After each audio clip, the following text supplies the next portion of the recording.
Konoha, becoming a great capitalist starting from Tobirama's resurrection.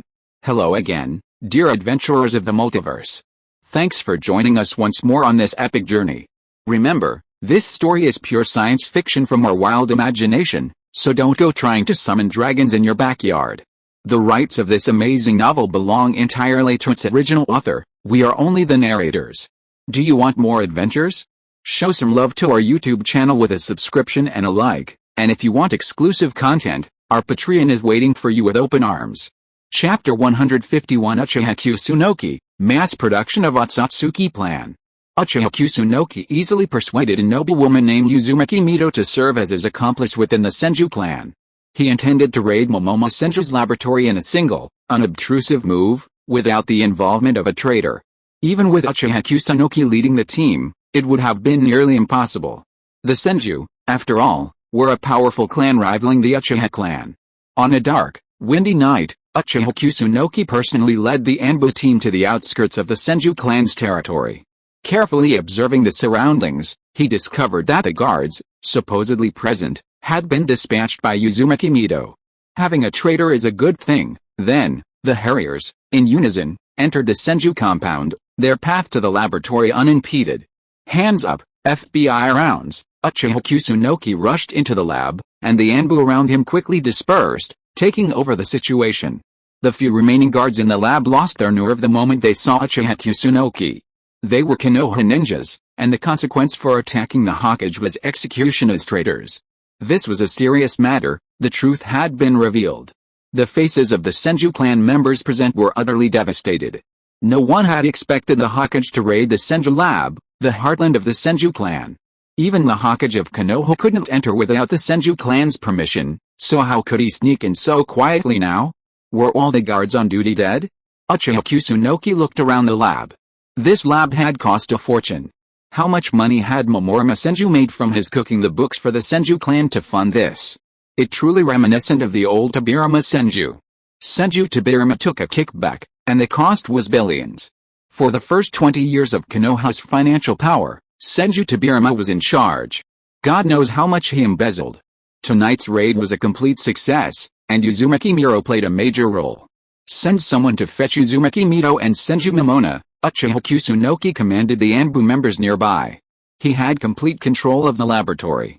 No one except those on the scene would know about this. He had essentially fulfilled his promise to Uzumaki Mito. It didn't take long for Uzumaki Mito and Senju Momono to arrive at the laboratory. Compared to Senju Momono's panic, Uzumaki Mito was much more calm. She could be considered a member of the mastermind behind everything that happened tonight. Without Uzumaki Mito, nothing would have gone so smoothly. Hokage-sama, you win, but I'm telling you, if you didn't have those Mangekyo Sharingans, you wouldn't be Hokage. Ha ha ha, I don't care. Senju Momomo burst into laughter, then collapsed on his knees and burst into tears. He was clearly still resentful of Uchiha Kusunoki becoming Hokage. The expectations of the Senju clan, Momomo's yearning for Hokage, and the perceived disparity in his abilities as an adult. Finally, he made a desperate bet on Hashirama's cells. He lost a bet, and with his life on the line, he's having a mental breakdown. Ugh, that's pathetic. Oh, no, why do I feel like the villain? Uchiha Kusunoki looked at the emotionally distraught Momomo with sympathy. The surrounding crowd had already tactfully left the room, leaving only Uzumaki Mito, Uchiha Kusunoki, and a sobbing Senju Momomo. Uzumaki Mito, standing nearby, walked up to Momomo Senju and slapped him repeatedly, trying to calm him down. Finally, he broke free from his madness. Mother, I was wrong, woo woo woo. Momomo Senju hugged Mito Uzumaki and began to cry again. Mito couldn't hold back and cried along. She was so old, having lost her husband early in life and might even lose her son later in life. According to Uchiha Nan's intelligence, if there was no solution to the corrosive nature of Hashirama's cells, Momomo Senju wouldn't survive more than 6 months. It was such a sad drama. Uchiha Nan instantly recalled the memories of watching my mother, Tianzai Akeo at home with his mother. Cry, cry, I wonder how long you can cry. Uchiha Nan didn't interrupt this heartwarming moment, instead moving a small stool to watch in silence. After a few minutes, his tears had dried up and his voice was a little hoarse. Both Uzumaki Mito and Senju Momomo had seen the world, and once their emotions were released, they quickly regained their composure. Mother and son had just been wailing, but now, having let out their emotions, they realized they were surrounded by Uchiha. HMPH, I'll take responsibility for my own actions. This matter has nothing to do with the Senju clan. I will resign as clan leader. Senju Momomo wiped his tears and snot with his sleeve. He had been anxious every day about how to face his mother, his wife, Tsunade, and how to properly appoint a new leader for the vast Senju clan. Now that his actions had been exposed, all his anxieties had vanished. He could spend the remaining 6 months in peace, spending time with his mother and Tsunade, and selecting a member capable of shouldering the responsibility of the Senju clan. Such a brave death? Although Senju Momomo had been foolish enough to initiate Hashirama's cell experiments, he still shouldered all the responsibility. As expected of Hashirama's son, now wasn't the time for sentimentality. Senju Momomo, you want to shoulder the brunt of the burden alone? Sorry, Uchiha won't allow it. If you shoulder the entire burden, then Uzumaki Mito's signature will be in vain. Are you going to bear the responsibility alone? I don't think you can bear it. You started the forbidden human experiments without authorization, kept them privately, and tortured the prisoners in the dungeon and the prisoners from the enemy village. Your Senju clan has completely betrayed the will of fire, the purpose of the first generation. The entire Senju clan cannot escape responsibility and will be despised by all the villagers of Konoha. Exaggerating things is extremely useful at this time. Senju Momoyama can accept his own disgrace, but he cannot accept the reputation of the Senju clan being ruined.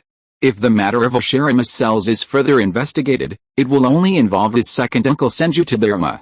How will the villagers of Konoha and the other ninja clans view the Senju clan?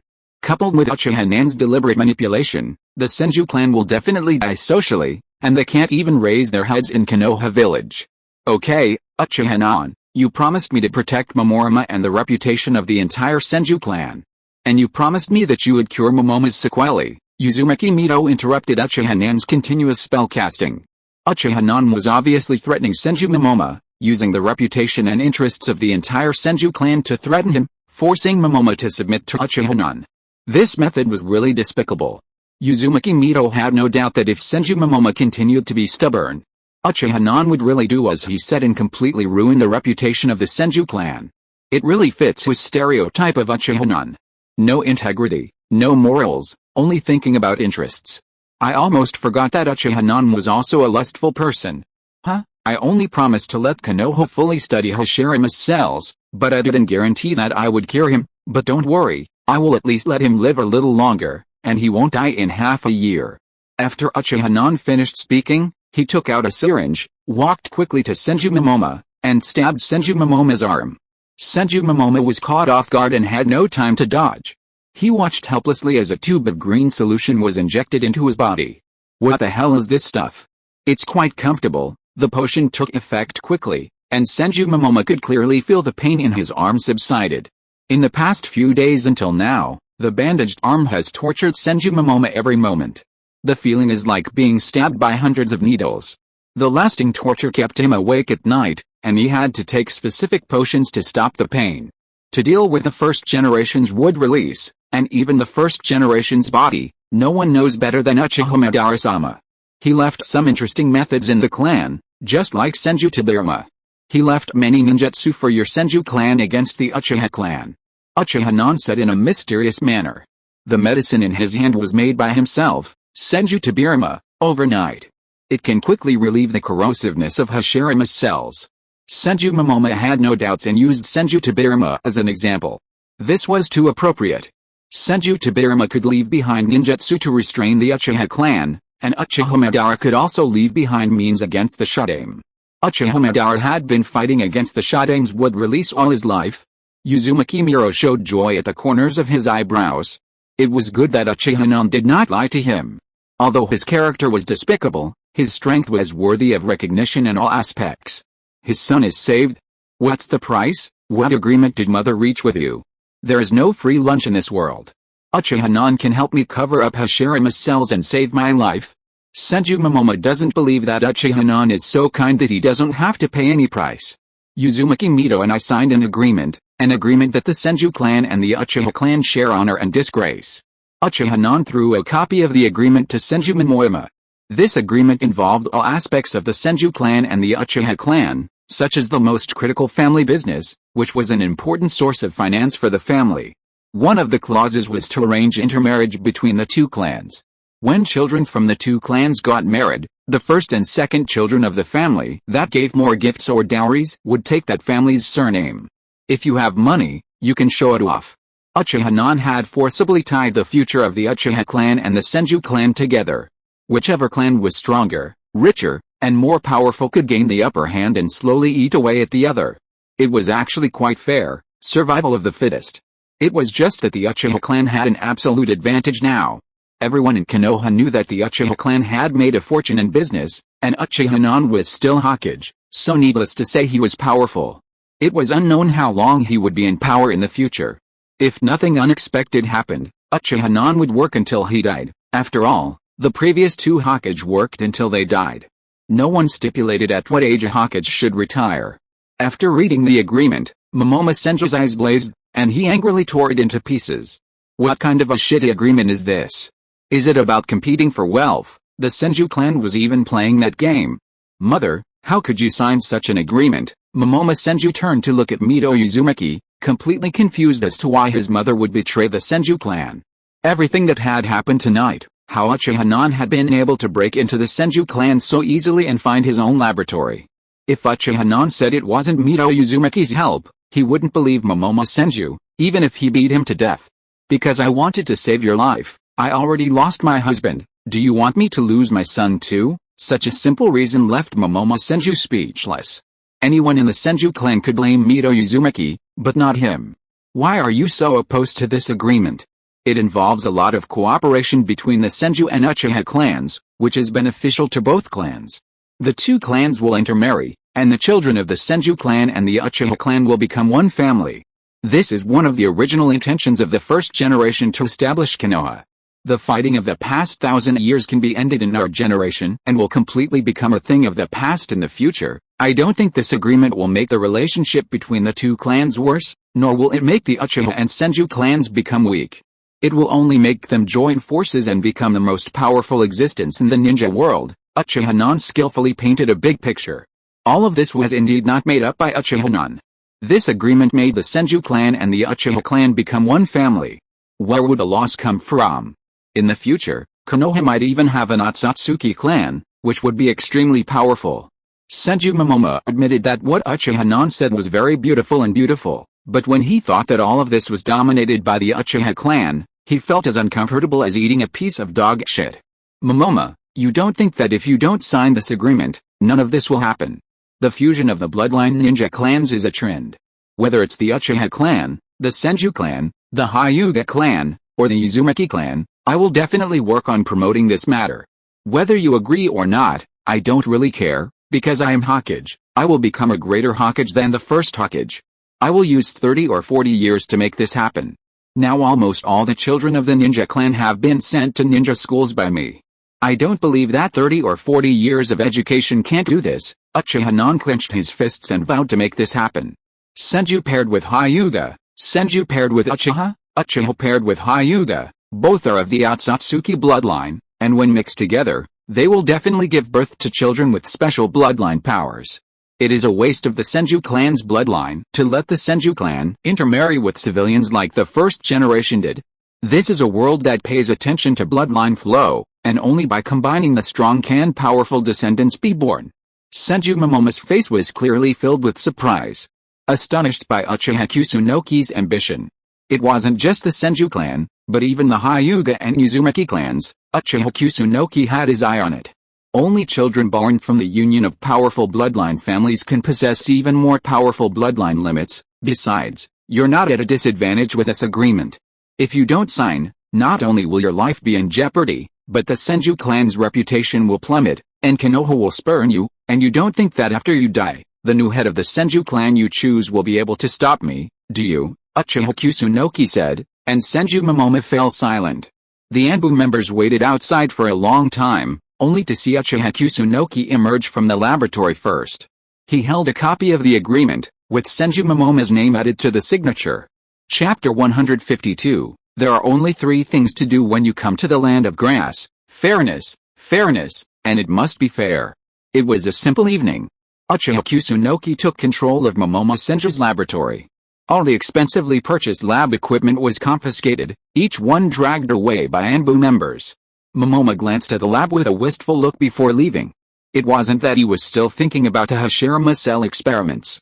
Well, who hadn't covered a bit of the Shodame's power? Of course, he still felt a pang of concern for the lab equipment. The hole from the falsified accounts had to be filled. Selling the lab equipment as second-hand would have made up for some of the loss, but now it was all gone. Such naturally evil Uchiha. Uchiha Kusunoki briskly left the Senju clan. This troublesome matter was finally about to be resolved. The rest of the cleanup would fall to Tobirama Senju. He only needed to periodically prepare a potion to inhibit the aggressiveness of Hashirama's cells, keeping Momomo and the remaining Senju clan members alive. In a year or so, Hashirama's cells could be officially displayed. A few days later, in the Hokage's office, "Hokage-sama, you must go to the land of grass yourself." Narashikeon's voice was a bit louder than usual, but without much emotion.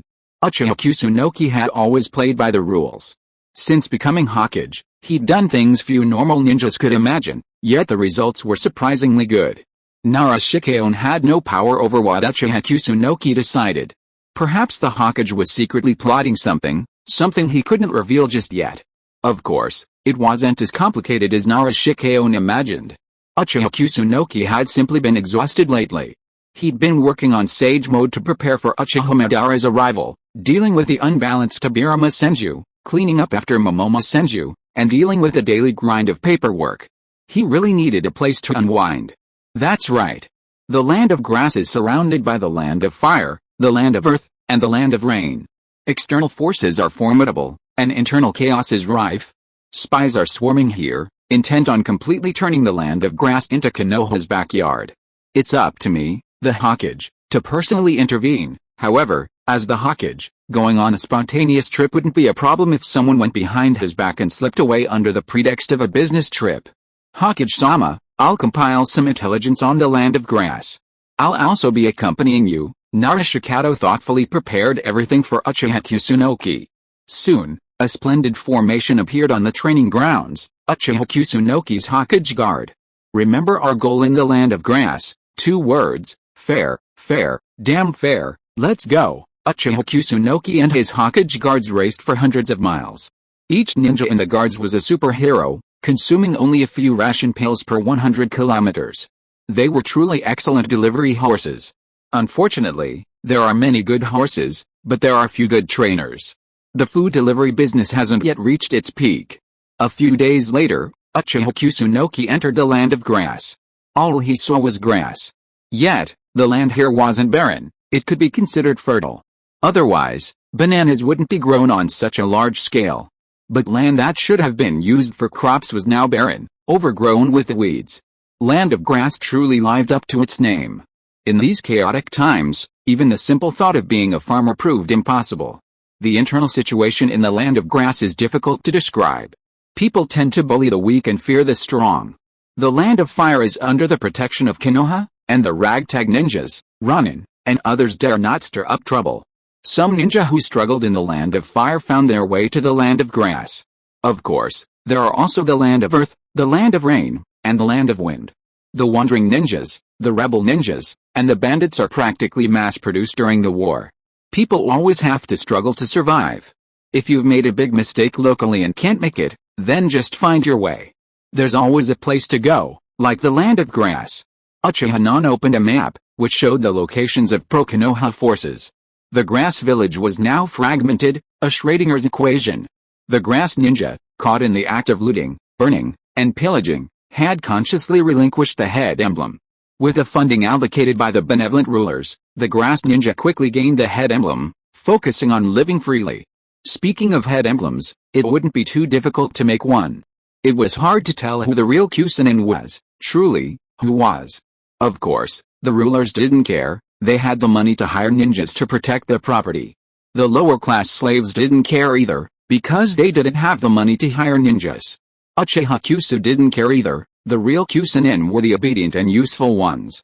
Soon, Uchiha Kusu arrived at his destination, a small city where a group of Kusunin were entrenched.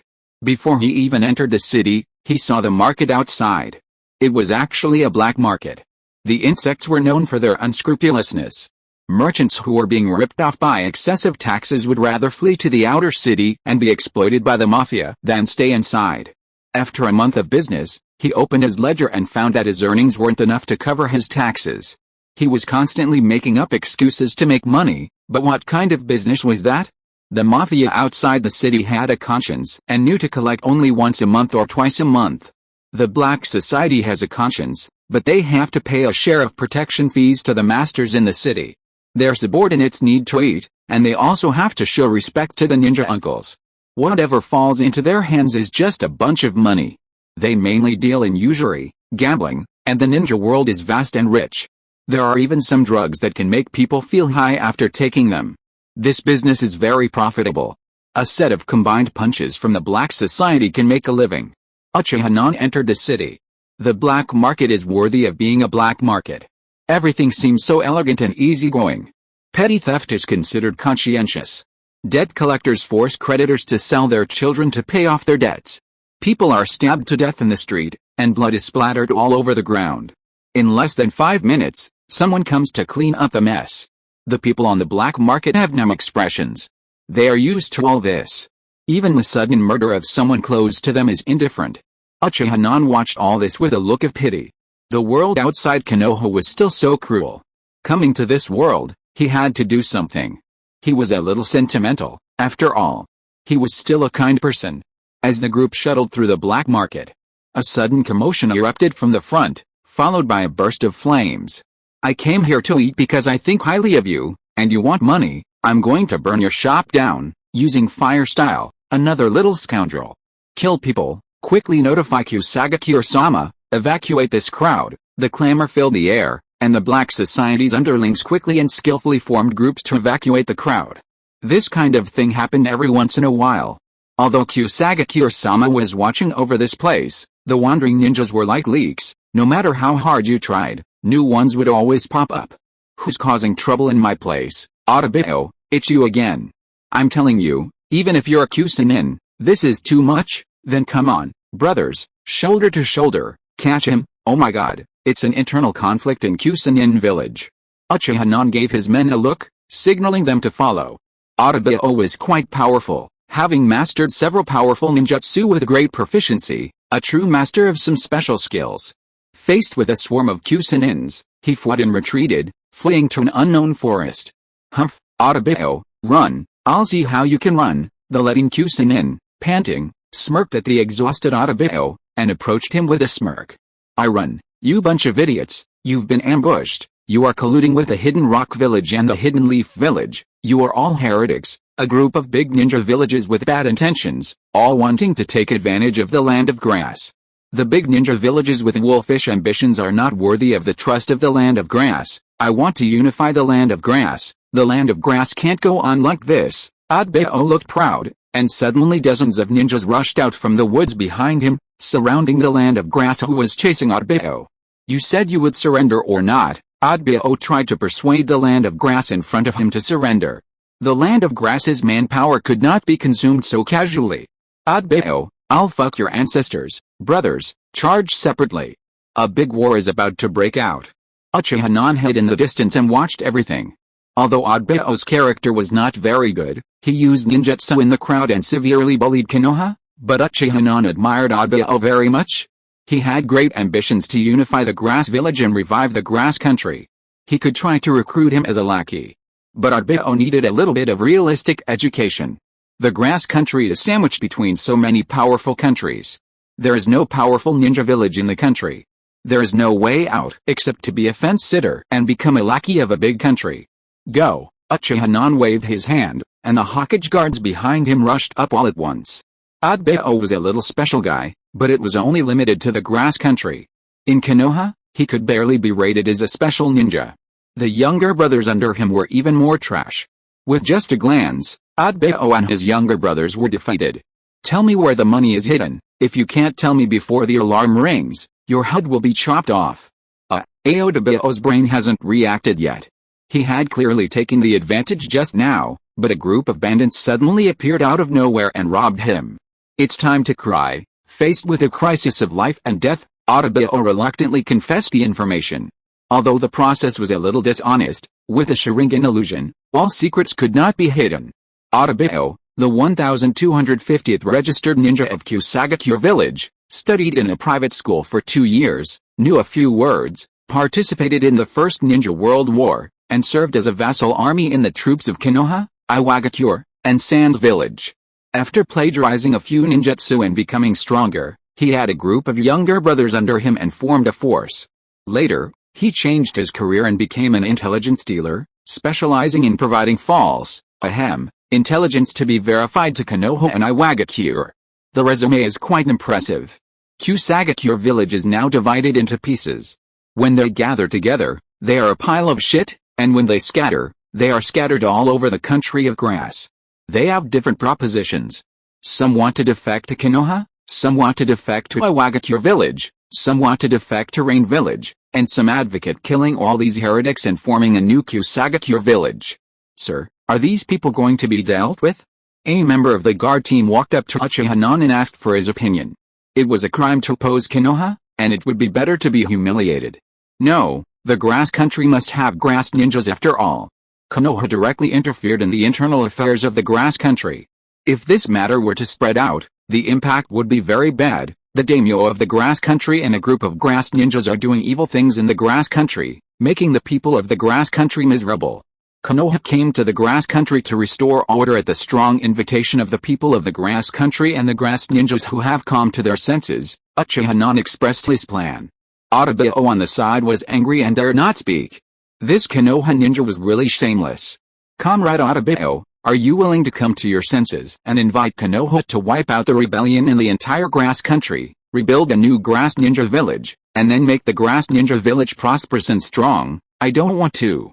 Otabeo looked at the kunai hanging under his neck, and tearfully agreed to Uchiha-nan's invitation to form a team. As long as the Green Mountains remain, there will be no shortage of firewood. The grass village swayed back and forth, and the will of the grass that changed with the wind had been deeply imprinted in the bones of every grass ninja. Otabeo was no exception. A ninja who had been tempered in the war, if he was not a little smooth, would have had grass 3 feet high on his grave. So Otabeo wishfully led Uchiha and his party to the base of the group of grass ninja, an unknown village full of bananas. Rows of banana trees grew in the fields, and the air was filled with the smell of bananas. The Hokage guards who followed Uchiha showed joy on their faces, because they had bananas to eat today. Bananas are a fairly rare commodity in Konoha, hindered by transportation and storage difficulties, and the poor security situation in the grass country. If you were to pull a cart of bananas to the market and both the bananas and the cart were stolen, you'd be lucky. Even getting kidnapped wasn't uncommon. This was the case in the grass country, but how much better could other fruit-producing countries be?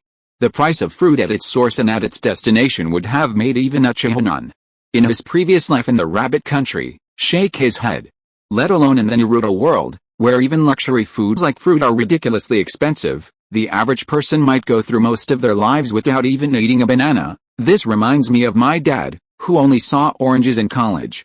His classmates bought them, and he didn't know how to eat them. He watched them eat them, and then he learned to peel the skin and eat the flesh inside. The stranger's arrival attracted the attention of the entire village, but they kept a measured distance, daring only to gaze curiously from afar, never daring to approach. Uchiha and his group are all powerful ninja masters. Lord Otabeo is dejected as if he has suffered a defeat. It seems that the village will have to change its master again. I hope that this group of new ninja masters cannot kill people casually like Lord Otabeo. The villagers made a wish eagerly. In the land of grass, a ninja master who does not kill people casually is already a good man. Yesterday, my roommate had a birthday and played until midnight.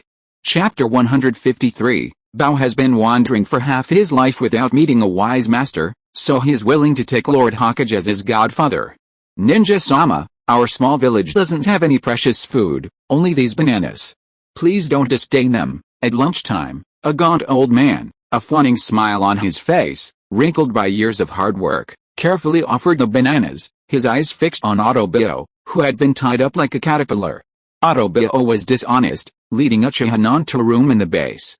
This room contained secret passages and elaborate traps, suggesting he'd always left himself an escape route. He was a true fence-sitter, able to maneuver between the 3 villages during the First Ninja World War. But given the sheer disparity in power, These tricks were self-defeating. Autabeo, my patience has its limits. If you don't behave, I'll have to consider finding someone else to work with. I'm only sparing your life because you're capable. Please don't be ungrateful. Uchiha smiled and spoke in a friendly tone, but Autabeo couldn't help but shudder. If he tried any more tricks, he'd surely die miserably. Who is this young man? Was he some second-generation Konoha ninja going undercover, just to polish his resume? The ninja guards around him were each more formidable than the last. Autabeo nodded rapidly, pondering Uchiha identity. A small-time ninja like him had no chance of meeting the Hokage of Konoha. I'll tie you up for a while to teach you a lesson. Go hungry. Uchiha ignored Autabeo and turned to the old man before him, motioning for him to find a seat while he shared the bananas on the table. It tastes good, Uchiha said after peeling a banana and taking a bite. The old man was nervously accompanying him. The caterpillar-like state of Autabeo gave him a great shock. The high and mighty Lord Autabeo was actually tied up like this. Uchiha chatted with the old man casually, trying to make him relax as much as possible. He said that he was not some monster or an unforgivable villain. He came to the Grass Kingdom to bring democracy and freedom to the Grass Kingdom. The old man had never traveled far in his life. The farthest place he had been was the nearby market. He had spent most of his life tending bananas in this village. Uchiha talked about his experience in growing bananas, and the topic came to the old man's field. He talked to Uchiha about his experience in growing bananas for most of his life. Does your village always grow bananas? Not only our village, but the surrounding villages all grow bananas. My father grows bananas, my grandfather grows bananas, and my great-grandfather grows bananas. Then you are considered a banana family. The old man didn't understand the meaning of family, but he could hear that Uchiha was praising him, and a smile appeared on his face. This ninja master was quite nice, speaking softly and knowing how to praise people. Where do you usually sell the bananas? Not much? I eat them myself. There are banana plants all around, so who would buy them? Besides, bananas are not easy to store and are easily robbed if you sell them. You can lose your life if you are not careful. The third family in the next village brought a team of young people and pulled several carts of bananas to the market.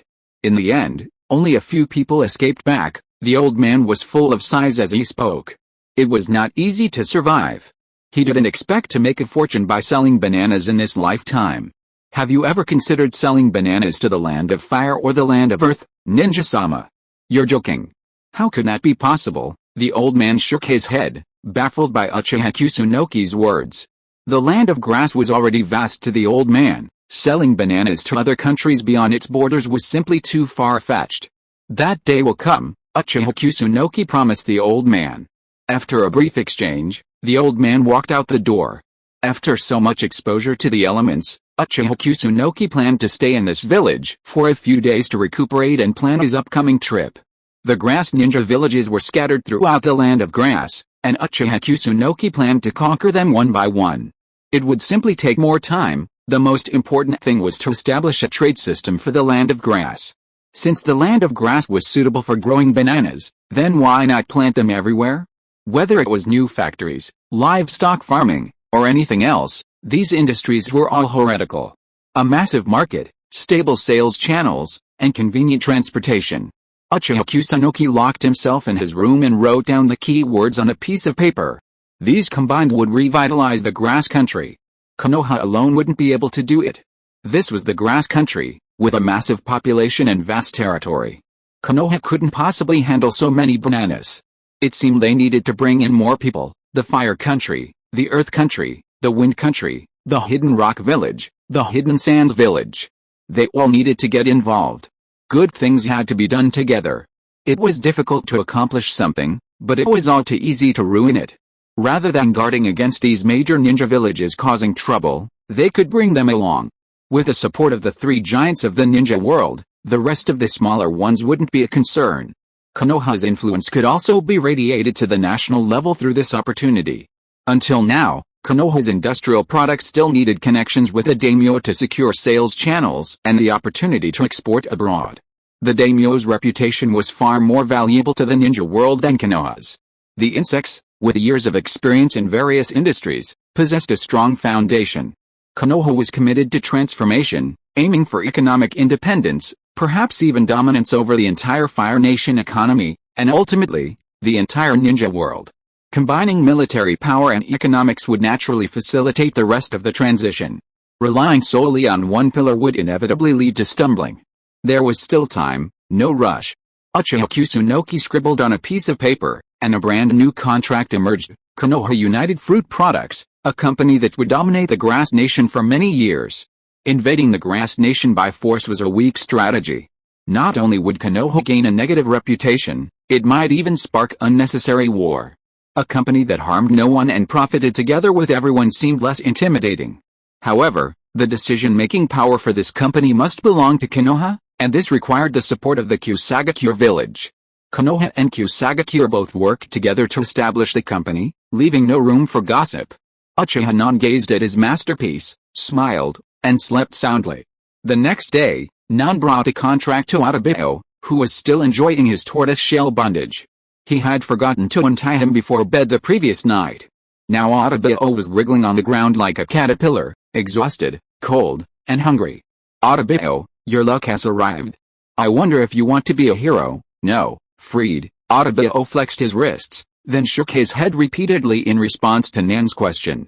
Heroes die quickly, becoming mere tools in the hands of insects.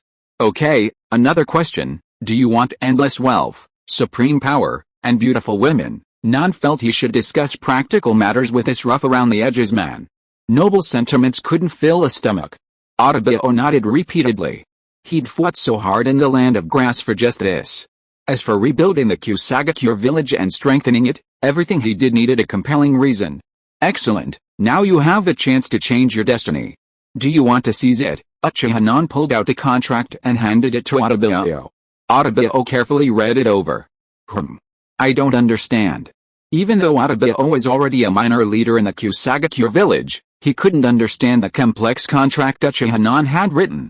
Shareholders, legal persons, equity structure, dividends, these technical terms went beyond Atabeo's understanding.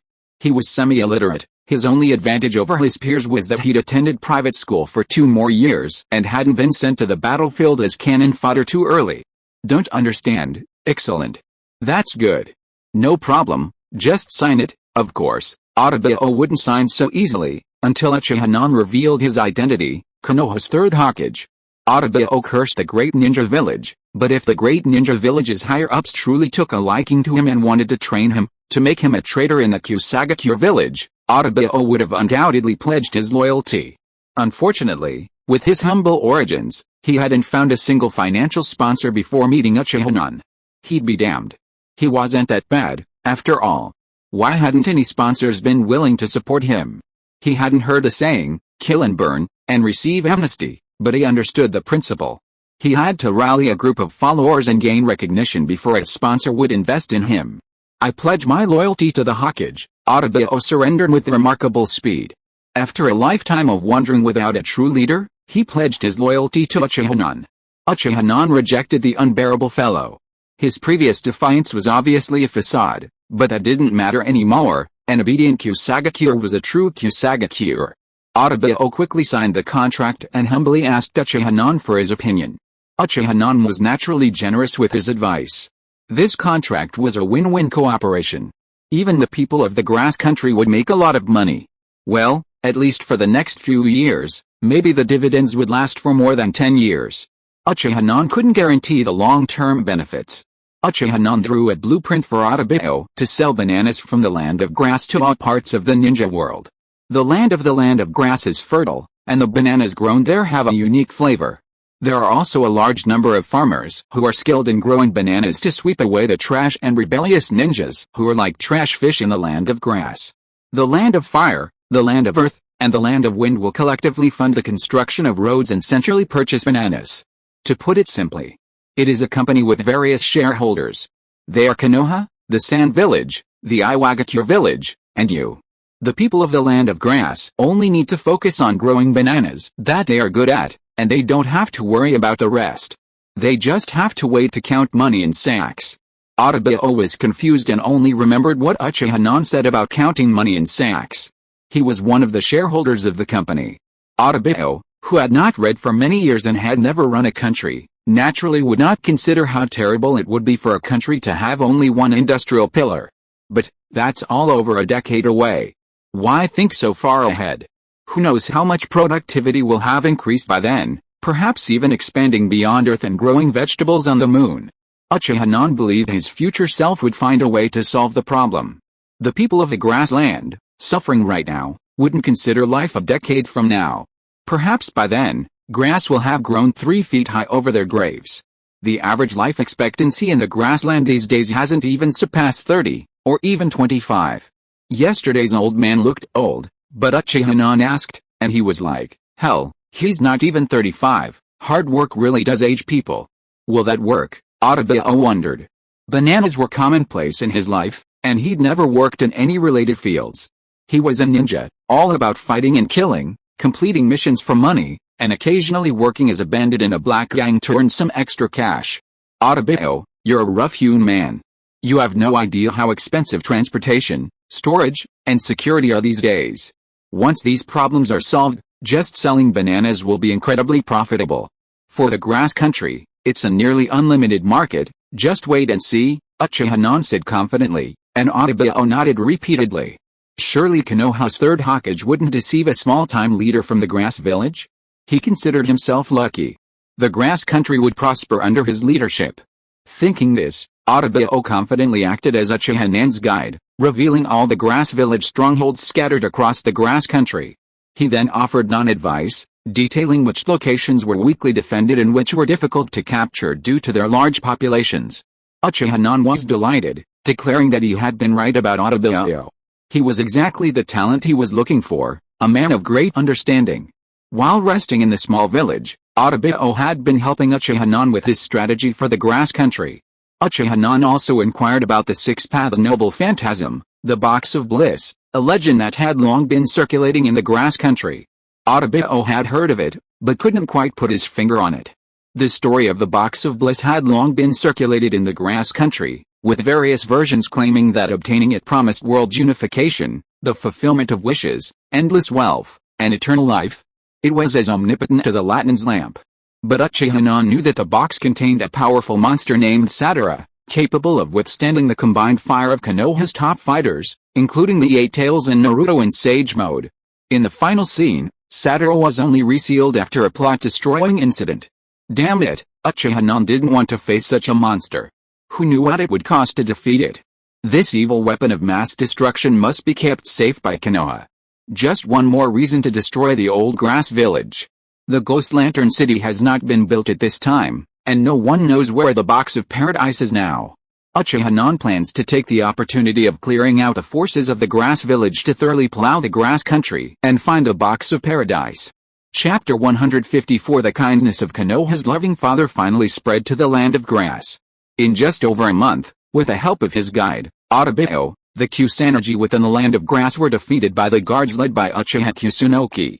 This time could have been even shorter, if the Kusanagi had concentrated their forces. Uchiha Kusunoki's current strength could have even eliminated them all in a single day. However, this month had been almost entirely spent on travel, though Uchiha Kusunoki took a few short breaks to relax and enjoy the scenery. But one day, while practicing his Sage Mode, Uchiha Kusunoki suddenly felt a fleeting sensation of being watched.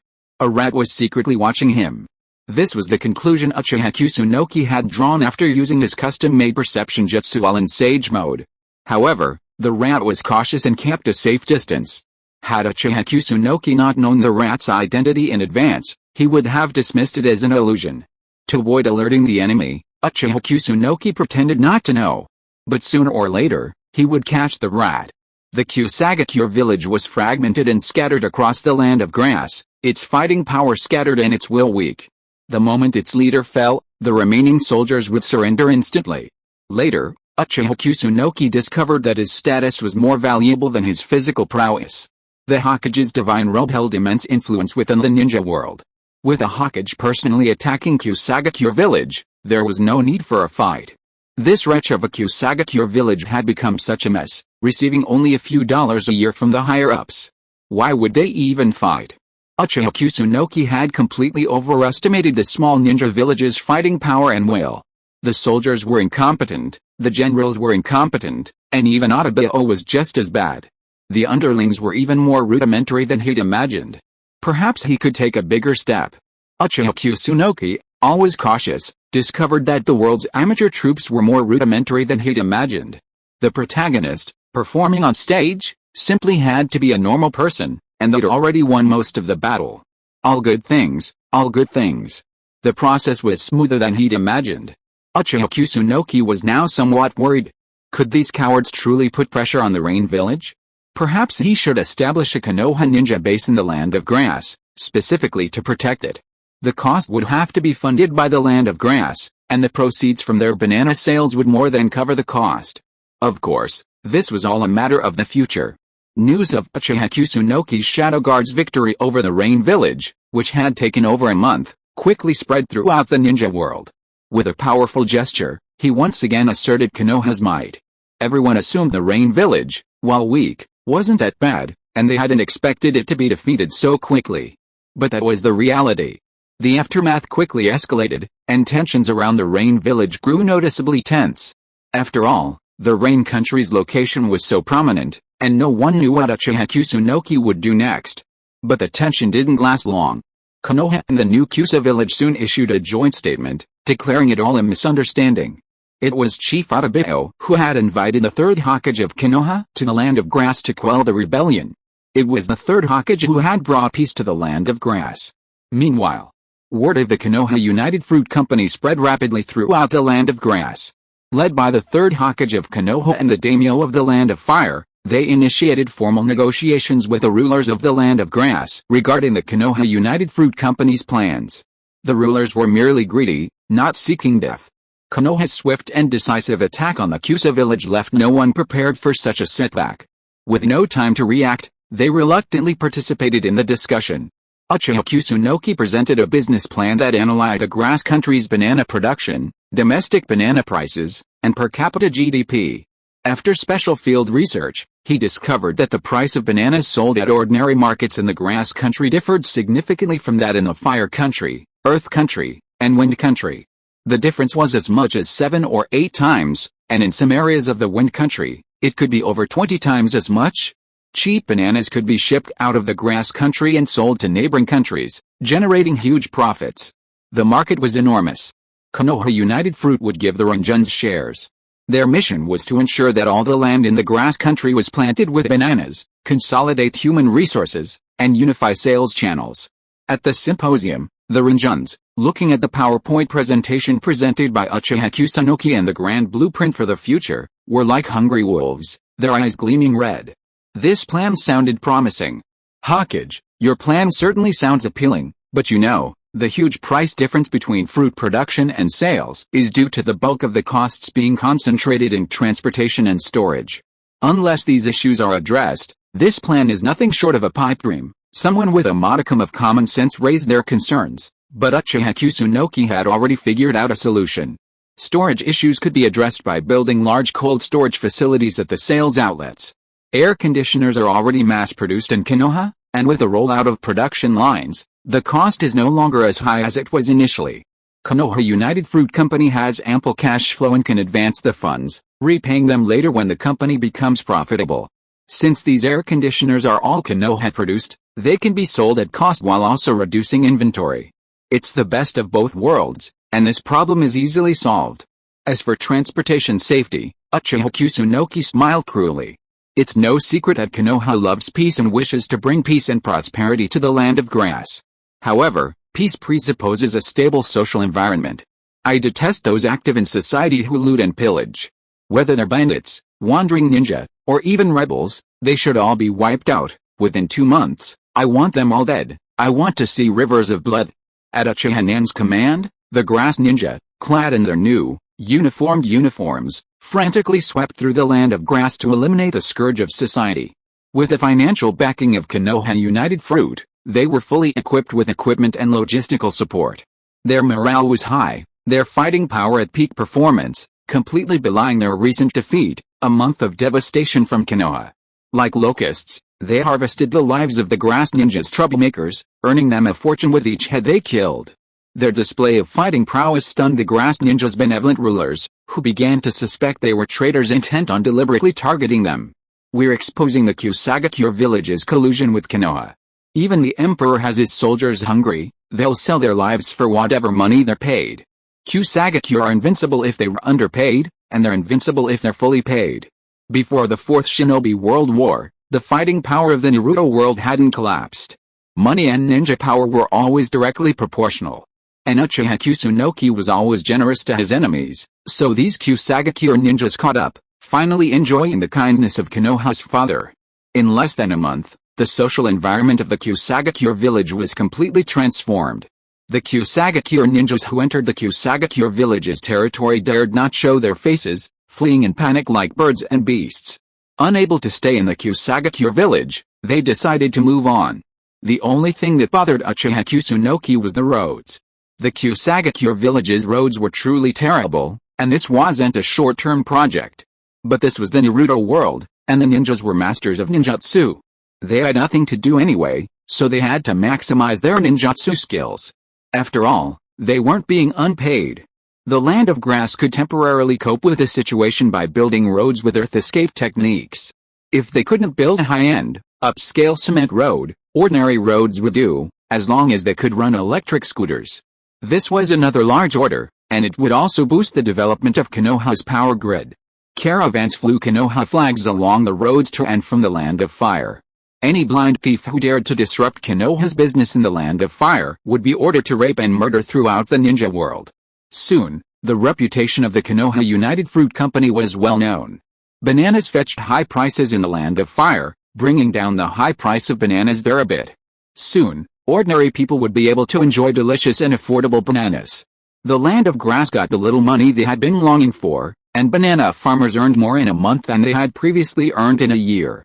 The United Fruit Company brought more than just money, it also brought Konoha's own range of household goods, industrial products, and electricity. Beautiful and practical light bulbs, who wouldn't want one at home? The newly arrived money, some barely warm, would soon be reclaimed by Konoha. But money is meant to be spent, and life was visibly improving. At that moment, everyone had a bright future. With piles of cash in hand, the rulers had no objections and began implementing Uchiha Kusunoki's plan to plant bananas throughout the Grass Kingdom. Even a small number of people still raised objections. If the Grass Kingdom is completely planted with bananas, then all other industries will be eliminated. It's outrageous, but these voices were quickly drowned out by the crowd and faded away completely. Uchiha Kusunoki had originally come to the Grass Kingdom to relax and travel, and while he had certainly enjoyed himself at first, establishing a company capable of ruling a nation required a lot of effort. Meetings with the rulers were especially troublesome, as they argued furiously over shareholdings, sometimes even brawling in the conference room. Later, Uchiha Kusunoki, overwhelmed by the hassle, had Narashikeo dispatch an entire team to assist him with the paperwork, finally giving him a break.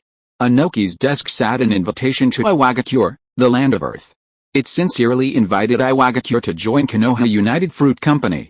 Initially, Inoki was still racking his brains, wondering how Konoha had defeated Kusagakure so quickly that he couldn't even react. Now, it was impossible to stop Konoha from planting its flag in Kusagakure. At best, they could issue a statement condemning Konoha's aggression, but what good would that statement do? The new Kusagakure statement was short of kneeling down and calling Konoha father. Kusagakure's geographical location was truly crucial. The last time Iwagakure was able to successfully enter the Land of Fire, it was because of this Kusagakure traitor who led the way. If Kusagakure stood firmly on Konoha's side. Ugh! What a headache. Inoki sighed, opening the invitation from Uchiha Kusunoki. In the invitation, Uchiha Kusunoki first greeted Inoki. Then, directly stating his purpose, he invited Inoki to join Konoha United Fruit Company. The invitation also included the company's latest financial report. This involved a national business. Although still in its infancy, it already demonstrated Konoha United Fruit Company's ability to attract capital. In the first month, it had already reached a turnover of tens of billions, and in the future, hundreds of billions, even trillions, were on the horizon. Even Uchiha Kusunoki couldn't predict its limit. This was a massive flow of funds on a national scale. From now on, this would be the only business in the Grass Kingdom, Inoki stared at the long string of zeros on the financial report, unable to recover. He truly was a poor bastard. He had never seen anything like this before. Could this be a trap? Inoki couldn't imagine why Konoha would include him in such a good opportunity. The price paid by Iwagakure village and the land of earth behind it was minimal, ensuring the security of trade routes between the land of grass and the land of earth, and respecting and supporting the normal operations of Konoha United Fruit Company in the land of earth and Iwagakure village. This negligible price paid in return for at least several billion ryo annually, a figure that would only increase in the future. Inoki, with his narrow mind, hadn't yet grasped the dire consequences of capital intrusion, industrial dumping, and the devastation of local businesses. He simply saw it as a free-for-all. If he accepted Uchiha Kusunoki's invitation, Iwagakure village's current financial pressure would be greatly alleviated. Compared to Konoha's meteoric growth, Iwagakure village was struggling under a heavy burden. Its wounds from the First Shinobi World War barely scabbed over, and continued to recuperate. Support from the land of earth is limited. Despite increasing annual funding, Iwagakure village remains in the red. To maximize funding and cultivate the next generation of Iwagakure talent, even the third Tsuchikage, Inoki, is constantly taking on missions to earn money. He also has to deal with a growing workload, and at a young age, he even developed lumbar herniation, a condition typically seen in middle-aged and elderly people. Besides financial pressure, Inoki faces internal turmoil within Iwagakure village. Although he ascended to the throne of the third Tsuchikage, the second Tsuchikage's lack of a subordinate led to a hasty transition of power, resulting in an unstable transition. Inoki left behind a village devastated by defeat, a financial deficit, and heavy casualties. People are in turmoil. Ninjas who joined Iwagakure village hoping for a better life together now face a chaotic situation, even facing exploitation from the village. Many have left Iwagakure due to financial hardship. Even some ambitious individuals are interested in Inoki's position. Perhaps this is an opportunity. Inoki admitted that he was tempted. A poor ninja village is full of sorrow. Money can solve 99% of the problems in this world, but the headache is that the Iwagakure village does not have that much money to resolve the conflicts within the village. Now that this opportunity has come, Inoki is hesitant. In order to ensure the accuracy of this information, Inoki sent out Anbu ninjas to inquire about the information, and at the same time sent people to meet with the daimyo of the land of earth. According to the information on the invitation letter, Uchiha Kusunoki also invited the daimyo to participate in this business.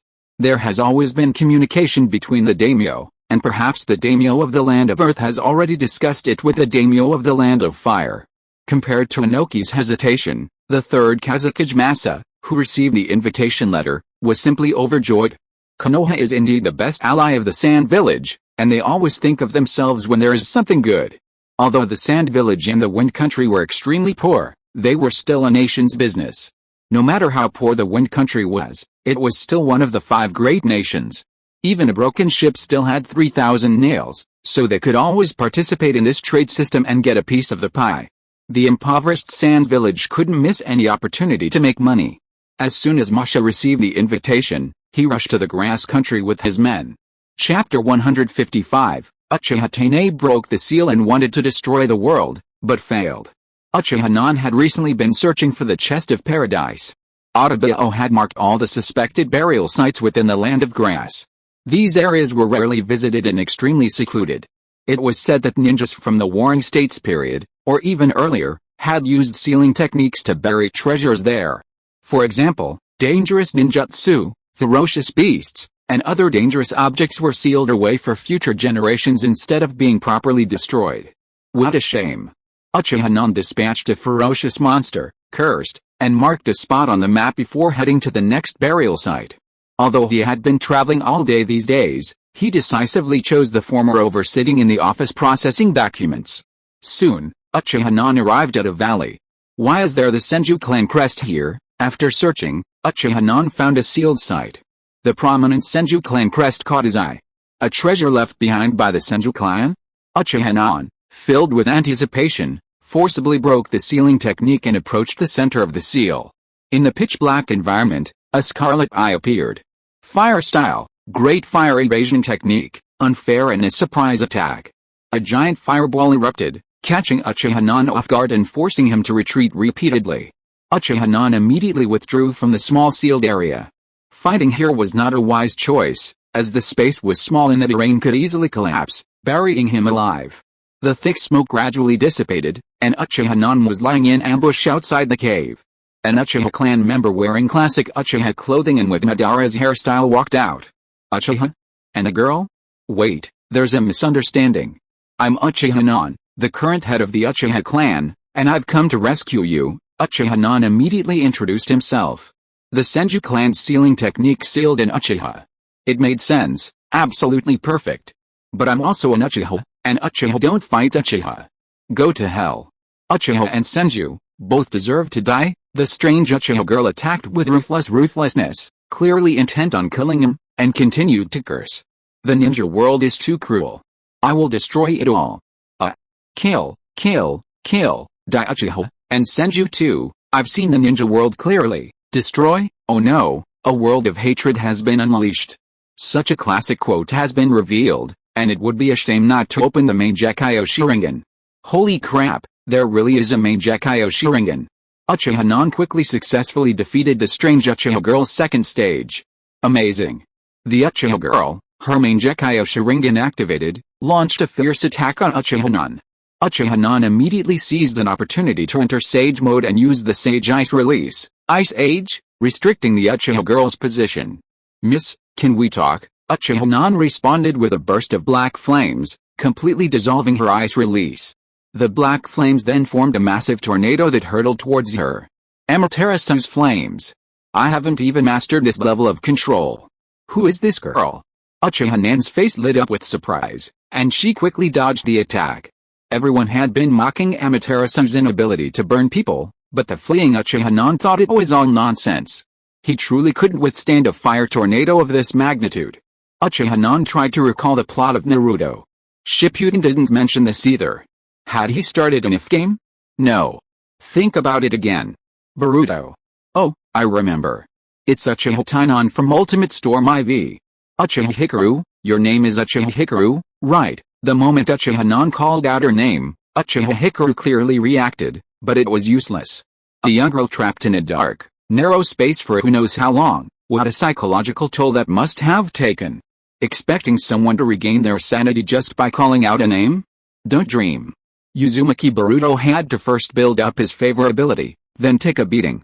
And with his inherited persuasiveness, he finally managed to get Uchiha Hikaru to stop.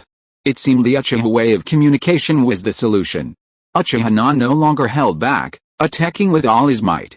He controlled his breathing and sprinted towards Uchiha Hikaru, his body radiating purple Susanoo armor. A true man would fight in a Gundam. A casual blow from the Gundam was met with a roaring explosion, but Uchiha Hikaru, piloting his own Gundam, held his own. Girl, you're so strong. How did you get sealed away in the first place? Uchiha Non was troubled. Uchiha Hikaru's Susanoo was coated in a layer of black flames, allowing both defense and attack. The moment his own Susanoo got even a little closer, the black flames would burst. This was truly a problem. Uchiha Tainan was so terrifying.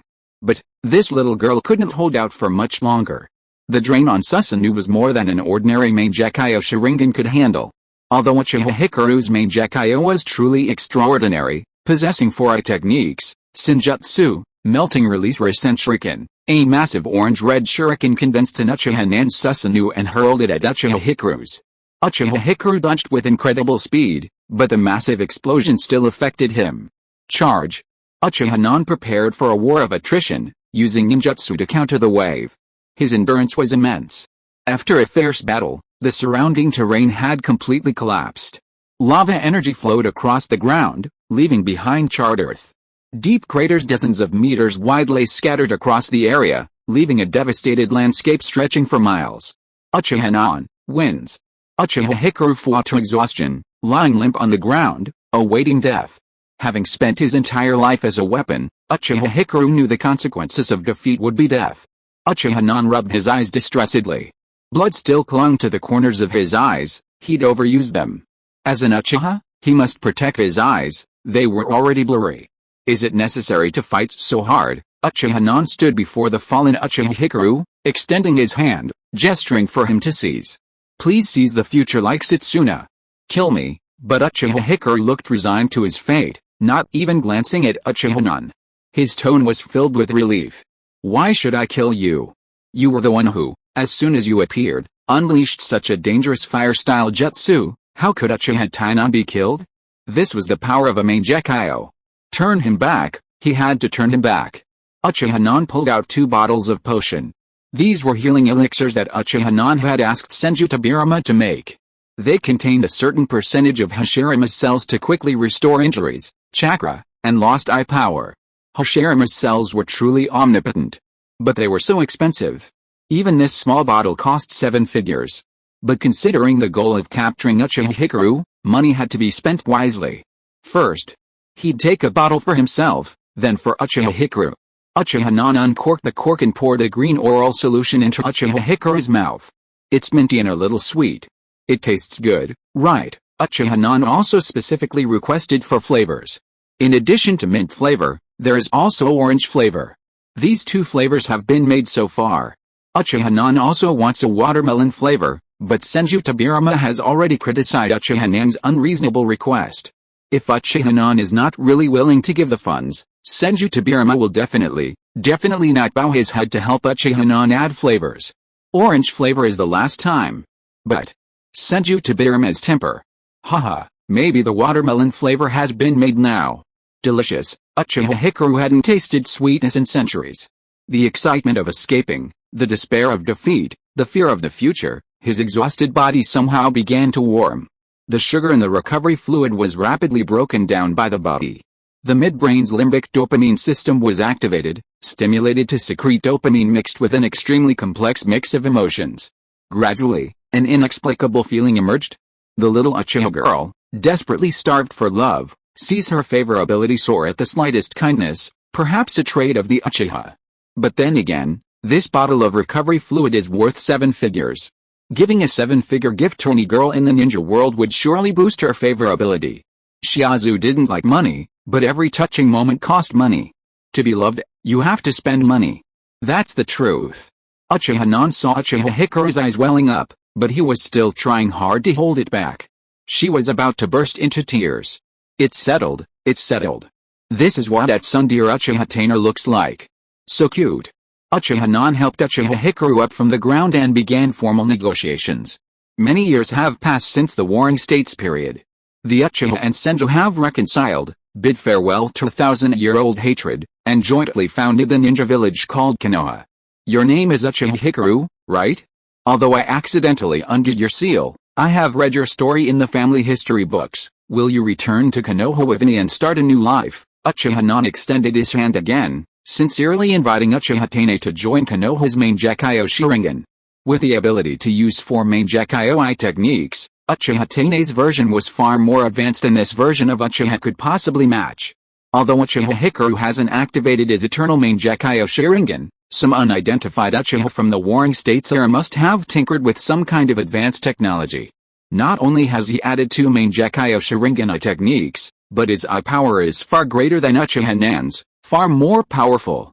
In the previous battle, Nan could clearly sense that Uchiha Hikaru's eye power was still abundant, but his stamina and chakra simply couldn't sustain the immensely demanding battle. A man's endurance is key. If it weren't for Nan's hardware upgrades and the injection of Hashirame's cells, this battle would have been incredibly difficult. This time, Uchiha Hikaru reached out and grasped the future. Nan felt the warmth of his hand. It was so small and soft. But why did it hurt so much to hit someone? What a naturally evil Uchiha she-demon. Nan couldn't help but grumble inwardly, momentarily forgetting to let go of Uchiha Hikaru. After a few seconds, he quickly retracted his hand. What a pure-hearted girl. Uchiha Kusunoki was no longer in the mood to search for the chest of Elysium, so she simply ended her journey. The box would be left for the Kusagakure to find slowly. After all, the land of grass had become Konoha's backyard, and as long as the chest of Elysium remained within its borders, it would be found sooner or later. Uchiha Kusunoki planned to return to Kusagakure village first. Masa was due to arrive in a few days, and that Inoki still hadn't replied. Wasn't he tempted by such a lucrative business? Fighting is the way to forge ties. In the Uchiha clan, fighting is always a good way to build relationships. They value force and the strong. This is the family ethos, and Uchiha Hikaru is no exception. On their journey back to Kusagakure village, Hikaru became increasingly reliant on Uchiha Kusunoki. His sullen nature gradually faded, and a smile grew on his face, revealing his true nature. Yet, it's just tsundere, that's how Uchiha are. But Uchiha Hikaru has been sealed away for at least 100 years, and the dark side of his heart won't be erased overnight. It takes time. I haven't forgiven the Uchiha clan.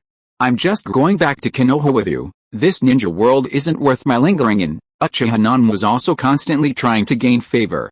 The best way to be 3 parts tsundere and 7 parts tsundere is to play it straight. We're friends. I'm a current Uchiha clan member. Don't you believe me? Your hands are so small. How come they're so much wider than mine? I heard girls' hands are so soft. Can I shake them again? You smell so good, your hands are so cool, you're so cute. Compare your hands, with all these little tricks, Uchiha Hikaru reluctantly accepted. You want to shake my hand so badly? Since we're friends, I'll do it reluctantly, you're holding it so tightly. I'm not blushing, it's annoying. Uchiha Hikaru broke free from Uchiha-nan's hand and ran away blushing. The land of grass, the new grass village. Masa arrived earlier than Uchiha-nan expected. Originally, Uchiha-nan thought that Masa would take some time to think about it, but Uchiha-nan underestimated Masa's desire for money. As soon as he received the invitation, he took his people and set off. The spirit of the grass shinobi was completely changed. With Konoha as their financial sponsor, it was different. Food and drink were guaranteed, and salaries were greatly improved. Konoha United Fruit Company forcefully entered the land of grass. The original industrial buds of the grass country were forcibly cut off. The factory closed and the workers were forced to lose their jobs.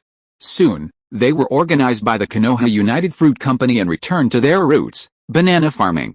Originally landless farmers, they couldn't stand the exploitation of insects and fled to the city to work in factories, but even the factories varied considerably. Konoha's factory-based security system presumed Konoha's immense power to exploit the entire Fire Nation and profit. Furthermore, Uchiha Kusunoki was a truly philanthropic man. The factory workers were well-fed, and while life was a bit hard, it was manageable. The Fire Nation's nobles were great, they fed Konoha. The Grass Nation's factory owners were nothing more than idiots, working on an empty stomach was commonplace. Now, Konoha's benevolent father's grace had spread to the Grass Nation. With a single kick, the Grass Nation's nobles were dismissed, now the Grass Nation was in control. The Konoha United Fruit Company signed a contract with its laid-off workers, guaranteeing a minimum income, enough for 3 meals a day. The workers were honest peasants, and despite their boss's tough stance, they quickly returned to their fields to plant bananas. The more they worked, the more they earned. Those who produced the most bananas received bonuses. Bananas were readily available, and while prices would gradually decline over time, as long as production increased and production became commercially viable, costs would be spread out. Everyone would profit for a long time to come, which was undoubtedly better than the days of hunger. If you could satisfy this need by ensuring that everyone had enough to eat, you were a qualified ruler. Whether the rulers above you were former benevolent rulers or the Konoha United Fruit Company was irrelevant to the well-fed peasants. What kind of ninjutsu did the third Hokage of Konoha perform? The land of grass wasn't originally like this, Moshe sighed. A year ago, he passed by the land of grass. At that time, the farmers of the land of grass were skinny, numb, and like the Walking Dead. Now they are still skinny, but there is light in their eyes. There is hope for the future, and the whole person's mental state will undergo earth-shaking changes. The final exam is tomorrow, so the update may be a little late. If you are listening to this novel on a channel other than Fanfic World, it means it was downloaded and re-uploaded without effort. We warmly invite you to visit our channel, Fanfic World. There you will find the original version of this story and many other novels of various genres. We look forward to seeing you dive into a world of incredible novels. Chapter 156, Uchiha Hikaru's Ninja World Nipple Fun Plan, Addicted to Games, subscribe. Chapter 156, Uchiha Hikaru, Addicted to Gaming, Ninja World's Nipple Fun Project, subscribe. Kusa Village, Uchiha Kusunoki's office.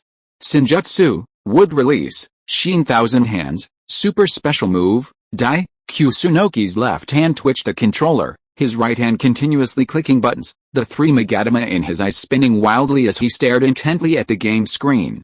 Uchiha Hikaru, controlling the in-game character of Madara Uchiha, was slain by a flurry of Uchiha Kusunoki's combos, his health bar finally drained. Defeat. A victory cutscene then appeared on the arcade screen, showing Hashirama Senju leaping from the Shin Thousand Hands and delivering his iconic line. "I will not forgive anyone who threatens this village, whether they're friends, brothers, or family," seizing upon his good fortune of catching Uchiha Hikaru. Uchiha Kusunoki used up all his accumulated lottery tickets, only to find scraps like benches and shurikens. The only prize he had left was the arcade machine in front of him, the only prize of any value. The arcade brought back childhood memories. I never expected to be able to draw one in the Naruto world. Unfortunately, there was only one game inside, the classic King of Fighters 97, albeit with a localized Ninja World adaptation, replacing all 30 characters with Naruto characters. I won again. Uchiha Kusunoki stood up from the bench and gazed down at Uchiha Hikaru with a smug expression. Uchiha Hikaru, who had lost dozens of games in a row, looked annoyed, his mouth puffed with anger, a look of dissatisfaction. "That's not fair, Uchiha-nan.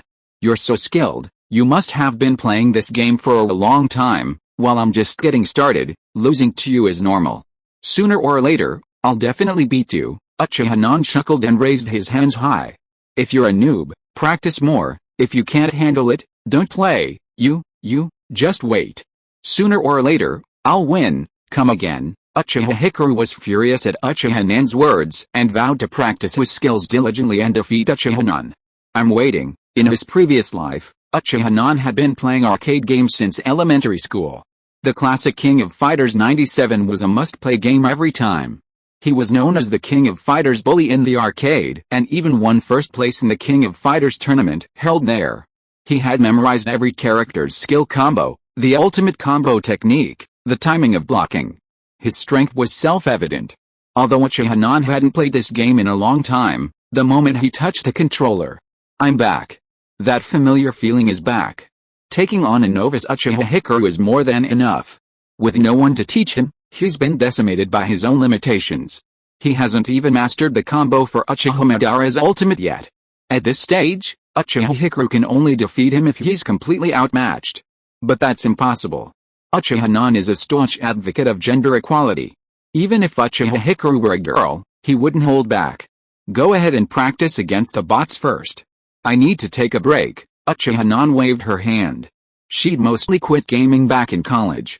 It's been ages since she last played, so playing a few dozen games for fun is enough. Of course, that wasn't the main reason. Uchiha Hikaru is such a novice, there's no point in beating him. Let Uchiha Hikaru play against the bots first. They're evenly matched. Or at least slightly inferior. She needs to figure out the combos for her skills before she's qualified to challenge him. Uchiha-nan had no intention of teaching Hikaru Uchiha the techniques for unleashing combos. Compared to being told the ropes directly, it felt more satisfying to figure it out on her own. Of course, it wasn't because she was afraid of Hikaru Uchiha progressing too quickly. Well, there was a little bit of that. Hikaru Uchiha sat there enthusiastically playing games, not even feeling a bit tired, like an internet addict. But come to think of it, in this entertainment-starved ninja world, even a naive little game like Connect the Dots would be a daunting task in the Naruto world, let alone King of Fighters 97. Hikaru Uchiha had been sealed away for centuries and had just been freed. She was full of curiosity, and now that she'd encountered an arcade machine, she was completely captivated. Let her play. Uchiha-nan actually hoped that Hikaru Uchiha would focus a little on the game. The dark side that had been trapped there for centuries needed to be released. "Do you want to go up and fight Uchiha Hikaru?" Uchiha-nan then remembered that Mosa was still sitting there in his office, watching the fight for quite some time. Judging by his expression, he must be quite interested. What man doesn't like playing games? No, I won't bother you two." Mosa suppressed the urge to play, not wanting to get involved in Uchiha-nan and Uchiha Hikaru's flirting. A young couple? Uchiha Hikaru, who was playing the game, blushed instantly at the sensitive keyword and lowered his head, smoke billowing from his head. So shy. But Uchiha-nan didn't object. "That's such a shame. When Konoha mass produces arcade machines, I'll give you one." "Really?" Mosa's face lit up with surprise. "Of course, bro. Uchiha-nan would definitely have Senju Tobirama research arcade machines and mass produce them, so that the entire ninja world could enjoy the wonders of gaming. That's going to be a lot of money." Uchiha Kusunoki believed that in the ninja world, no man or child could resist the allure of arcade games. Not only would he profit once from selling arcade machines, but he'd also have to sell game points throughout the ninja world, earning him two profits. Perhaps his vision was too narrow, Uchiha Kusunoki thought, sitting in his chair, when he suddenly remembered the plot of Ultra Storm IV, where chakra was absorbed through game consoles, and even Tsukuyomi was used to create a virtual world. The technical content must be considerable, but Uchiha Kusunoki was the client, so he only had to state the requirements, leaving the rest to Tobirama Senju to solve the technical problems.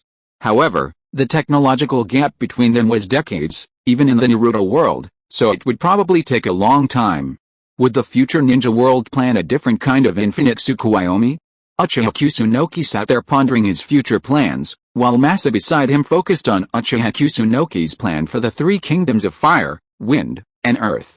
This time, Uchiha Kusunoki, seizing the opportunity to discuss Konoha's joint fruit production plan, invited the daimyo of the land of fire, the land of earth, and the land of wind. He intended to use this opportunity to deepen trade ties among the three nations and establish a set of rules for the ninja trade system. These days, Masa has been poring over those trade plans and rules, trying to uncover the secret to Konoha's prosperity. What techniques did Uchiha Kusunoki employ? Wherever he focused his attention, prosperity would follow. The ninja trade system's regulations were complex and involved exchanges and trade across various industries. Uchiha Kusunoki had been preparing for this for a long time, not only drawing personnel from Konoha but also from the land of fire.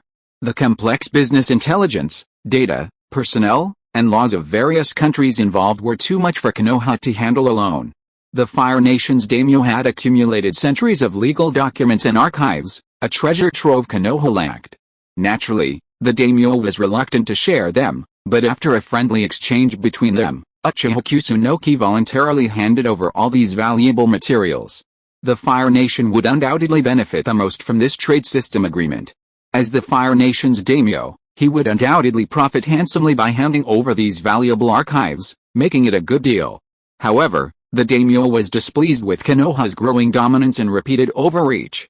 Konoha was now gradually interfering in the Fire Nation's economy, even interfering in policy making. But what could be done?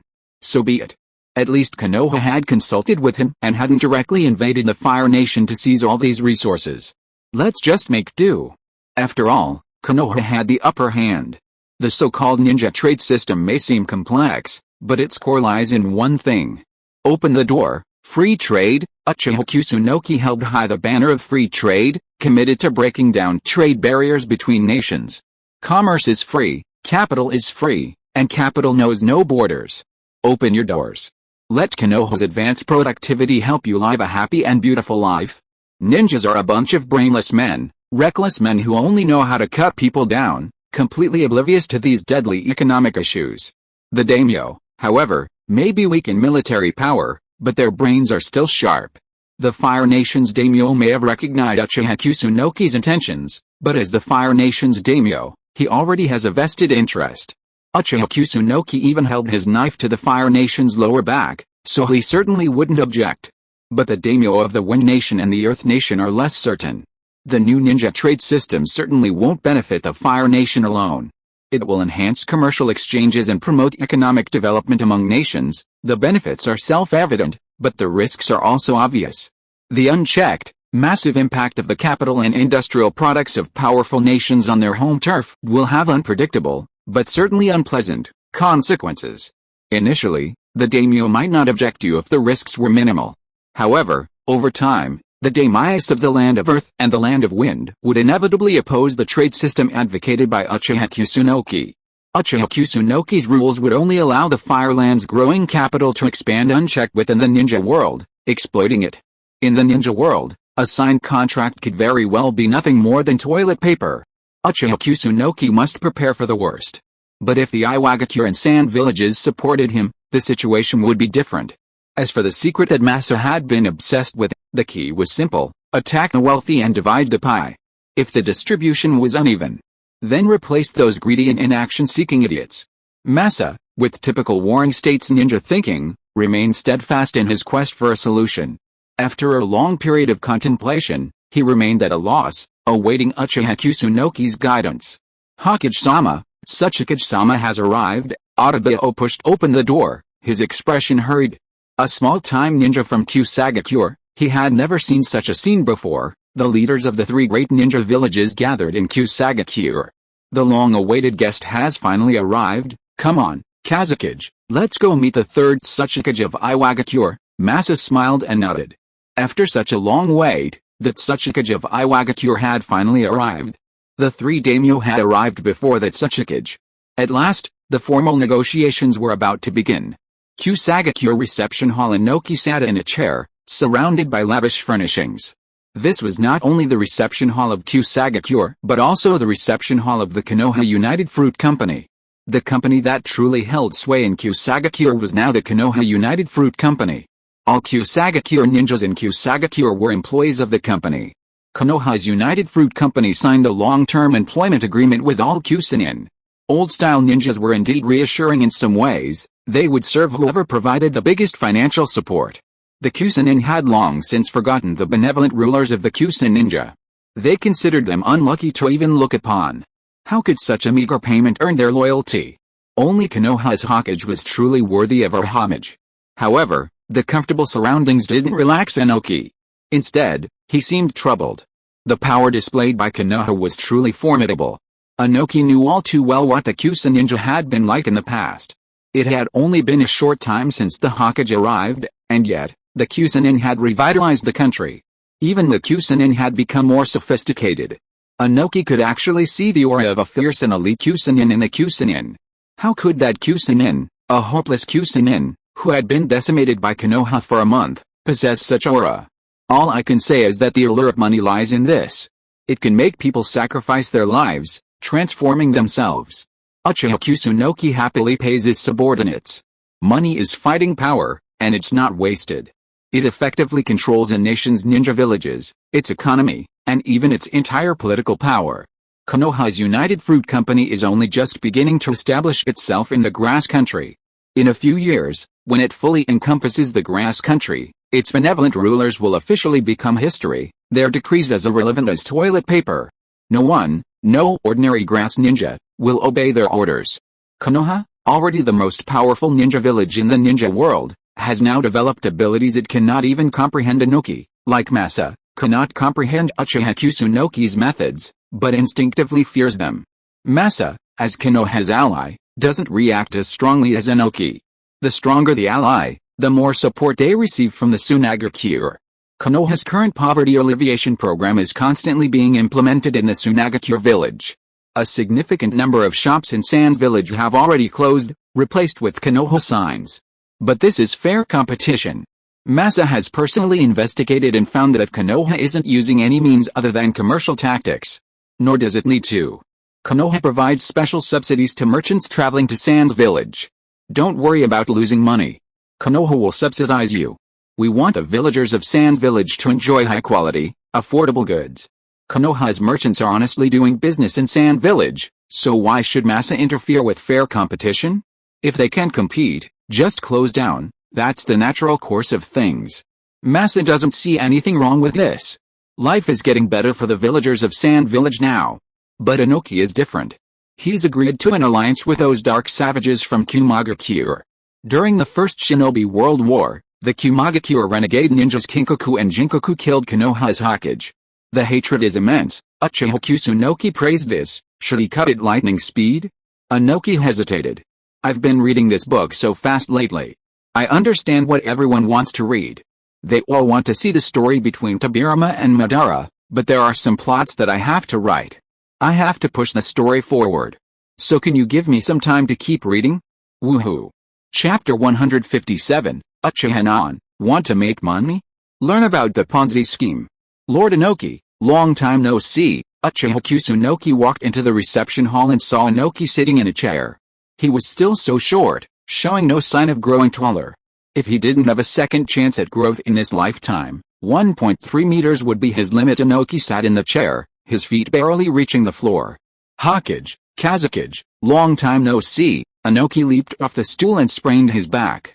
Ah, my back. Inoki grimaced, one hand on his waist, recovering for a moment. Inoki's back, is it a problem at such a young age? It was tragic, but also hilarious. Inoki's short stature, his exaggeratedly large nose, the way he clutched his old back and screamed in agony. Uchiha Kusunoki and Masa suppressed the curls of their lips. "Excuse me, I've got so much going on in the Iwagakure village that I accidentally developed a herniated lumbar spine. It's just a minor issue." Inoki let out an awkward smile, having just met the Hokage and the Kazekage and already embarrassed himself. "Tsuchikage, no matter how busy your work is, you have to learn to take care of your body." Masa seemed to understand this. Working day and night as a gold miner in the desert can lead to premature death if you don't take good care of your body. It's all for the village. "We are the village Kage," Inoki sighed softly, recalling a less than pleasant memory. Even as Kage, he had to find time to carry out missions in order to earn as much as possible for the village. He worked on missions during the day and stayed up late at night to process documents. Inoki felt miserable. Why did the atmosphere suddenly become so tense? Uchiha Kusunobu quickly changed the subject. After some pleasantries, Inoki sat back in his chair and took the initiative to talk to Uchiha Kusunobu about the Konoha United Fruit Company. Inoki still harbored concerns, skeptical that Uchiha Kusunoki would be so kind as to give shares to Iwagakure for free, at a cost practically nothing. For Iwagakure, this represented billions of ryo annually. Could Konoha be so wealthy as to not care about billions? Of course, that was the answer. While billions of ryo annually was a significant sum, it was nothing for Konoha today. It simply meant a small loss in profits from the land of grass. Konoha's strategic objectives regarding the land of grass had already been achieved, and the profit was merely a side benefit. The billions of ryo lost would be recouped several times, dozens of times, even hundreds of times in the future. If these few billions of ryo could buy Iwagakure's silent support for Konoha and promote the development of a ninja trade system, then that would be a truly remarkable bargain. Furthermore, according to intelligence, Iwagakure and Kumagakure had formed an alliance. This could also undermine their alliance. He must capitalize on the wisdom of his ancestors in forming alliances and making alliances. Uchiha Kusunoki had no regard for the scoundrels of Kumagakure. Sand Village, Iwagakure, and Mist Village had all fought wars with Konoha, but Kumagakure was the only ninja village to fight Konoha to the bitter end, battling the ninjas of both villages until their blood was drained. Kumagakure's aggressiveness was simply too strong.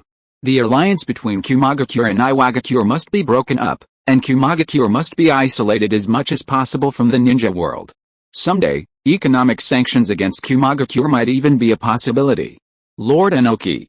Konoha has always upheld Hashirama-sama's will of fire and the principle of mutual benefit. The grass country was ravaged by war, its people displaced, and countless people starved to death. So Konoha took action and established the Konoha United Fruit Company. As for the results, Lord Inoki should have seen them, so I need not elaborate. Uchiha Kusunoki spoke in official diplomatic language, insisting that Konoha must uphold the banner of justice. Inoki listened patiently, at least from his expression, believing Uchiha Kusunoki's words. As for his inner thoughts, Uchiha Kusunoki couldn't tell. After some necessary diplomatic rhetoric, Uchiha Kusunoki handed him the outline of his proposal. It covered not only Konoha United Fruit Company but also the rules for the newly established ninja trade system. However, since there were so many details involved, Uchiha Kusunoki only outlined the general outline, emphasizing the obligations of the Iwagakure village, supporting Uchiha Kusunoki and jointly building a new ninja trade system. As long as the powerful ninja villages stayed out of this matter, Uchiha Kusunoki didn't care about the opinions of the daimyo. If they didn't want to cooperate, they could die. Inoki carefully reviewed the proposal, which was similar to what Uchiha Kusunoki had stated in his invitation letter. Was the Hokage really that open-minded? Billions just given away. Outrageous. Don't contact me, Kumagakure village. I'm afraid Konoha will misunderstand. The Iwagakure village simply opened its market, allowing villagers to freely purchase bananas and Konoha United fruit products. Uchiha Kusunoki didn't force Iwagakure to purchase a specific amount of bananas or Konoha United fruit products each year. That was left to the villagers to decide. If Konoha produces high-quality and low-priced goods, then the villagers of Iwagakure will buy them on their own initiative. There's no need for the ninja village to interfere. All the ninja village needs to do is sit back and let the market freely compete. If no one buys your goods, shop owners should learn to reflect on themselves. Why are your products so expensive and poorly made? It's no wonder that businesses that blindly blame others go bankrupt and close down. The ninja trade system is designed to promote the development of ninja commerce, so that the entire ninja world can enjoy the best quality and the lowest prices. Praise Hayek, your greatness needs no further explanation. Uchiha Kusunoki preached the theory of the free market, and Inoki listened intently, not seeing anything wrong with what he said. The shop owner's own poor management led to the store's closure. It was what he deserved. If you're not making money, sometimes look within yourself. Have you been working diligently over the years? Has technology improved? Compared to ninjas. If you are not strong enough and cannot receive missions, you should practice hard to make yourself stronger.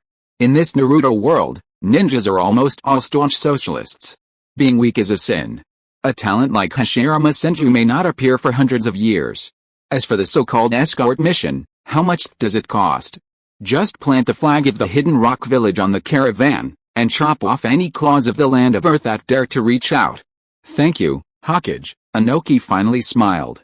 He made a lot of money in the land of grass this time.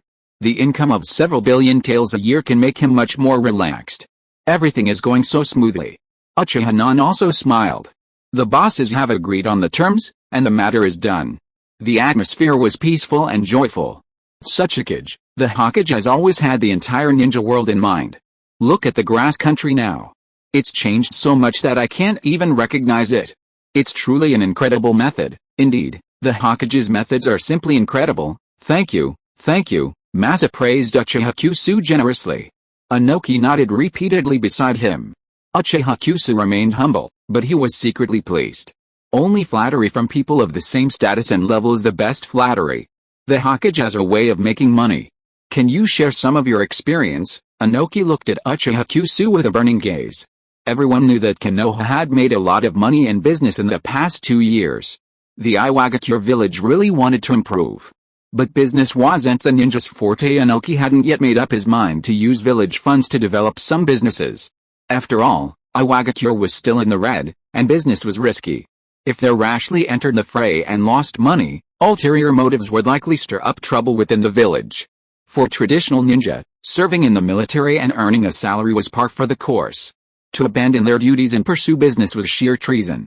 Even the mere thought of doing it was a sin. Even Uchiha Kusu struggled in the early days of his venture. He had virtually no support within the village, and the opposition, led by Uzumaki Mido, overwhelmed everything. Uchiha Kusu gambled on his authority as Hokage, and pushed forward. Without the right timing, location, and people, and the future's market's ability to rip off the insignificant insects in the land of fire, putting money in the hands of those ninja clans, establishing business in Konoha would have been a daunting task. Yet, Hokage, please share some of your experience, Mosa chimed in. Uchiha Nan smiled. He had been caught in the rain himself, so he wanted to hold an umbrella for others. No way. He even tore up the umbrella. To develop a business, the most important thing is to choose a good track and make use of your own advantages. Especially to dare to go all in. Going all in is a kind of wisdom. Don't be afraid of losing money. How much money you have wasted determines how magnanimous you are. If you have spent 1 billion taels of money on wasted money, when it comes to doing practical things, taking 10 billion is a piece of cake, isn't it? If you understand, applause, drink up the chicken soup for success. It's a pity that there is no speaker, the effect is not explosive enough.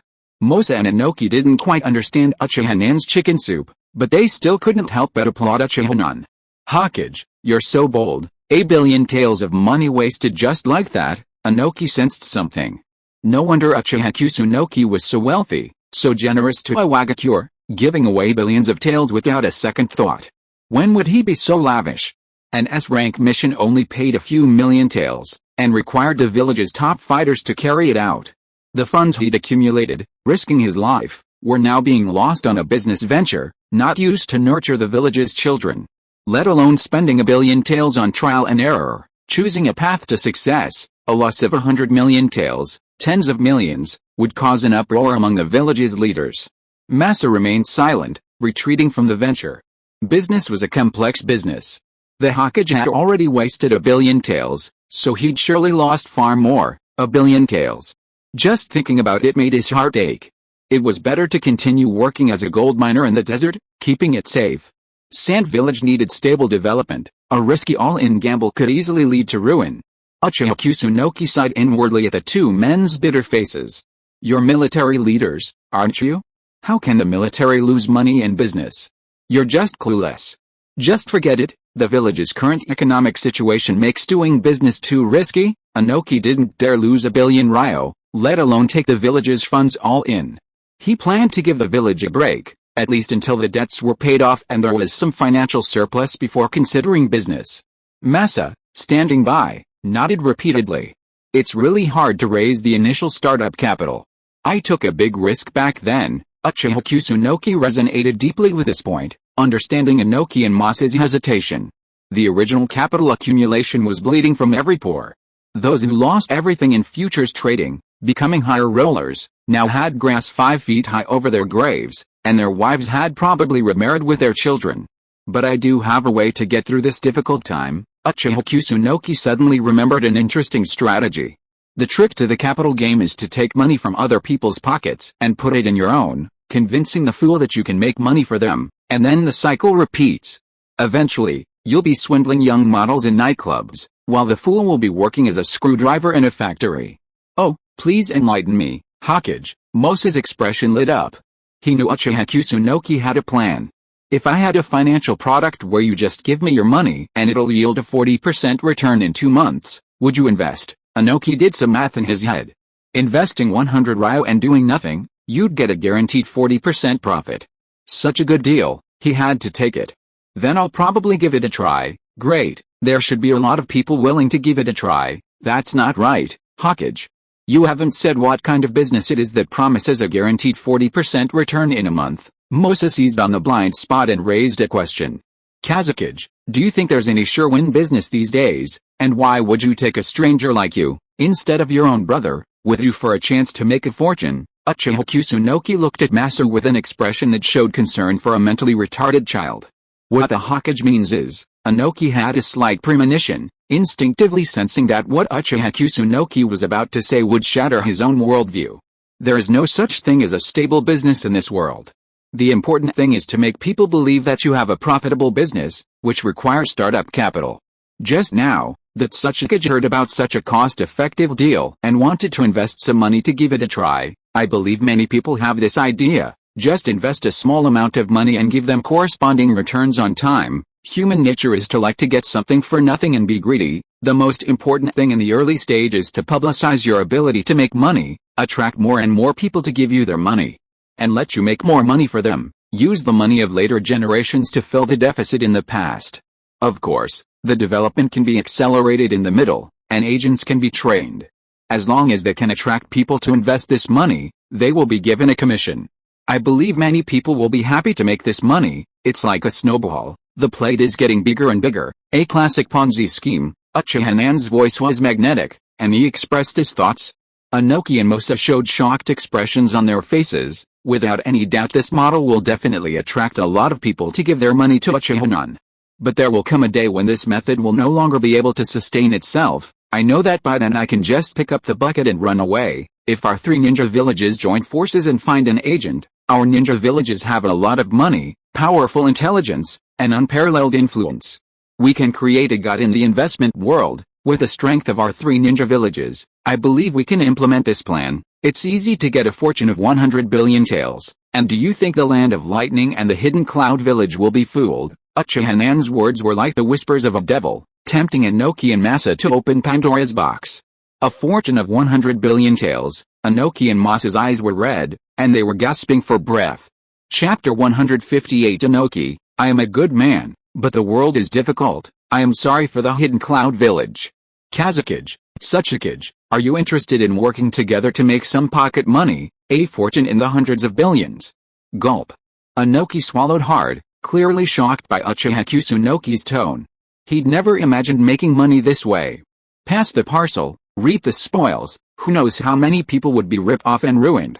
Making money this way wouldn't result in a sonless child, would it? Inoki was still hesitant, but the third Kazakage, Masa, had a bright look in his eyes, deeply intrigued by Uchiha Kusunoki's Ponzi scheme. The sand village was so poor, and the daimyo had cut funding.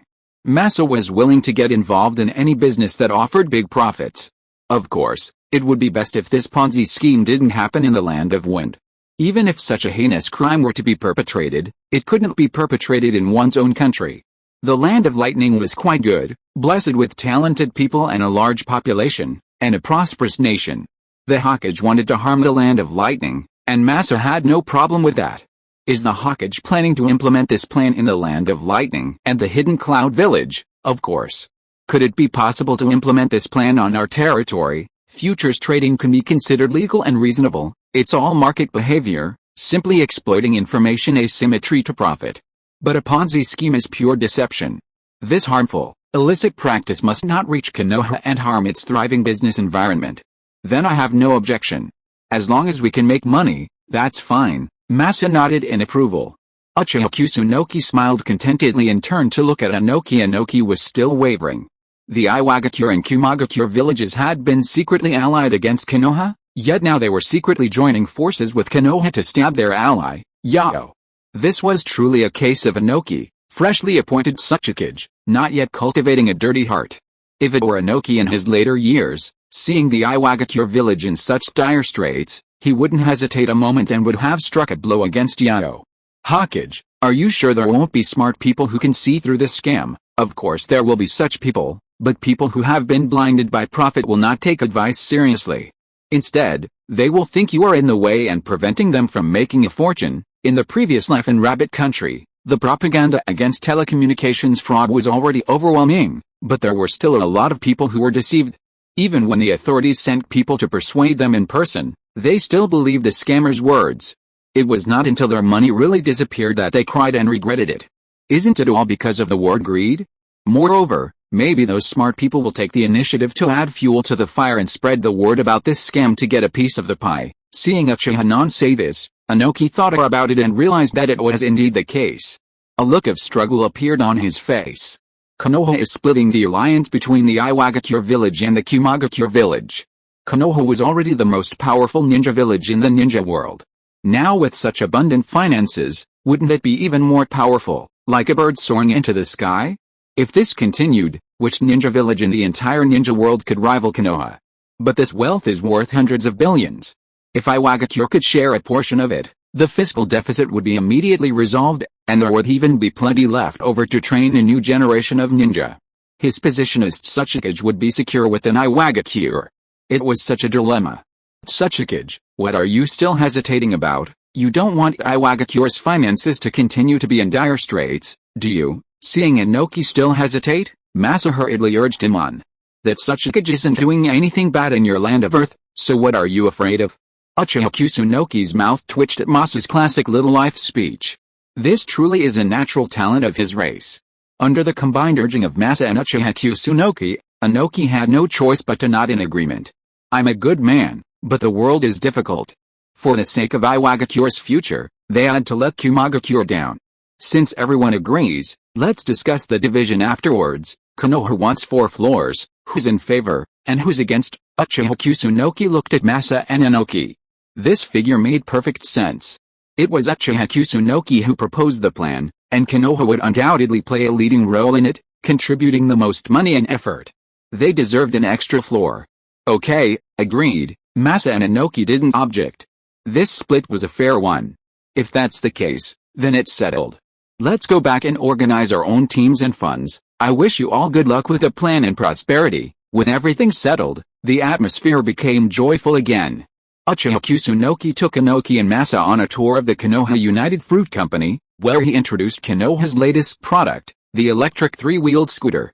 No one dislikes convenient transportation, and Inoki was intrigued enough to try it out. Its unique dual-energy design allowed it to be powered by both chakra and electricity. Building on this foundation, Senju Tobirama upgraded the product. The electric 3-wheeled motorcycle features a special chakra replenishment system. A ninja wearing the connecting device instantly provides energy to the 3-wheeled motorcycle. In case of low energy, the ninja becomes a mobile battery. Of course, there's also the latest furniture. Masa wasn't surprised. These products had long been sold in the Sands village. Inoki marveled at Konoha's creativity as he observed them. Ninjutsu, originally designed to kill, had been transformed into something so incredibly useful.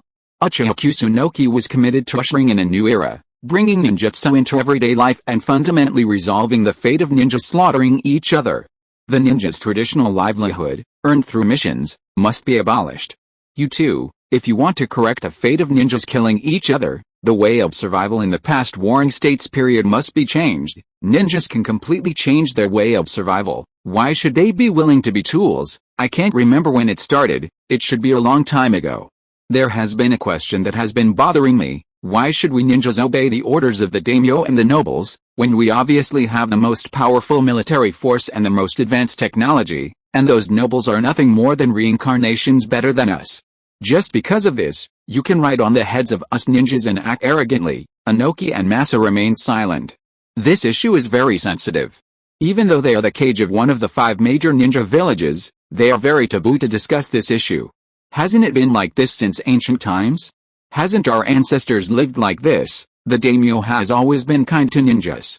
Inoki frowned, not wanting to delve into this issue. The Hokage's idea was too dangerous.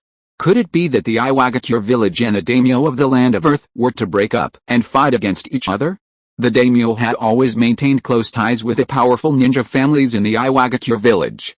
Whether it was hiring tasks or various festival rewards, they had always provided everything, and every year they would provide a large amount of funding to the Iwagakure village. This situation existed not only in the Land of Earth, but also in the Land of Fire. The relationship between the ninja family and the daimyo had always been tangled and confusing. Speaking of which, the daimyo was one of the original shareholders of Konoha. In the establishment of Konoha, the daimyo contributed money and effort, and went with the flow, making good connections, which was the daimyo's signature skill. Tsunade also had the title of Princess of the Land of Fire, which was canonized by the daimyo himself, and her status was higher than that of the daimyo's biological daughter. Furthermore, facing the powerful Konoha, the daimyo performed flawlessly, maintaining constant cooperation and even threatening to marry Uchiha Kusunoki, despite the childless state. The daimyo offered to settle down first, and if a son was born, he would marry a daughter. A daughter would be crowned a princess, just as Tsunade had been. Uchiha Kusunoki could lead the Konoha ninja clan in a brutal assault on the nobles, but if you were to convince them to join him in overthrowing the daimyo and completely annihilating the Fire Country daimyo line, that would be a difficult proposition. Convincing the current generation of ninja was unlikely. Therefore, Uchiha Kusunoki decisively set his sights on the new generation, educating them in the right ideology and basking in the patron saintly presence of Konoha. Is it right from the beginning? But without the daimyo, who will fund the ninja villages? Without the nobles, who will issue missions to the ninjas and support their families? Inoki, the conservative ninja, took action. Uchiha Kusunobu said no more. This was destined to be a fruitless debate. Konoha had already broken free from the shackles of the daimyo and achieved self-sufficiency. Yet, Inoki and Masa still relied on the daimyo and the nobles for their meals. A well-fed man does not know the hunger of a hungry man. And even Uchiha Kusunobu had no intention of breaking with the daimyo and engaging in a confrontation. There was no point in saying more. Facing different situations, even different ideologies, it was natural that he would not agree with Uchiha Kusunobu's ideas. But that was not important. Uchiha Kusunobu only needed to plant a seed of thought. Sooner or later, the wind that blew from Konoha would sweep across the entire ninja world. Increased productivity would inevitably change production relations. Inoki and Masa, wanting to make the ninja village stronger, would sooner or later come into conflict with the daimyo. Masa, in particular, had his funding for the Sands village cut by the daimyo. Although this was a necessary measure, everyone was well aware of the situation in the Land of Wind. Ninjas are tools of endurance. When ninjas cry in pain, it's Masa who bears the brunt of the infamy. The higher-ups don't give money, but the lower-ups are desperate for it. The Sand village's budget is being cut, and you, the Kazakage, are too cowardly in front of the daimyo. What are you afraid of? Why don't you dare confront the daimyo? Forced by reality, Masa is forced to work as a gold miner in the desert. How could he not feel resentment? Uchiha Kusunoki quickly stopped the debate and turned the conversation back to business. All that fussing isn't as practical as making money. For example, Konoha provides the money and technology, while Iwagakure provides the manpower. Factories are being built in Iwagakure to boost employment, a new power grid is being built, and the chakra of tailed beasts, even ninja, is being traded. Konoha and the Sand Village have long collaborated on this. In the arid environment of Sand Village, business profits are slim, and even low-margin businesses require Konoha subsidies. But Iwagakure is different. Collaborating with Iwagakure is a surefire way to make money. Masa constantly praised Inoki's cooperation with Konoha for the benefits it brought to Sand Village, making Uchiha Kusunoki feel that Konoha's investment was well spent. Inoki was very interested in Konoha's industries, and according to Masa, these collaborations would be very beneficial to Iwagakure. Promoting employment and increasing villagers' incomes, this alone was enough to convince Inoki and Konoha to cooperate. Uchiha Kusunoki had already settled the matter with Iwagakure and Sand Village. The daimyo of the Land of Fire was trying his best to persuade the daimyo of the Land of Wind and the Land of Earth to proceed with a major undertaking of a new trade system for the ninja world. The daimyo of the Land of Earth and the Land of Wind carefully studied the new trade system. It would reduce trade barriers, lower tariffs, ensure road safety, and deepen commercial exchanges between nations. It seemed good, but something didn't feel right. The ninja world didn't have a closed-off society, with the exception of the Land of Water. But that was due to geographical factors.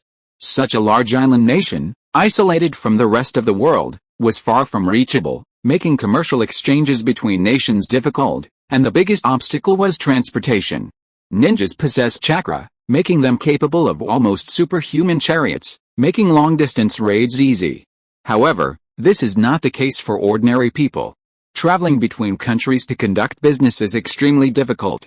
Journeys are long, transportation is difficult, and there are numerous bandits, wandering ninja, and renegade ninja, making robbery a high possibility. Furthermore, the ninja world is plagued by the existence of unique natural energies, making the wild beasts incredibly ferocious. Large-scale commercial cooperation requires more than a simple agreement. What do you mean Konoha takes the lead? Konoha is the dominant force in the business?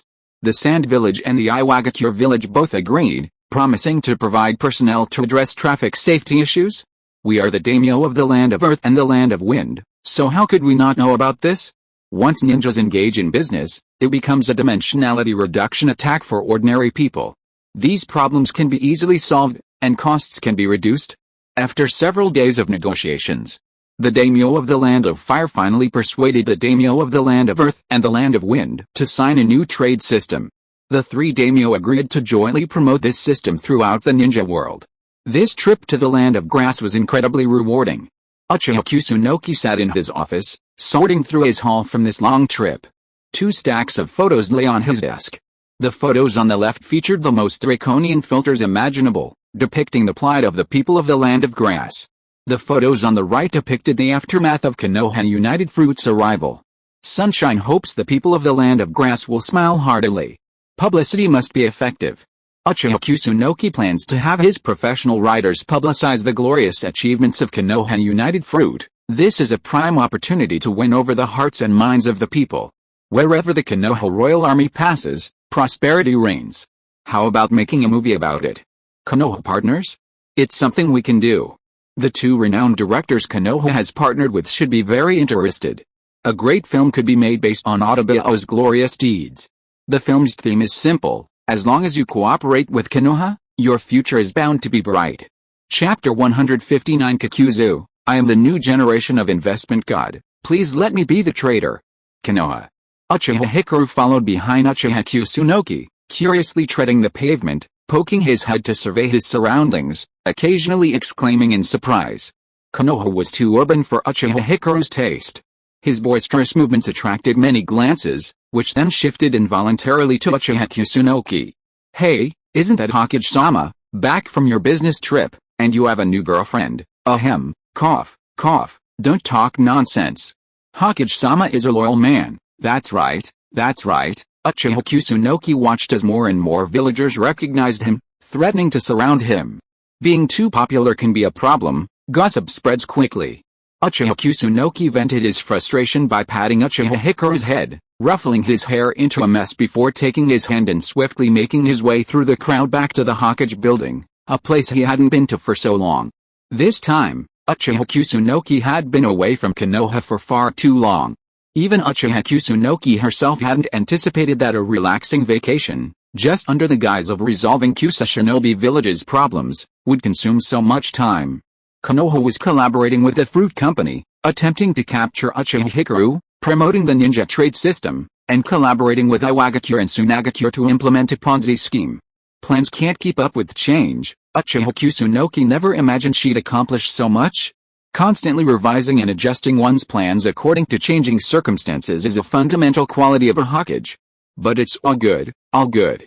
Uchiha Kusunoki returned to the office, followed by Uchiha Hikaru, cautiously settling into her leather sofa. The luxurious office decor overwhelmed her. A wild girl from the countryside, she'd finally seen the world. News of Uchiha Kusunoki's return to Konoha quickly spread throughout the Hokage building. Nara Shikeon, immersed in a disk full of documents, heard the news and rushed to Uchiha Kusunoki's office. Nara Shikeon desperately wanted Uchiha Kusunoki back in Konoha. Lord Hokage, stop wandering around outside and use your magical powers.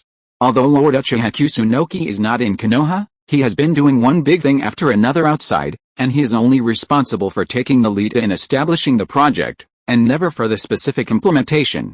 Nara Shikato, go and make a specific implementation plan for Konoha United Fruit for me. The detailed rules and regulations of the ninja trade system are also handed over to you. The latest classics and materials of the Fire Country in the past few decades. It can fill up several rooms. Nara Shikato leads the Nara clan to work day and night, sorting the materials into categories. The liver of every clan member is not very good now. Staying up late and working hard really hurts the liver. Hey, long time no see, Shikato-kun, long time no see, Hokage-sama. Nara Shikato had dead fish eyes, and the deep dark circles under his eyes were particularly obvious. Luan, haven't you been sleeping well lately? Thanks to the Hokage, I've been working late lately. I haven't had a good night's sleep at home in over 2 months. Nara Shikato gritted his teeth as he spoke, complaining about Uchiha Nan's hands-off approach to management. In this ninja world, is there any Kage as carefree and relaxed as Uchiha Nan? Well, you've been working so hard. Okay. All employees working overtime will have their wages tripled during this period, and all overtime will be paid 5 times. They'll all be paid as bonuses at the end of the month. The only solution? Pay more. To get employees to work harder, you have to give them a hefty pay raise. Employee complaints about excessive overtime simply mean the boss isn't paying them enough. Do you feel better now? Uchiha Nan sat in a chair, a grin on his face, teasingly torturing Nara Shikato. Hokage-sama, I feel energized now. Nara Shikato, having secured a generous bonus and overtime pay for himself and his subordinates, beamed. The magic of money was truly intoxicating. Excellent, I have an important task for you now. Nara Shikao's expression visibly fell. Great, so it's waiting for me here? You want me to work overtime for another few months? No way. No matter how much money you make, you still have to live to spend it. Hokage-sama, who is the flower in your office? No, this beautiful girl? Who is she? Nara Shikato quickly changed the subject, his eyes fixed on Uchiha Hikaru, who sat stiffly to the side. He had been so busy complaining that he hadn't noticed there was a girl sitting in the Hokage's office. She's obviously from the Uchiha clan. Could she be the Hokage's new girlfriend?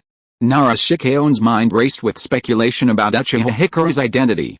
Her name is Uchiha Hikaru, a member of the Uchiha clan who was left behind in the ninja world and has now returned to Konoha to reunite with her ancestors. Uchiha Nan had fabricated an identity for Uchiha Hikaru and hadn't directly revealed it to Nara Shikato. And Uchiha Nan hadn't lied. Uchiha Hikaru was indeed a member of the Uchiha clan who had been left behind, just a little older. Even Uchiha Madara would have called her grandma. Hello. Uchiha Hikaru stood up from the sofa, his expression unnatural.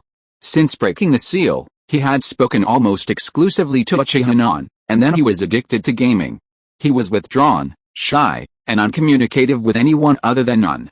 After being sealed for hundreds of years, it was understandable that he hadn't interacted with anyone. But lately, he had to manage his gaming time. Nan had noticed that Uchiha Hikaru was incredibly obsessed with arcade games, constantly dreaming of defeating him through game control, satisfying his pride as an Uchiha. But he was constantly suppressed by Nan, who then turned to staying up late to hone his gaming skills. Now, Nan was already feeling the pressure of facing Uchiha Hikaru. What a terrible nerd. How could he possibly fit in with Konoha and the Uchiha clan if he was constantly addicted to gaming? He had to manage Uchiha Hikaru's gaming time. Hello. Miss Uchiha Hikaru, Nara Shikato greeted Uchiha Hikaru, keenly aware of the unusual relationship between Uchiha Kusunoki and Uchiha Hikaru. But that wasn't his concern. Nara Shikato simply wanted to vacate Uchiha Kusunoki's office. With a Hokage now back and Konoha now in charge, Nara Shikeon simply wanted to take some time off, rest, and get a good night's sleep. Overtime was out of the question. He wouldn't do it, no matter how much money he was offered.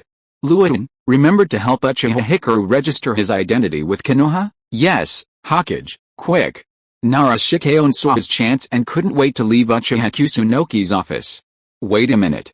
I have something else for you to do. Uchiha Hikaru didn't let Nara Shikeon, who was trying to escape, let him go and recount the Ponzi scheme he, Inoki, and Masa were planning to implement. Hokage-sama, you truly have a knack for making money. Nara Shikeon, after hearing the entire Ponzi scheme, marveled at Uchiha Kusunoki's imagination and his ability to manipulate people. The Land of Lightning and the Hidden Cloud Village were in dire straits. This tactic was even more ruthless than the previous schemes to exploit futures trading. Nara Shikeon had no doubt that Uchiha Kusunoki's plan would succeed. It precisely capitalized on the nastiest aspects of human nature, unearned gain, greed. But Nara Shikeon truly didn't want to get involved in such a thing. His burdens were too overwhelming, too heavy. Every day, a mountain of documents lay before him. He'd just finished one this morning, and by the time he'd grabbed a bowl of instant noodles in the adjacent lounge, the pile had returned to its original state. If this weren't the Hokage's building in Konoha, Nara Shikeon would have suspected an assassin had cast a genjutsu on him, trying to tire him out with endless paperwork. Unfortunately, reality is even more cruel. The assassins are fake, but the documents are real. Nara Shikeon wondered if he'd be exhausted to death. Probably. If he kept working this hard, he'd definitely lose years of his life. Hokage-sama, I feel the burden is too heavy. I'm in charge of the Commerce Department, which also involves parts of the Finance Department and the Intelligence Department. I'm also keeping an eye on pig iron futures, and I'm also expanding Konoha's power grid. Konoha's United Fruit Company is still in its early stages, and new documents are arriving from the Grass Kingdom every day. Oh, and there's also your latest project, the Ninja Trade System. Nara Shikeon kept rambling on about his workload, making Uchiha Kusunoki feel a little embarrassed. Nara Shikeon was truly being squeezed to the bone. He'd pushed himself to the limit, and now his face was haggard, his hair dry, and dark circles under his eyes. He was in his prime, but a lot of gray hair was appearing. It would be a shame if such a useful subordinate died suddenly. Alice, that's not right. It was fantastic. If Nara Shikeon died suddenly from overwork, Uchiha would give him a lavish funeral, then immediately summon Nara Shikeon through the impure world reincarnation technique. Then Nara Shikeon could become a nuclear-powered donkey, working non-stop 24/7. Just like Senju Tobirama, who dedicated himself to Konoha even after death. Oh, this was perfect. Hokage-sama, please say something. Uchiha was lost in thought, imagining himself possessing another nuclear-powered donkey. Nara Shikeon sensed the malice emanating from Uchiha and shuddered. Hokage-sama must be contemplating something extremely dangerous, and it involved him. Uchiha regained consciousness and realized the depth of his own thoughts. His neck suddenly felt tight. He wondered if he would ever be hung from a street light again. Forget such a mean thing, let's just use it on Senju Tobirama. Uchiha felt like that wasn't right. Or at least, it shouldn't be done. Luan, since you said so, then please recommend someone to take charge of this matter. Uchiha decided to let Nara Shikeon off the hook and let him recommend someone to take over his responsibility. Nara Shikeon fell into deep thought. This Ponzi scheme.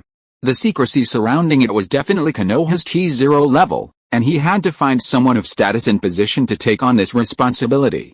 Hinata Takuma.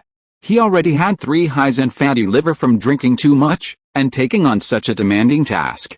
Well, they were all colleagues, and if he did that, he'd probably get a sack from Hinata Takuma.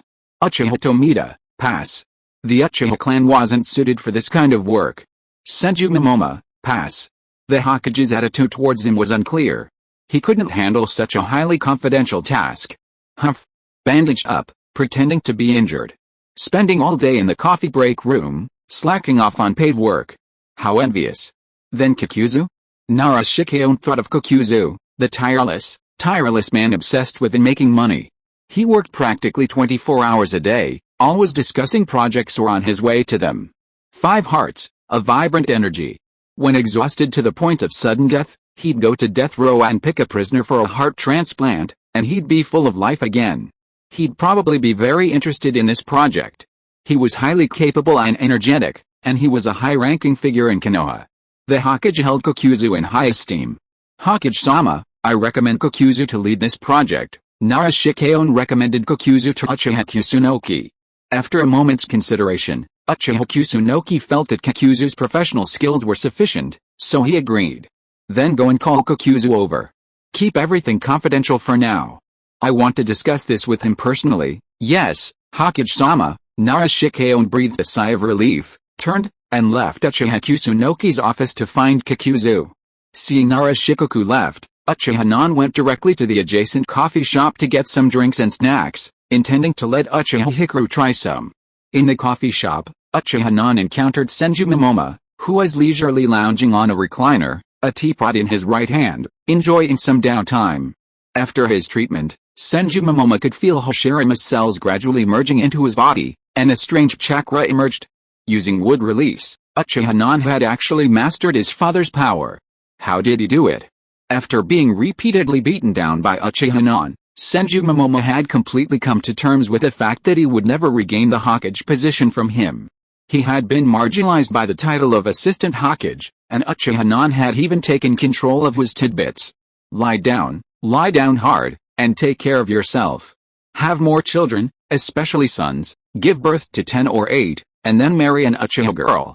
Ugh, you stinking rice worm. Uchiha Non glanced at Momoma Senju, unaware that he had gone from being the cynical, unwilling leader of the Senju clan to a lazy idiot. His life was more comfortable than his own. Uchiha Non thought he had to find a way to give Momoma something to do. Capitalists hated paid idiots the most. Returning to the office, Uchiha Non found Kokuzu already seated. He placed the drinks and snacks on the coffee table and invited Uchiha Hikaru and Kokuzu to share a snack. Kokuzu had no interest in food. He had long since grown tired of the unlimited snacks and tea in the office. But Uchiha Hikaru's eyes lit up. The aroma of the cakes and snacks was so tempting that he eagerly picked up a piece and began to eat, his face lit with enjoyment. The cakes were so delicious. Kokuzu, sitting nearby, spoke impatiently, "Hokage-sama. What do you want with me? I have a big deal to discuss this afternoon. Please don't delay my money-making efforts." "Excellent."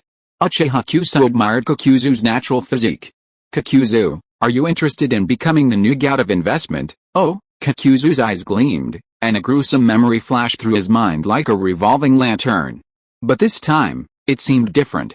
Chapter 160, Tobirama, your power is too strong, hurry.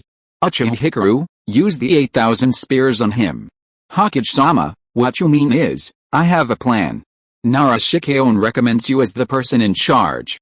Konoha will join forces with the Sand Village and the Iwagakure Village to implement a Ponzi scheme in the Land of Lightning. A Ponzi scheme is simply a game of pass the parcel.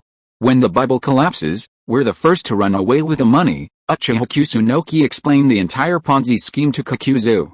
Kokuzu's green eyes gleamed, and he couldn't help but feel excited. "Hokage-sama, if you had this idea, why didn't you tell me earlier? I'm not even in business." "Hokage-sama, please let me be the trader." Kokuzu quickly accepted the job. All the money he had earned in the first half of his life had been plundered by futures trading, leaving him like a fat, green leek. This time, it was finally his turn to be the sickle. "Very well, then I'll leave this matter to you. Nara Shikato will be assisting you. If you have any questions, feel free to ask him. You must choose a reliable agent. He'll have to personally go to the Land of Lightning to carry out the plan." Uchiha Kusunoki urged Kokuzu to choose a reliable agent who must be both eloquent and strong enough to protect himself. "Hokage-sama, I think that little white-haired Hatake Tsukumo can handle this." Kokuzu immediately thought of Hatake Tsukumo. He had a criminal record. He used his eloquence in the futures trading hall to trick a stream of unscrupulous investors into going all in, including himself. "Well, I think we should consult Hatake Tsukumo's opinion. There are no impenetrable walls in this world. In the Land of Fire, rumors have long circulated that the daimyo and Konoha are colluding to exploit the nobles using pig iron futures." Faced with such a powerful figure, the exploited nobles dared not vent their resentment, only gnashing their teeth and swallowing their anger. But for the small players who waved the flag and shouted down the slogans, like Hatake Tsukumo, it was a different story. Hatake Tsukumo had offended countless people, nobles, wealthy merchants, and a host of civilians who had been accidentally injured, as well as wandering ninjas and bounty hunters. There was no one who didn't resent him, after all, because his role was to act as a mouthpiece for others to deceive.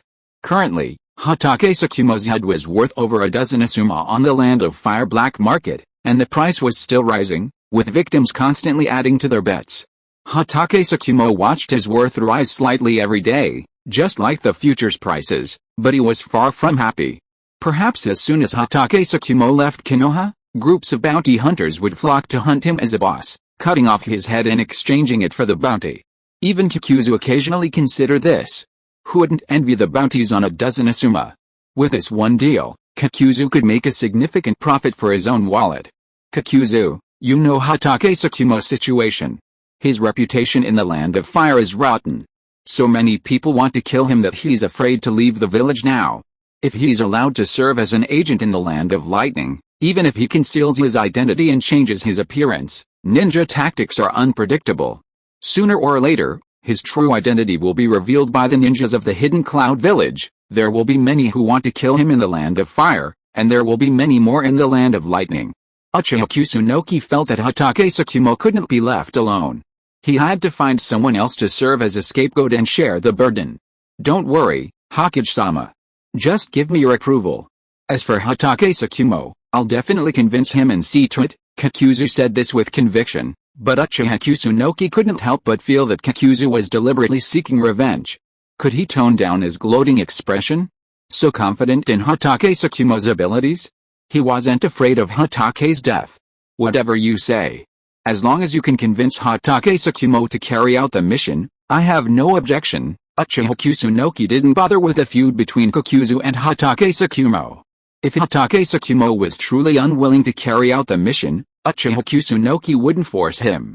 But if Kakuzu could convince him, then okay, Hokage-sama. Kakuzu smiled and immediately left the Hokage's office, intending to discuss with Hatake Tsukumo how to carry out this glorious and arduous mission. Only Uchiha Nan and Uchiha Hikaru were left in the office. Uchiha Hikaru was wolfing down a snack on the table. Noticing Uchiha Nan's gaze, he quickly restrained himself and sheepishly wiped the cream from the corner of his mouth. Come on, follow me back to the Uchiha clan. Uchiha Nan felt it was time to bring Uchiha Hikaru back to his roots. No, she seemed to be the ancestor. But there was no need to dwell on it. She had to assimilate Uchiha Hikaru into the Uchiha clan as quickly as possible, so that he would feel a sense of belonging. I really don't know what's going on in the minds of the ninjas in this Naruto world. When a gifted genius appears in the family, instead of immediately recruiting them, strengthening their bond with the family and fostering a sense of belonging, they use them as weapons, locking them up in prison for no reason, subjecting them to beatings and humiliation, and then releasing them to serve as thugs in times of crisis. They're truly fearless. Any normal person would have turned against the family and stabbed it back. Uchiha Hikaru is like this, Kaguya Kamimaro is like this, and later generations like Naruto and Gaara are all like this. The village and the clan don't even consider them human. How can they be expected to serve the clan and the village? But, these people, it seems, are not normal people, more or less tainted by their baseness. Only the strange and perverted values of daily life can create such a distorted world. So soon, Uchiha Nan, I'm not ready yet. Uchiha Hikaru's hand was firmly grasped by Uchiha Nan. Uchiha Nan ignored Uchiha's little pretentiousness and took her directly to the Uchiha clan territory. Is this little girl an Uchiha ancestor? How high up the generation must she be? Grandma, that's definitely not enough. She should be called great-great-grandma. Uchiha Nan gathered the Uchiha leaders and introduced them to Uchiha Hikaru's identity. Then, he planned to prepare a grand banquet within the clan to welcome Uchiha Hikaru back to the clan. The Uchiha leaders were all at a loss. From what mountain valley did this ancestor come out, and she was of such a high generation? At first, the Uchiha leaders did not take it seriously. After all, she was just an ordinary Uchiha. Was it worth it to gather them all and hold a welcome party for her? Why not just give Uchiha Hikari an Uchiha identity and arrange a residence in the Uchiha clan? So what if she was of a high generation? The Uchiha people did not value generation, but the number of Magatama in the eyeballs and whether there were beautiful patterns. Uchiha Hikari is very powerful. She has opened the main Decay of Sharingan like me. Uchiha Nan knew very well what the family atmosphere was like. Uchiha Hikari would not be able to subdue this group of Uchiha unless he showed some of his true strength. Look at me, Grandma. According to the family tree, You and I are related, in a hurry, you shameless bastard. Everyone here is a relative of Grandma, the ancestor has returned to the family. We must hold a grand banquet to welcome him home. I agree, of course we should, I'll go prepare it now. The Uchiha clan's expressions changed swiftly when they saw Uchiha Hikari with patterns in his eyes. We Uchiha only like those with patterns in their eyes. After a burst of noise, the Uchiha clan began to move, decorating the Uchiha grounds with lights and fireworks. The Uchiha clan gathered at Nanga's shrine that afternoon, where Uchiha Nan announced to the entire clan the news of Uchiha Hikari's return. Girls appreciate the intangible emotional value of ritual, and Uchiha Hikari was no exception. In the distant past, the Uchiha clan was equally thrilled when they learned Uchiha Hikaru had awakened his Mangekyo Sharingan, but the treatment they received was not what they are today. The Mangekyo Sharingan deserves the highest status in the Uchiha clan, a fact now almost universally acknowledged. As for why the Uchiha ancestors treated Hikaru the way they did, Uchiha Nan couldn't fathom the reason. It was all just that old Kishimoto's fault. The grand banquet continued into the evening. Hikaru was initially hesitant, remaining close to Uchiha Nan, but gradually relaxed, blending in with the bolder younger generation of Uchiha at the banquet and actively approaching this ancestor, whom he had never met before. Uchiha Nan was delighted with the outcome. Besides the Uchiha clan, Nan felt there was another person who deserved to meet Hikaru. At night, after the grand banquet, Nan brought Hikaru to Senju Tobirama's laboratory. Having been away from the village for several months, would Tobirama be slacking off without his knowledge? Tobirama, I'm back, Orochimaru, why aren't you home so late? Forget it. I don't care about you. Just remember to give yourself an injection on time. Uchiha Nan saw Orochimaru, whom he hadn't seen for a long time. His face was still as pale as before, and his dark circles were very serious, but Uchiha Nan was too lazy to talk about it. As long as he didn't die, it was fine. Uchiha Nan brought Uchiha Hikaru to the innermost room of the laboratory and found Senju Tobirama, who was doing an experiment. Tobirama, long time no see, did you miss me? Not at all. If you died, I would celebrate with drums and gongs and fireworks. Senju Tobirama still looked unruly, with a sour face, and said that he hoped to die soon. But Uchiha Nan was used to it. Tobirama, it's been so long, why are you still unwilling to call me Hokage? Go to hell, you're such an evil Uchiha brat, forget it, I don't want to bother with you. Tobirama, let me introduce you to someone, Uchiha Hikari. Uchiha Nan solemnly introduced Uchiha Hikari to Senju Tobirama. The ancestor who lived hundreds of years ago opened the Mangekyo Sharingan and mastered the 4 Mangekyo techniques. Senju Tobirama's face changed. Where on earth did Uchiha Nan find this Uchiha from? The Senju family's scriptures seem to have mentioned this Uchiha. It was the ultimate weapon of the Uchiha of that era. It was sealed away by the high-ranking members of the Senju clan at a huge cost. The location of the seal was not specified, and only a rough location was left. You dug her out from hundreds of years ago? This is Senju Tobirama, Konoha's second Hokage. Uchiha Hikaru, how come your Mangekyo Sharingan is still active? The Senju and Uchiha clans have reconciled. While Senju Tobirama has always harbored ill will towards the Uchiha clan, he can barely be considered a comrade. Since your Mangekyo Sharingan is already active, give him the 8,000 spears mark. If anything goes wrong, you'll be able to keep him under control and prevent him from causing trouble. Uchiha Nan instructed Hikaru to perform the 8,000 spears mark on Senju Tobirama. This eye-draining technique consumes a significant amount of energy. It can be used to inflict the 8,000 spears mark on an enemy, allowing them to control their mind and chakra until their power is depleted. Oh, okay, Uchiha Nan. Hikaru obediently performed the 8,000 spears mark on Senju Tobirama.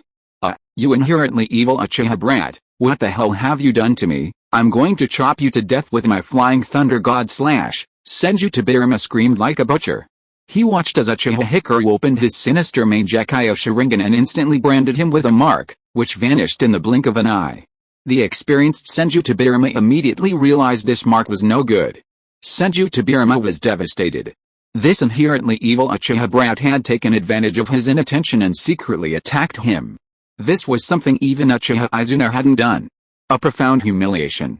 Shut up, Hikaru, shut him up, okay, Uchiha Nan. The mark on Senju Tobirama's arm appeared, and then Senju Tobirama felt his body lose control. He was like a puppet, his mouth tightly shut. Tobirama, this mark is similar to the impure world reincarnation mark. It can both control your body It's my nth layer of protection for you, Senju Tobirama. Your power is too great. Sorry, I can't let you do as you please. Uchiha Kusunoki recalled Hashirama Senju's golden words to the Nine Tails. Uchiha Kusunoki remained ever cautious regarding Senju Tobirama, never letting his guard down, despite already having a commanding advantage in Konoha. But history is full of examples of those who, having a commanding advantage, let themselves go, only to be overtaken by a sudden and decisive defeat. Yuan Shao at the Battle of Guandu, Cao Cao at the Battle of Red Cliffs, and Liu Bei at the Battle of Yiling, all were bloody lessons learned.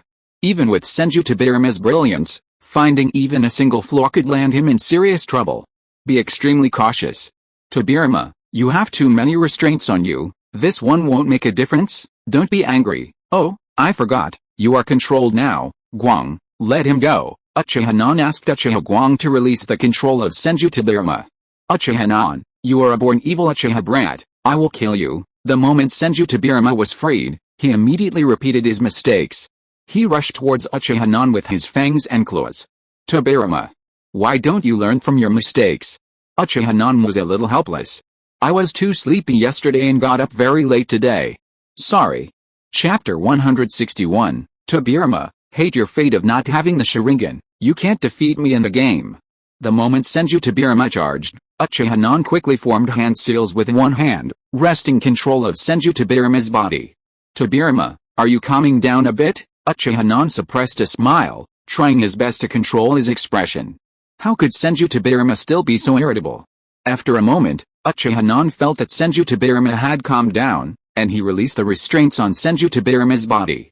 How disgraceful! Senju Tobirama was very thick-skinned, and looked as if nothing had happened. The reason was probably that this situation had happened too many times, so many times that Senju Tobirama couldn't even remember how many times. He was used to it. Uchiha Nan, this bastard, never knew how to respect his seniors. He was not even sure about himself, and put unknown constraints on himself. Is he still worried that I would find a chance to run out of the laboratory, and then join forces with the Senju clan to announce that I have returned from the dead and officially returned to Konoha? Yes. I definitely would. After cursing Uchiha Nan over and over in his heart, Senju Tobirama casually found a stool to sit down, and then asked about Uchiha Nan's experiences in the past few months. Tell me, Uchiha Nan, what have you been up to for those last few months? Then, Uchiha Nan recounted the events of those past few months, from the Konoha United Fruit Company in the Grass Country, to the promotion of a new ninja trade system, and most recently, the Ponzi scheme they were implementing with the Iwagakure and Sand villages against the Land of Lightning. Sure enough, the inherently evil Uchiha never does anything good once they leave the village, Uchiha Nan said, while Senju Tobirama maliciously criticized Uchiha Nan's actions. Kudos to Nan Shankaden. Senju Tobirama had long since attained enlightenment and even collaborated with Uchiha Nan on his book. He had a profound understanding of Uchiha Nan's plans for capital invasion. The Land of Grass had completely eliminated all its industries, excepting the arrangements of the Konoha United Fruit Company. The entire nation was now planting bananas. Even the Kusagakure village had been absorbed by Uchiha Kusunoki. The entire nation depended on the Konoha United Fruit Company for its livelihood. It was likely that within a few years, the entire Land of Grass would have adopted the Uchiha surname, indeed, the Konoha surname. Such a terrifying tactic. Why hadn't he thought of using this method to firmly control the Land of Grass? Senju Tobirama regretted his decision. Clearly, he had been tricked by the Grass Country during the First Shinobi World War, but due to various factors, he could only turn a blind eye to the Grass Country's actions. Just a few billion ryo, and this Junior Inoki is on Konoha's side. He's just like the third-generation Kazekage, Masa. He only cares about the petty gains in front of him and can't see the future of the ninja world. He's just a pile of bones in a grave. Not worth mentioning, is the overall quality of the third-generation Kage of the ninja world so poor. It's true that when there are no heroes, the weak ones can show off their power. Senju Tobirama sighed and commented on the Kazekage and that Suchikage, and then secretly belittled Uchiha Kusunoki. I'm afraid that only after I get out of this predicament in this ninja world can someone suppress Uchiha Kusunoki. Uchiha Kusunoki ignored him. This old man was now trapped in his laboratory by himself day and night, working like a slave in liver experiments, and he could only talk for fun. A Ponzi scheme, as expected of an inherently evil Uchiha, You can even come up with such a vicious scheme. I wonder how many people will be ruined by you this time. But this time, I have to say it was done brilliantly. Those bastards are just fucking uneducated. Senju Tobirama applauded Uchiha Nan's Ponzi scheme. He held in irreconcilable hatred for the Land of Lightning and the Hidden Cloud Village. A sneak attack at the negotiating table. Disgusting, disgusting. Alright. Konoha will achieve unprecedented feats in my hands. I'll accomplish what my predecessors couldn't, and I'll pave the way for future generations to do what they need to do. Just be my assistant, you deadhead. Senju Tobirama's face fell instantly. Who the hell wants to be your assistant? I want to be the protagonist. But reality was cruel. I've already said everything I want. How have you been doing these past few months? You're not slacking off behind my back, are you? Uchiha Nan grilled Senju Tobirama about his research progress. Here, this is the watermelon-flavored healing solution you requested. Huh? Out of it. Gone. Senju Tobirama, do you think you're being humorous? Uchiha Minami's eyes flashed with a fierce glint. If you dare to be so passive, old man, I'll go and capture Tsunade tonight, and then I'll bring her, with her bulging belly and a happy smile, to visit Senju Tobirama in the lab. It was just a joke, don't get so excited. Senju Tobirama seemed to sense the dangerous, sinister thoughts in Uchiha Minami's mind and quickly suppressed his smile. While watching Uchiha Minami's anxious jumps was amusing, Senju Tobirama didn't want to anger him. Come with me. Then Senju Tobirama showed Uchiha Minami the results of his recent research. A large number of various household furniture items had been added. Some of the Uchiha high-ranking officials had already learned of Senju Tobirama's existence and had delivered his inventions to the factory on schedule. This is a new type of gunpowder. Its explosive power is comparable to that of an A-rank fire-style ninjutsu. Of course, there's still significant room for improvement. By increasing the quantity of gunpowder, the power will continue to climb. As for the upper limit, I haven't tested it yet. This lab can't withstand such a large explosion. I'm still experimenting with infusing chakra energy into the gunpowder. I have an interesting idea. Perhaps soon, detonating tags will be obsolete, and a new, inexpensive, and powerful weapon will emerge in the ninja world, Senju Tobirama explained. Uchiha Kusunoki touched the new gunpowder with considerable satisfaction. The detonating tag's meager explosive power simply wasn't enough to satisfy him. Konoha could also switch careers and become an arms dealer. As long as the 5 major ninja villages didn't take action, the ninja world would remain stable, but small-scale localized wars continued. There was the Rain Village, the Sky Village, and even the Flame Sun Village in the mountain country. This village specialized in detonating tags and was one of the ninja world's leading arms dealers. Konoha had previously collaborated with this village. Uchiha Kusunoki felt that this evil ninja village, jeopardizing the peace of the ninja world, should be completely eradicated from the ninja world. What about the train? How is the progress on it? Uchiha Kusunoki was extremely concerned about the progress of the train's development. If Konoha's business wanted to expand throughout the ninja world, it would have to solve the problem of large-scale transportation. Expanding trains beyond Konoha and the Land of Fire was the natural solution. While electric 3-wheeled vehicles temporarily solved some of the transportation problems, they were ultimately not a long-term solution. I've solved most of the technical difficulties with a train. The remaining problems simply can't be solved in this lab. I must go outside and personally participate in the track laying, train test runs, and other experiments. Senju Tobirama posed the question to Uchiha Kusunoki. It wasn't that he wasn't doing his best, it was that the lab environment didn't allow it. Damn. Senju Tobirama was truly full of evil intentions, yet he was still so determined to slip away. His 8,000 spears eye technique had truly paid off. No problem. Orochimaru has grown a lot. With you as his mentor, he can definitely take on this task. Fortunately, Uchiha Kusunoki had already made preparations, training Orochimaru early on as a backup to replace Senju Tobirama. With Orochimaru's talent and hard work, and with Senju Tobirama's support, it was entirely possible for Senju Tobirama to complete various outdoor experiments on the train without leaving his home. Orochimaru, you've carefully trained your disciple. Tobirama, do you have a confidence in him? Yes, Senju Tobirama said in an unhappy tone, nodding through gritted teeth. Orochimaru's abilities had been recognized by Senju Tobirama, and with a little practice, he could definitely stand on his own. He couldn't leave. How is the television? The technical issues have long been solved. For example, signal transmission, We can lay down signal towers, and we have displays. I've prepared the detailed design, but you'll have to handle the TV station, the TV programs, and all that messy stuff yourself. What about the production cost of the television? I want to sell it to the entire ninja world. It's not cheap. A ninja can buy one if they save a month or two, but an ordinary villager might not be able to afford one even if they save a year or two. I understand. After listening to Senju Tobirama's detailed explanation, Uchiha had a general idea in mind. Televisions must be produced and sold to the entire ninja world, both for profit and to gain a voice in the ninja world's future. Konoha needed to establish its first TV station and produce attractive programs, such as ninja news, entertaining movies, and even ninjutsu tutorials. The various trivial matters added up to quite a lot. Everything is difficult at the beginning. A life of drinking nerdy happy water while lounging on the sofa watching TV shows is probably still a long way off. Uchiha sighed softly and continued to follow Senju Tobirama.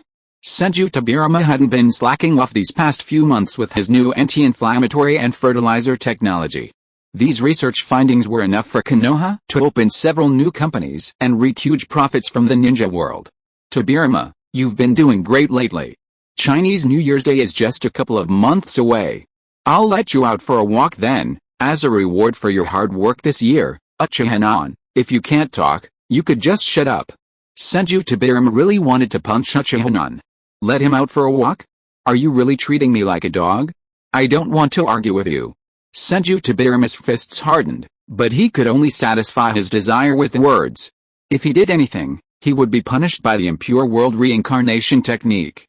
Why had I gone to so much trouble to design this technique, designing it so perfectly, leaving no loopholes, completely blocking my own path? I regret it so much. On this point, the five-part Shongyang would likely have a lot in common with Senju Tobirama. I almost forgot, I've got another gift for you. Uchiha remembered the arcade machine he'd pulled from the system. It was a great item. If it could be mass-produced, it would surely spread throughout the ninja world. What is this? Senju Tobirama looked puzzled, but he soon fell in love with arcade machines. Maybe. Super special move, Susanoo. A cutscene of Uchiha Madara's victory appeared on the arcade machine screen. Hashirama, you're too tired to dance. I refuse to accept. Senju Tobirama chose Senju Hashirama's character, and then, controlled by Uchiha Madara's character, cleanly defeated him with a series of combos, without even a drop in Madara's health bar. Uchiha, one more round, alright, hate your fate without the Sharingan. A cutscene of Uchiha Izuna's victory appeared on the arcade screen. This time, Senju Tobirama chose his own character, but due to his poor control, he couldn't even use his signature Flying Thunder God move before being taken down by Uchiha silky combo. Ha! Senju Tobirama, hate your fate without the Sharingan. Uchiha revealed his 3 Magatama Sharingan with a murderous piercing force, once again delivering his iconic victory declaration to Senju Tobirama. This is impossible. I solo killed Uchiha Izuna on the battlefield. What a lousy game. I smashed it. Senju Tobirama lost control, clearly deeply moved by Uchiha Izuna's boastful triumphant words. Uchiha second spell dealt a critical true damage. Defeating Uchiha Izuna on the battlefield was the pinnacle of Senju Tobirama's career, but in the game, he was crushed by Uchiha Izuna, controlled by Uchiha. Stop, Tobirama, I'm letting you win. I'm giving you a break. No, I'm giving you a break. Uchiha quickly grabbed the broken Senju Tobirama. This ninja world only had one arcade machine, and if he destroyed Uchiha, he wouldn't be sure to extract another from the system. Give me a break. I'm Senju Tobirama. I'm using you to win. I just need to get a little familiarity with this game, and I'll destroy you in minutes. After being restrained by Uchiha, Senju Tobirama quickly calmed down and continued playing another game with Uchiha.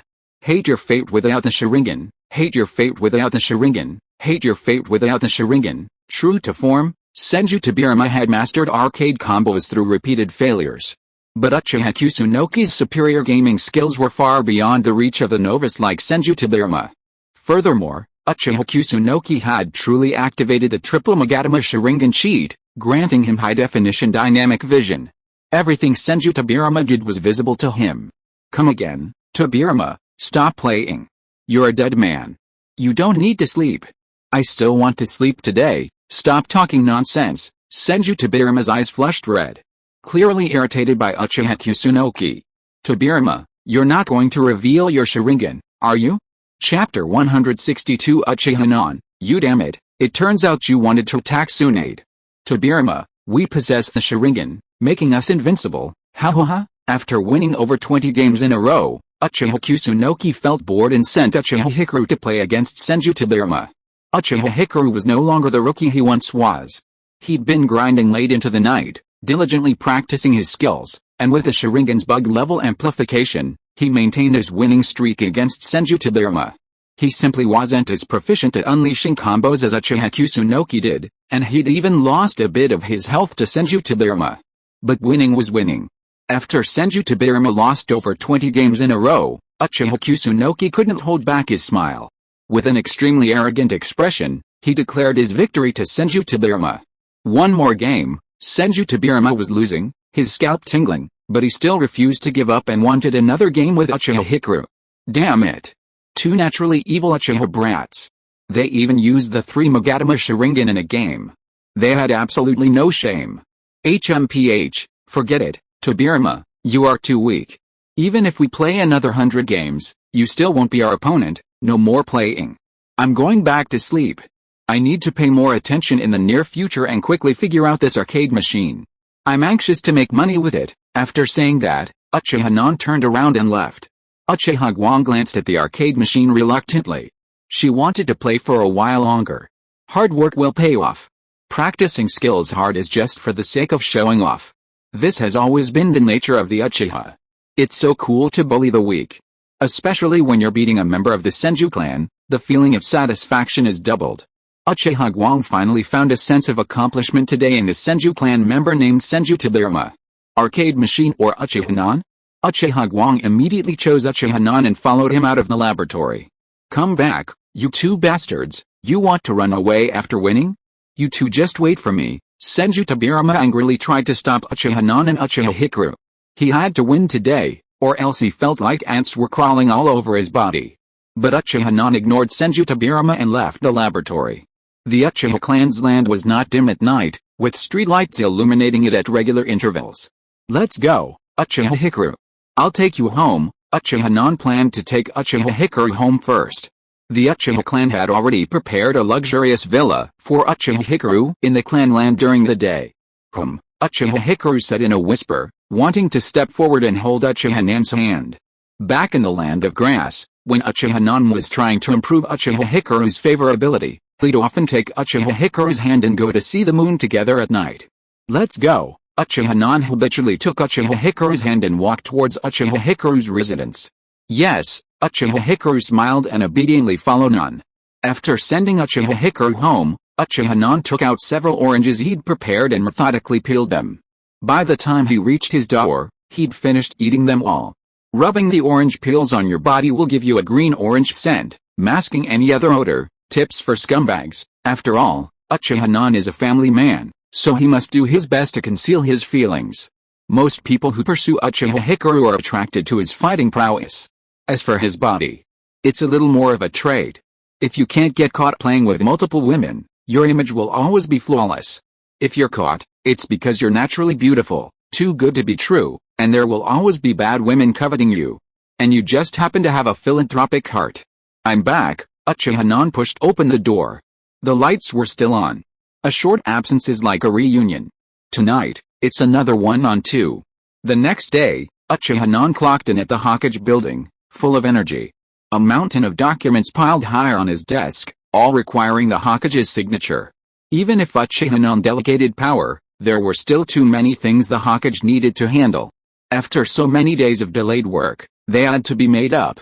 Office Hokage-sama, I've arrived with Hatake Tsukumo. Kakuzu threw open the door, accompanied by a dejected Hatake Tsukumo. Hatake Tsukumo, are you sure you want to take this mission? The mission is very dangerous.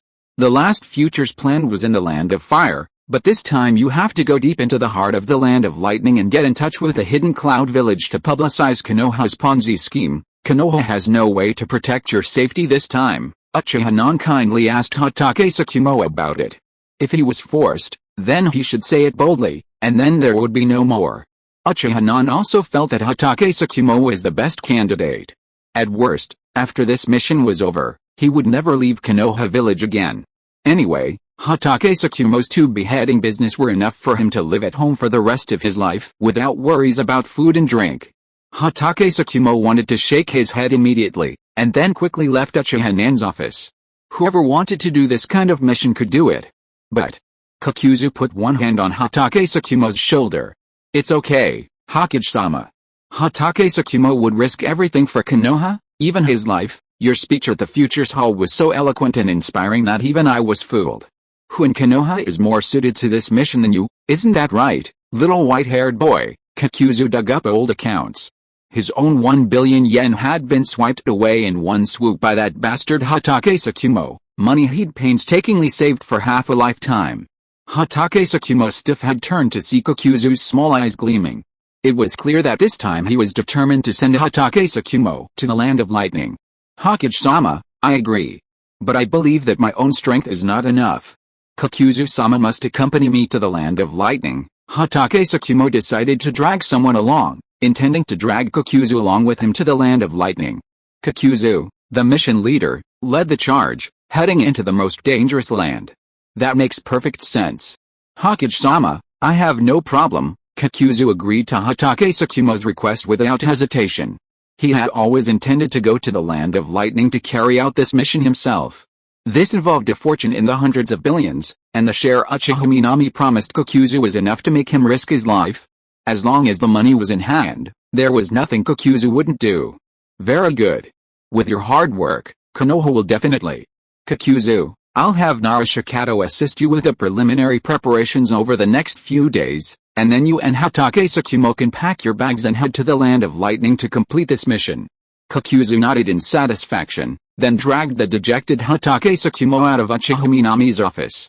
This is exhausting. Uchiha Minami sent Kakuzu and Hatake Tsukumo off, put down the documents in his hands, and slipped out of the office for his usual inspection of the Hokage building. The Hokage could slack off, but his employees absolutely could not. If the working drudges slack off, how could the boss have such a relaxing time? Thankfully, every employee was working diligently. The thick stacks of documents and thermoses filled with goji berries on their desks were irrefutable proof. Except for Momoma Senju, who was still brazenly slacking off. Momoma Senju, I feel like your work attitude hasn't been up to par lately. Don't you want to improve? Uchiha Kusunoki called Momoma into his office, intending to give him some pressure. Improve? Momoma Senju shook his head. With his current status, if he improved any further, he'd be Hokage.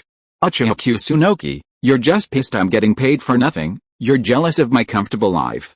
Momoma Senju was completely flattered. At the same time, with Uzumaki Mito's advice, he began to understand a little bit of the pain points of this scumbag Hokage, Uchiha Kusunoki. Mother truly lived up to her name, and it was true. Having Hokage is enough for Konoha? Do I need to improve? Momoma Senju looked indifferent. I think you need it. I now officially appoint you as the first director of Konoha Television. Konoha Television? Senju Momoma was stunned. Where did Konoha Television come from? Uchiha Kusunoki quickly resolved Senju Momoma's confusion by pulling out a stack of long-prepared plans. A series of tasks centered around television, encompassing entertainment, culture, education, and more, were aimed at increasing Konoha's voice and influence within the ninja world and seizing the high ground in public opinion. Unbelievable.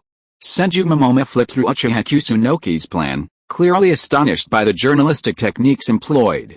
Journalism is great. Stirring up villagers' emotions, using spring and autumn style writing, using historical records, selectively reporting news, manipulating public opinion, distorting right and wrong, and framing others. What on earth was Uchiha Kusunoki trying to do? Was he trying to control the discourse of the entire ninja world? Senju Momoma, I need you to expand Konoha's first television station. Leverage this opportunity to sell televisions to the entire ninja world. The emerging media of the future will be a powerful weapon for Konoha. Konoha must dominate this field. Sometimes, public opinion can be more effective than force. Senju Momoma nodded mechanically, swallowing subconsciously. Times are changing. In the future, Konoha's influence will permeate the entire ninja world. If war breaks out, it will definitely not be what it is today. Ninjas receive combat orders, march to the front lines, and engage in a grueling war of attrition, employing kunai, shurikens, and ninjutsu. They fight each other, their lives fading as both sides exhaust themselves, enduring, until one side gives in.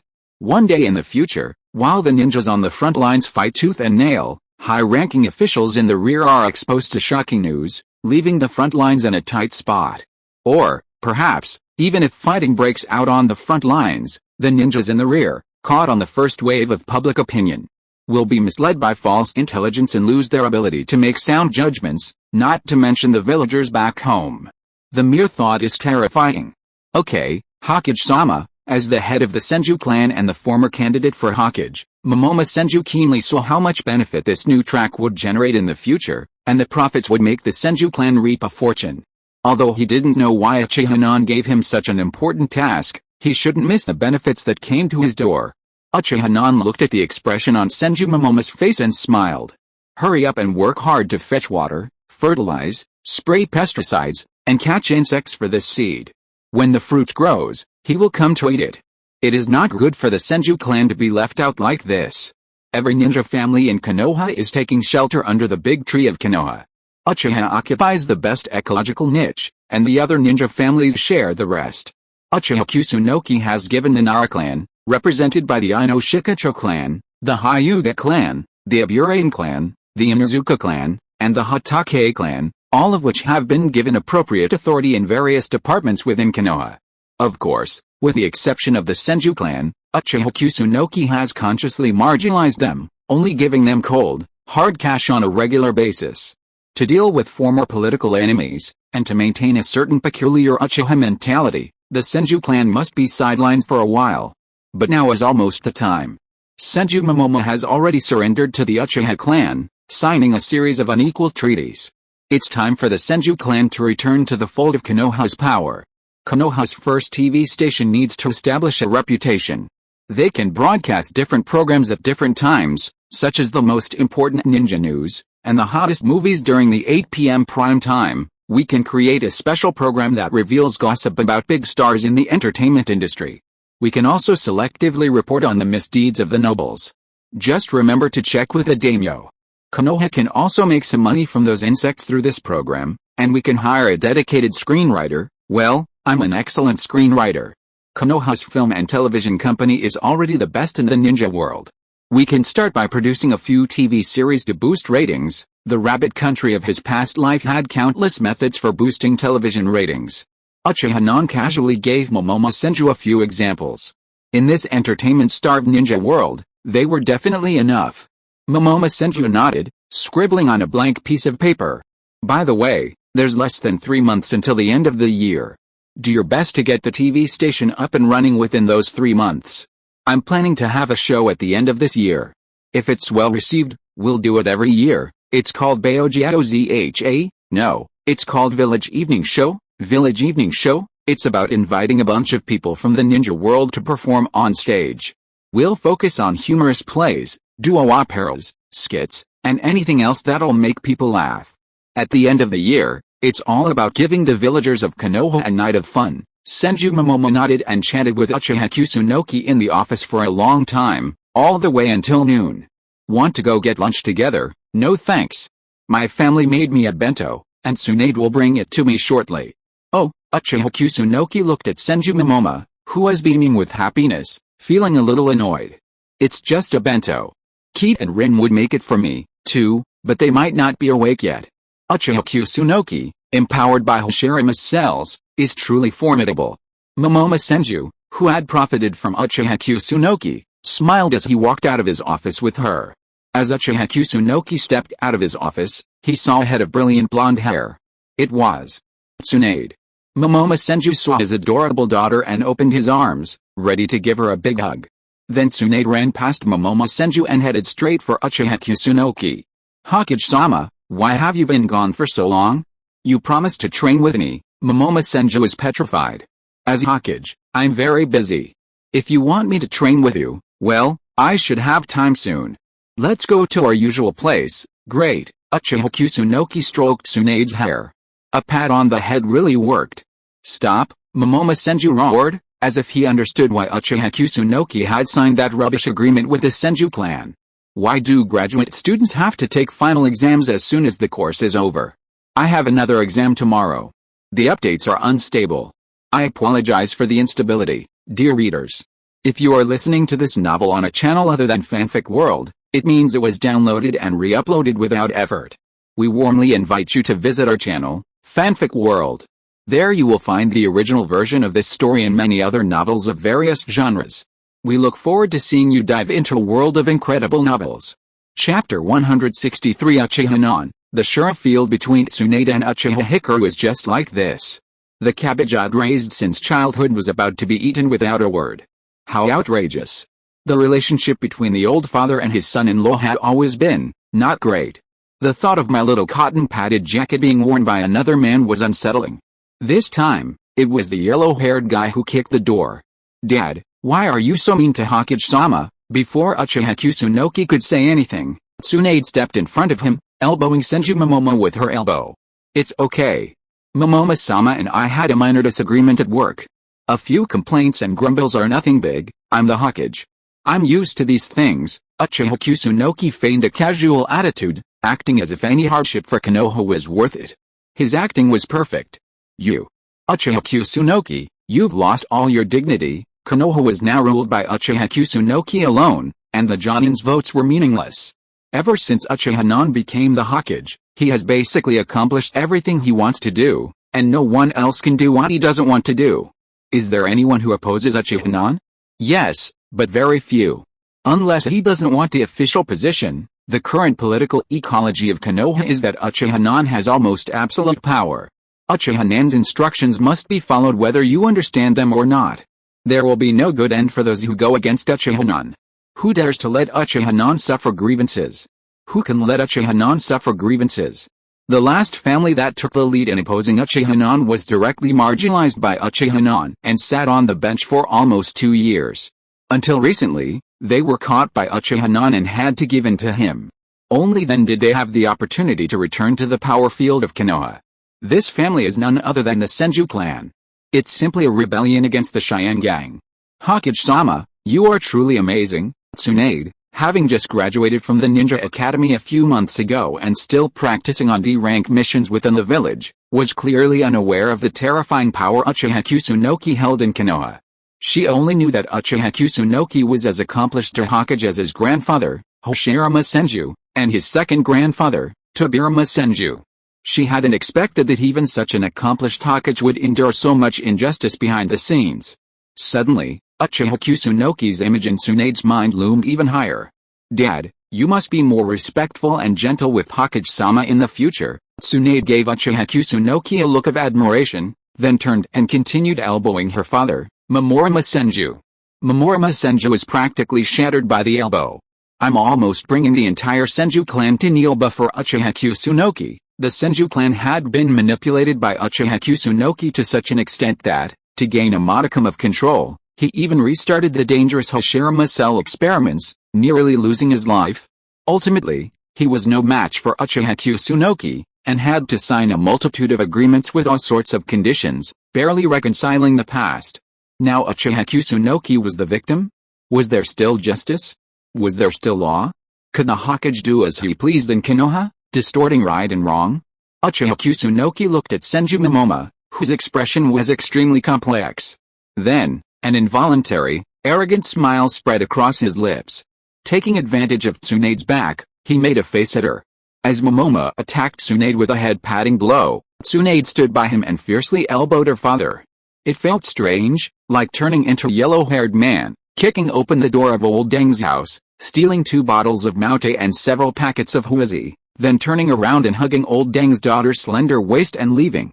Tsunade, come home with me. Senju Momomo felt he couldn't stay here any longer. He had to have a good talk with Tsunade about Uchiha Non. Uchiha Non, that scum of the world, was no good.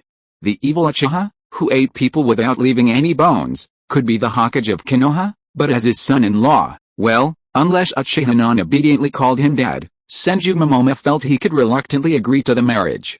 Moreover, one of Tsunade's sons must also bear the Senju surname. However, Uchiha Non would never agree to this. Although he was younger, he relied on his strong personal strength to treat him as an equal to Senju Momomo. Now that he was a generation younger, that was absolutely unacceptable. At most, they would talk to each other. You call me your son-in-law, I call you Louden. At work, Senju Momomo would have to call him Plant and respectfully address Uchiha-nan as Hokage-sama. Besides, Uchiha-nan didn't think he had any special feelings for Tsunade. Tsunade's puberty hasn't fully arrived yet, and she prefers older men. It would be interesting to see an adult Tsunade pursue her madly. No, I need to train with the Hokage this afternoon. Tsunade flatly rejected Senju Momomo. It must be her rebellious phase. Her father's advice had no effect. Instead, she found Senju Momomo nagging and obstructive, just like Ranmamido. So annoying. No, I'm your father, you must obey me. The authoritarian feudal patriarch appeared, Senju Momomo adopting the demeanor of a family head, his word unwavering. No, Tsunade pouted, hiding behind Uchiha Kusunoki. Uchiha Kusunoki, observing the rebellious Tsunade, decisively spoke up for her. Inwardly, she wondered why the yellow-haired man had managed to steal the little girl away. By exacerbating the conflict, wouldn't that just give the yellow-haired man an opportunity? What? I'm the yellow-haired man? Thanks to Mr. Momomo for the assist. Hey, Master Momomo, if Tsunade wants to train with me, just let her. Are you still unsure of my abilities? I will teach Tsunade well. Uchiha Minami gave Tsunade a reassuring look, then stood in front of her, facing the already anxious Senju Momomo. Uchiha Minami, Senju Momomo mentally telegraphed to Uchiha Minami that Tsunade was determined to train with him. Uchiha Minami was the Hokage, her immediate superior. Senju Momomo, really had no way of dealing with him. HMPH, you'll be in for it when we get home. Senju Momomo glanced at Uchiha Minami indignantly, then made a light threat to Tsunade. Dad, are you still going to eat your lunch? Tsunade hid behind Uchiha Minami, giggling. I'm not eating anymore. Senju Momomo was in no mood to eat his lunch. If he wasn't careful, his daughter would be stolen. When exactly did Tsunade come into contact with Uchiha-nan? How come he didn't know anything about it? Lord Momo, if you don't want to eat, then I'll do it for you. Uchiha-nan decided to take care of Senju Momo's lunch for him, adhering to the principle of not wasting food. Senju Momomo's mind completely exploded. He pulled Uchiha Minami aside and grumbled, Uchiha Minami, don't do anything strange to Tsunade, or I'll be against you, even if you're the Hokage. Don't worry, I'm a man of integrity. I just treat Tsunade as a sister. Well, and it's Tsunade who took the initiative now, asshole. Don't be so gullible. If that's what you say, then I think Tsunade is quite pretty. She's a beauty.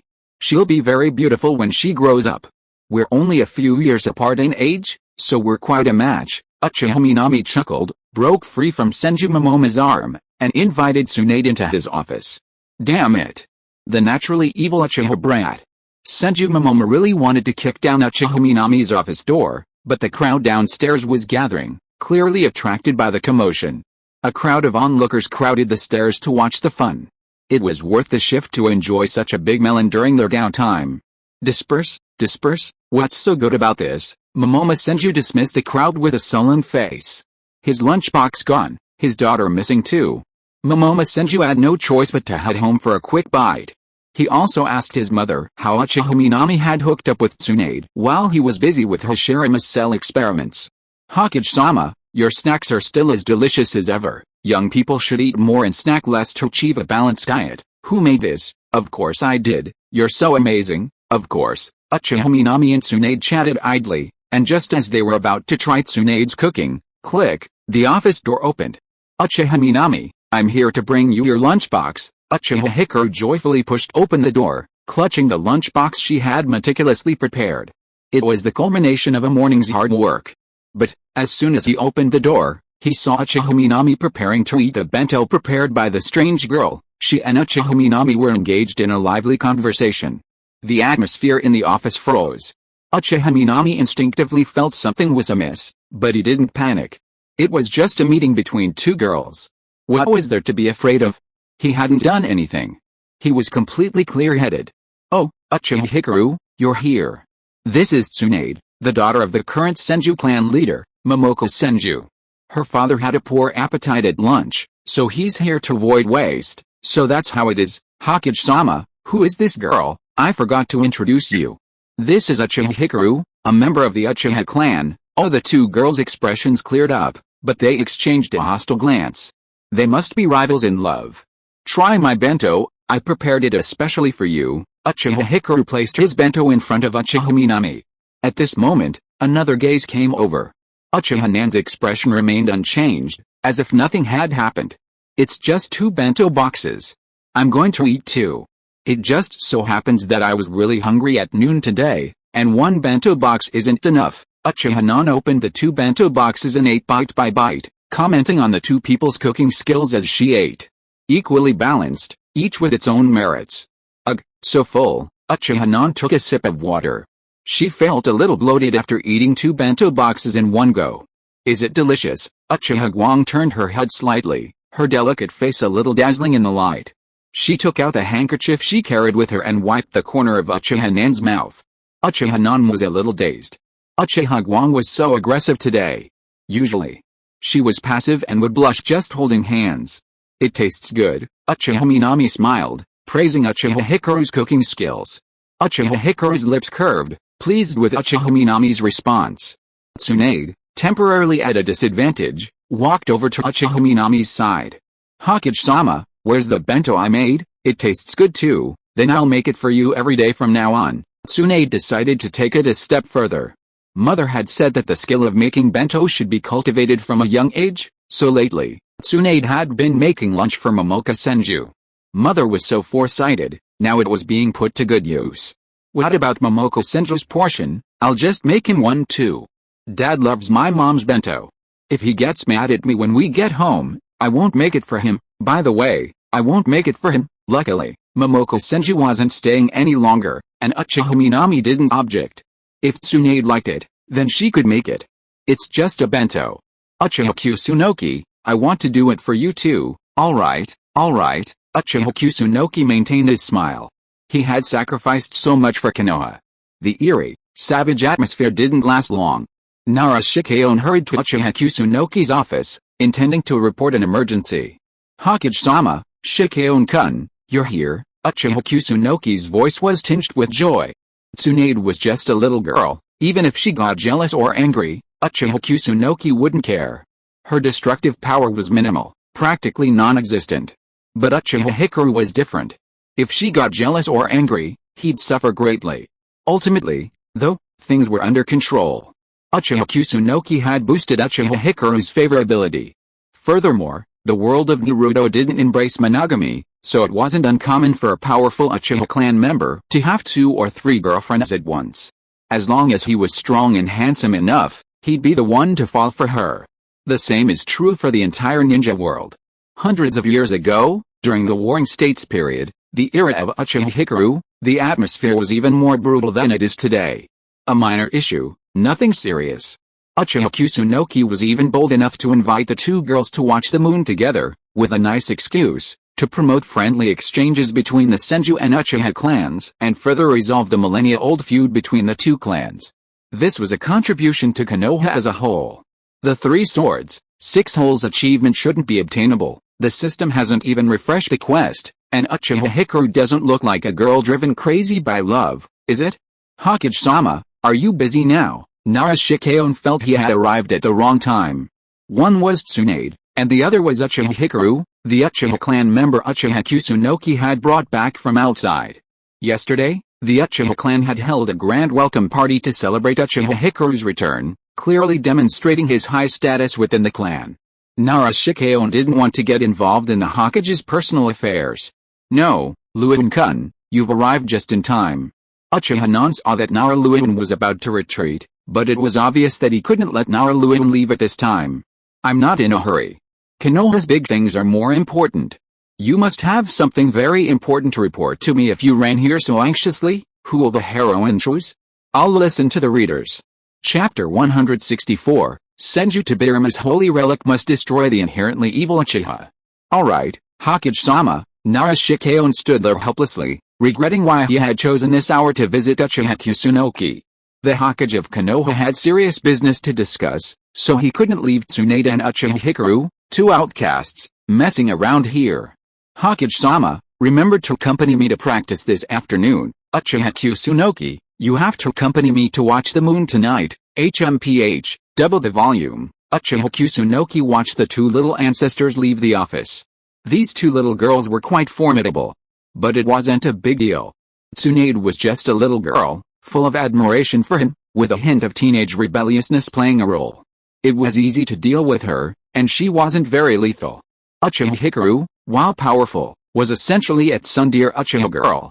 Uchiha Kusunoki looked upon them as if they were nothing more than chickens and clay dogs, servile and worthless, and nothing of consequence. Tell me, Luohan, what's the urgent matter that requires you to look me in so urgently? Uchiha Non turned his head to look at Luohan, and saw that Luohan was still trying to hold back his laughter. Cough cough cough. A few coughs made Luohan's expression return to normal. Luohan actually had time to eat melons and watch the show. It turned out that the workload was not saturated enough, and Luohan needed to be given a little more strength. Luohan immediately regained his serious expression, as if he had not seen anything just now, and picked up the information in his hand seriously. Hokage-sama, let me make it short. Konoha will not have enough food to eat next year. Damn it, are those grain merchants trying to mess with us again? I have said it many times, Konoha is no longer the Konoha of the era of Senju Tobirama and Senju Tobirama. When faced with such scum, just kill them first, and don't worry about the daimyo. If the daimyo has any objections, I will go to the Land of Fire in person to have a heart-to-heart talk with him. Uchiha Non slammed the table. Konoha had killed so many people in the Land of Fire, how could there still be desperate guys who wanted to test the sharpness of Konoha's blade? Hokage, this time it has nothing to do with the grain merchants. Well, it can't be said that it has nothing to do with them. They must be hoarding grain and selling it at a high price. But the main reason is that the grain harvest is really poor. The Land of Fire is located in a fertile area, but it has no shortage of natural disasters. After all, it is just an agricultural country that relies entirely on the weather for its livelihood. There are floods in the south and droughts in the north. This is the ninja world with natural energy. After all, the power of nature is not something that ninjas can deal with. Even a ninja of the level of Hashirama Senju is helpless in the face of natural disasters. The sequelae of the First Ninja World War have not yet ended, and plagues have broken out in large areas of the Land of Fire. According to Konoha's own intelligence, as well as intelligence from high-level officials in the Land of Fire, due to the poor grain harvest in the Land of Fire, the price of grain will soar next year, and it may even be like this for 2 or 3 years in a row. And although the wealthy merchants are afraid of death, the profits from hoarding grain are enough to make them risk their lives. So, Lord Hokage, we must prepare early. Okay, let me think about it. Uchiha Kusunoki frowned slightly, a headache brewing. Generally speaking, industrial development comes at the expense of farmers. Rapid industrialization would only exacerbate the situation. Capitalist industrialization inevitably leads to violent confrontation between capital and agriculture. In this world of supernatural power, the winner and loser are already determined. Konoha's industrialization has reached an incredible rate. Not only Konoha, but the Fire Nation's industry had already emerged long ago. In the original timeline, the Fire Nation's industrial faction was able to transform the Fire Nation into an industrial nation in just a few decades. Now, thanks to Konoha, the Fire Nation's industry is developing even faster than in the original timeline. Uchiha Kusunoki knew that Konoha and the Fire Nation would sooner or later face food shortages and were attempting to alleviate the crisis using new technologies, such as fertilizers and new grain seeds to produce protein blocks. Konoha's size couldn't be met by a mere protein block factory, the bulk of its needs still depended on food. Profitability required minimizing food costs. This cost had to be shifted. Uchiha Non pondered over the strategy, recalling what Big Brother Kuma of Blue Star did. Establishing collective farms in the Land of Fire? I'm afraid. No way. If we really do this in the Land of Fire, the insects will really jump up and down and fight with Konoha. Now is not the time. Why don't we go out and buy cheap food, or just rob it? The Land of Fire is short of food, and the situation in the entire ninja world is not much better. It is normal for bandits to arise in places where there is a shortage of food. My neighbor hoards food, and I hoard guns. My neighbor is my granary. A living person can be suffocated to death by urine, and we in Konoha are warlords. Hokage-sama, do you mean the Land of Rice? Uchiha Nan's eyes lit up. The Land of Rice is a good place. It is the largest grain exporter in the ninja world. Uchiha Nan had personally seen the vast black soil in the Land of Rice when he was on a mission. The soil was so fertile that it made Uchiha Nan's DNA tremble. Until now, there has not been a decent ninja village in the Land of Rice. According to the timeline of the original work, It was not until several decades later that Orochimaru defected from Konoha and came to the land of rice, and colluded with the daimyo of the land of rice. Only then did the land of rice officially have a decent ninja village, the Sound Village. Lu Yuan, I think the vast black soil in the land of rice is really wasted. Those insects don't know how to farm at all. No one knows how to farm better than me. Uchiha Non said it with confidence, but Naruto didn't believe a word of what Uchiha Non said. Farming? What kind of land to farm? Is that the land that we ninja masters should farm? Lu Yuan, what do you think we should do now? Uchiha Non looked up at Naruto and asked for his opinion. Go to the land of rice and kill the resistance faction, and then bribe the surrender faction. Okay, it's a start. Uchiha Non nodded. A ninja must be so skillful in using the force in his hands. Hokage-sama, do you want to replicate the model of the grass country in the land of rice? Uchiha Non nodded, but Naruto poured a basin of cold water on him. Hokage-sama, don't you know that Konoha's finances are no longer abundant, huh? Uchiha Non felt that there was something wrong with his ears. How could Konoha be short of money now? Naruto smiled bitterly.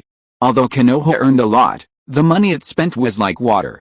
Konoha recently opened a large number of new industrial factories. The initial cost investment was so large that Naruto dared not sign, and asked Uchiha Non to sign. In addition to the new industrial factories, existing industries and factories had to expand, driving up costs. Furthermore, subsidies to the Sands Village were required, requiring significant initial cash flow for Konoha's United Fruit Company. The development of the ninja world trade system also required significant funding, and the impending Ponzi scheme required yet another significant amount of initial capital. Alright, stop talking. I get it, Uchiha Kusunoki grumbled, overcome by Naruto's nagging. Konoha's foundation was ultimately too thin, with only a mere 100 billion ryo in initial funding. Despite its rapid growth, Konoha's size could no longer sustain it. Simply put, Konoha had starved for too long and eaten too quickly. Now, it was overfed, and continued overeating would kill it. But the food problem had to be addressed. It was unbearable to be unable to cultivate the vast expanses of black soil in the land of rice. Hokage-sama, representatives from the Fire Nation's industrial faction have been here several times, waving money and trying to invest in Konoha's industries. Should we cooperate with them? Let me think about it. Uchiha Kusunoki had a good impression of the industrial faction. They had long been dissatisfied with the nobles and daimyo who towered over them. They were all frustrated individuals in the arena of power, forced to change paths, and were surprised to discover that their new path offered a prosperous path. The industrial faction instinctively disliked the daimyo and nobles, believing that these insects, who had simply climbed to high positions through reincarnation, were incapable of rapidly expanding capital and restoring the Fire Nation to greatness. You feudal lowlifes, please, try some capitalism. This feudalism is truly lame. In a sense, Konoha and the industrial faction were natural allies. Sooner or later, Konoha and the Fire Nation's industrial faction would become as close as two sisters. Konoha's recent actions were indeed quite glaring, and the daimyo's discontent was growing. According to intelligence, the Fire Nation's nobles are instigating the daimyo to create a new Konoha within the Fire Nation. They want to support a new ninja village to rival Konoha. The scattered ninja factions within the Fire Nation are formidable. If they were united into a single village to compete with Konoha, it would be easy for those insects to create one to rival Konoha. Money and ninja power are directly proportional. Low and mid-tier forces can easily be equipped to fight Konoha. The only thing they can't overcome is their high-end forces. But trouble is brewing within. Konoha would be a huge loss if it were to start a war in the Fire Nation. Who would want to undermine their own base? Konoha still has business to do. Konoha's current strength is suffocating the entire ninja world, suffocating it and blatantly subverting an entire nation, the Grass Nation. Yet, no daimyo or ninja village dares to speak out in condemnation. The other four ninja villages would undoubtedly support little Konoha. They would do anything to weaken Konoha, from cooperation to backstabbing. Even their ally, the Sand Village, might backstab them. The combined might of several ninja villages could cause internal conflict and drain Konoha's blood. It's a no-brainer, those unscrupulous ninja villages would be capable of such a move. Konoha truly needed the frustrated industrialists within the aristocratic community. Notify the representatives of the industrial faction to come to Konoha as soon as possible to collaborate. Konoha has a big deal to discuss with them. Yes, Hokage. With that, Narashikato left the office, and Uchiha Hikaru and Tsunade entered. The two girls' faces were sullen, having evidently just concluded a fierce battle in the next room. The two were evenly matched, with the outcome still undecided. Uchiha Kusunoki, after a brief stint at work, skipped work to slack off. Let's agree on the rules of the fight: no face slapping, hair pulling, or clothing ripping. Uchiha Kusunoki sat leisurely on the grass. Uchiha Hikaru and Tsunade engaged in a ninja-style duel, eager to decide the outcome. Uchiha Hikaru toyed with Tsunade like a cat and mouse. In terms of strength, Uchiha Hikaru was far superior. Even with a 3 Magatama Sharingan, let alone the main Gekyo Sharingan, he'd be bullying Tsunade. Tsunade, are you no longer able to dance? You must hate your fate without the Sharingan. The Uchiha are invincible. Ha ha ha ha ha ha. Uchiha Hikaru laughed heartily. He sported the same hairstyle as Uchiha Madara, and their laughter was remarkably similar. Uchiha's natural tendency to laugh was a natural instinct. Uchiha Kusunoki needs immense strength. You're simply too weak. With that, Uchiha Hikaru delivered the final blow to Tsunade, ending the fight cleanly and efficiently. Tsunade sat on the ground, tears welling in her eyes, but she stubbornly refused to cry. She'd always been hailed as a genius among her peers, but this was the first time she'd been so badly beaten by a girl about her own age. Uchiha Hikaru might look young, but he was actually a centuries-old ancestor, possessing a beauty that transcended all forms of strength. It was perfectly normal for Tsunade to lose. One day, I'll defeat you. Tsunade climbed up from the ground, a look of defiance on her face. I'll wait. Uchiha non-stepped between them, temporarily halting their war. This was considered healthy competition.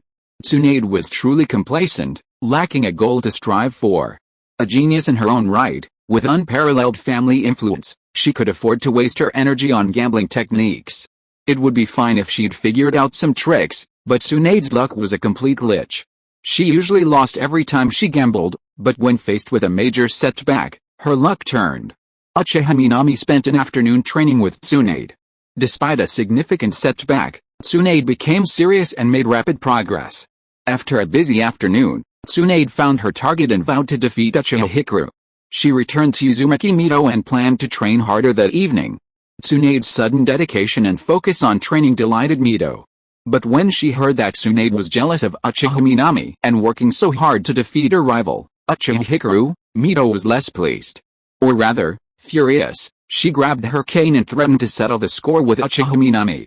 The damned Uchiha Minami had finally set his sights on Tsunade.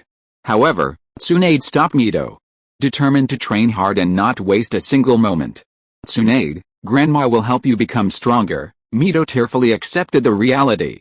It was a good thing, at least Tsunade was truly motivated and willing to practice. Grandma has researched a new type of sealing technique, the yin seal. Although it's still in its infancy, I believe in your talent. You'll definitely be able to learn it. Can you defeat Uchiha Hikaru? If you want to deal with Uchiha, Grandma has a special way. Uzumaki Mito took out a scroll with a line of large characters written on it. We must destroy the Uchiha who are born evil. This is a secret scroll left by Tobirama. It specifically records the combat skills needed to fight against Uchiha, special ninjutsu to deal with it, and psychological games. Okay. Grandma, I'll learn this. Second Grandpa, long live. Chapter 165 Tsunade is such a bad girl, I will teach her a lesson. Hokage's office.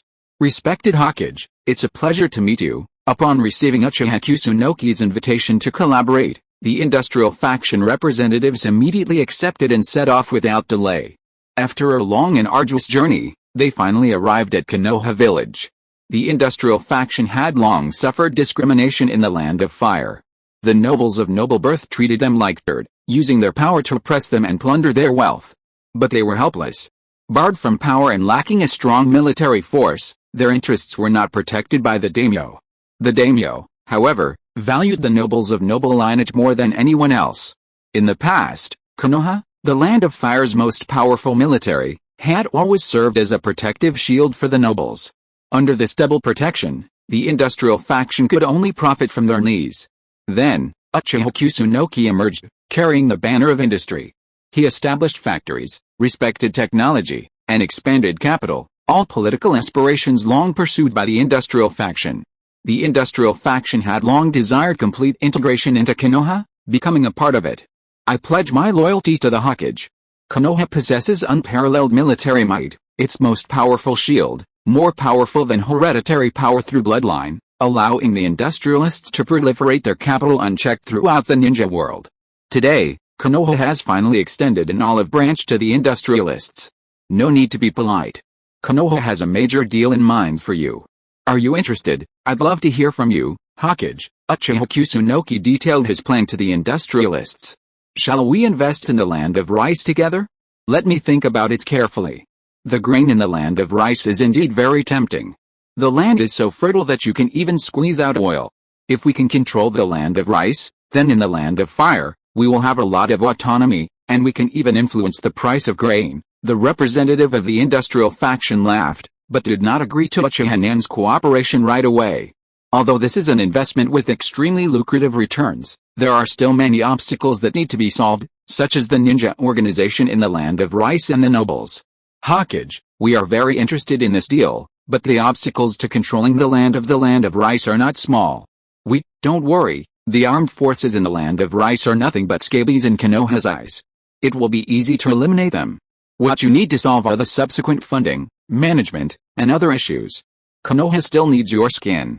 Konoha's recent actions have aroused the hostility of some restless guys. I hope you can cover up for Konoha. I don't need to say much about the reasons involved. I believe you have heard some of it. After Uchiha Nan finished speaking, the representative of the industrial faction smiled even more.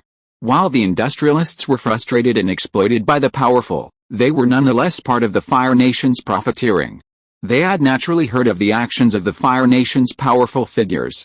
Hokage-sama, we will do our best to address your concerns. We have a say with the daimyo, and the schemes of these treacherous villains will surely fail. I hope our cooperation will be enjoyable, as you wish, Hokage-sama. The industrialists decisively betrayed the daimyo and sided with Konoha. Their loyalty to the daimyo stemmed from profiteering. Since the daimyo allowed the powerful to exploit us, don't blame us for being disloyal and stabbing you in the back. Uchiha Kusunoki then presented a detailed plan. Konoha would provide manpower, technology, and funding, while the industrialists would assist Konoha, helping it address its funding and management shortages, and using their influence to purchase land in the land of rice. According to the plan, Konoha will dispatch ninja, forming several secret units. These units will wear forward protectors from the ninja villages of Kumagakure, Mist Village, and Omegakure, and will slaughter as many ninja as possible in the land of rice, wiping out any rebellious forces and causing as much panic as possible in the land of rice. For some strange reason, the land of rice has never produced a powerful ninja organization, and the establishment of the Sound Village was thanks to Konoha's renegade ninja, Orochimaru. The daimyo of the Fire Country is deeply concerned about the safety of the land of rice, and defending it is, in a sense, Konoha's mission. So this time, Konoha can't use its name anymore, because Konoha is going on a killing spree in the land of rice. They want to create panic and unrest, especially targeting the nobles of the land of rice, forcing them to flee as much as possible and sell off their land at a low price. The industrialists must immediately send people to take over these lands and establish collective farms. The representative of the industrial faction studied the plan and listened to Uchiha Kusunoki's explanation, a greedy grin on his face. He didn't care how many people would die in the land of rice. This was a great revolution. Revolutions are bound to be fatal. The more deaths, the better. Konoha will establish a grain company, and you people will also establish various companies. Konoha will invest in your companies. Uchiha Kusunoki had done so much, so it was impossible for the industrial faction to reap the biggest spoils. He planned to emulate Samsung, creating a large number of companies, then nesting equity within equity, layer upon layer, forming an extremely complex business conglomerate. If all went well, Konoha's grain company could use a small amount of equity to gain full control of this business conglomerate, and in the near future, become the de facto controller of the land of rice. The representative of the industrial faction was stunned by this business model. What a monster this business conglomerate would become. In the future, the people of the land of rice might never work in this business conglomerate. Such a terrifying thing. The Hokage truly deserves to be a man of great things. The representatives of the industrial faction were filled with admiration for Uchiha Kusunoki, eager to acknowledge him as their godfather. Uchiha Kusunoki smiled modestly, saying it was nothing, just a matter of copying someone's homework. You've come all the way to Konoha for more than just this cooperation. Konoha's existing and new industries need to expand, which requires a significant amount of capital. I think these industries will be of great interest to you. I couldn't ask for more. Uchiha Kusunoki then showed the industrial faction representatives around the recently opened business. This factory produces fertilizer. Plants need 3 special substances for growth. I call them nitrogen, phosphorus, and potassium.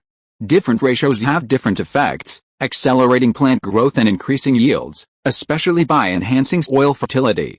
According to experiments, wheat yields, for example, can be more than doubled. The industrial faction representative couldn't stop smiling greedily. Was this fertilizer? This was food. Food was life, food was money.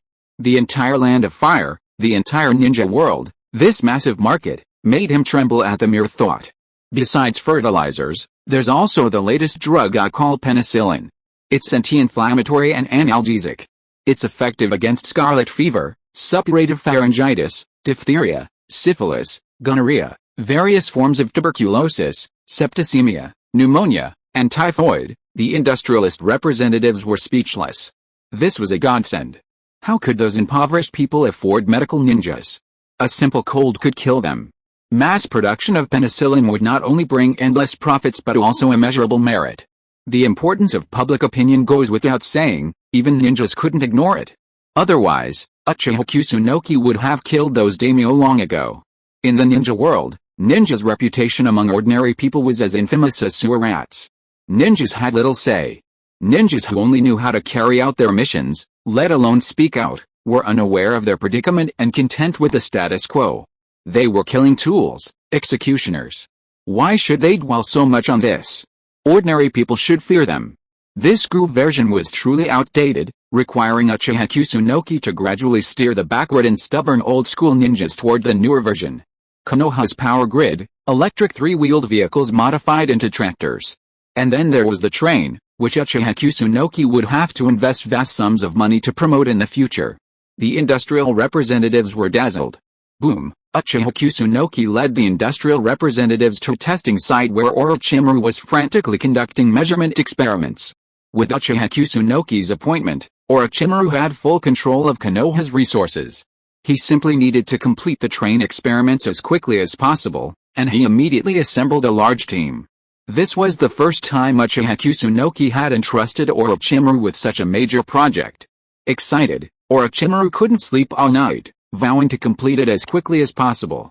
To expedite the process, Orochimaru disregarded the ordinary construction workers and replaced them all with ninja. He personally oversaw the work, leading the workers to work around the clock, accelerating the pace and laying 5 kilometers of track near Konoha for the experiments in a short period of time. The train's roar left the representatives of the industrial faction stunned. The train carriages at the back represented a massive transport capacity. Thanks to Konoha's continued efforts, the Fire Nation's industrial system had blossomed into a vibrant, dynamic state. Production capacity was continuously increasing, and a significant shortfall in existing transport capacity was beginning to appear. Electric 3-wheeled motorcycles were indeed excellent, light and convenient, but they were only suitable for short-distance transport, serving at best within large cities and rural areas. Transporting goods between cities, and even between countries. Using trains could fundamentally solve the Fire Nation's transport capacity shortage. Electric 3-wheeled motorcycles are just a stopgap measure. Trains are the ultimate means of transporting large quantities of goods. It won't be long before this technology matures, and rails will be laid throughout the Fire Nation, even across the entire ninja world. Konoha will build a historic transportation network, connecting the entire ninja world as one. Uchiha Kusunoki, standing nearby, watched the roaring train and expressed his ambition. This was truly an ambitious undertaking. Mountains and earth would be split wherever the rails passed. Achieving this required a vast workforce, immense capital, and unparalleled power. Without strong financial resources to back it up, Konoha would be devastated by the compensation for expropriation. How could the Fire Nation's landowners be willing to sell the land they relied on for survival, passed down through generations, to build a so-called train? It was sheer heresy. Hokage-sama, can all these industries cooperate with us? Of course, Uchiha Kusunoki nodded. Business still hinged on win-win cooperation. Konoha had a strong start, but its momentum was lacking. Funding, management personnel, and skilled labor were all shortcomings. To fully expand its capital in the Fire Nation, Konoha needed to form alliances with a group of people there. The industrial faction was the best partner.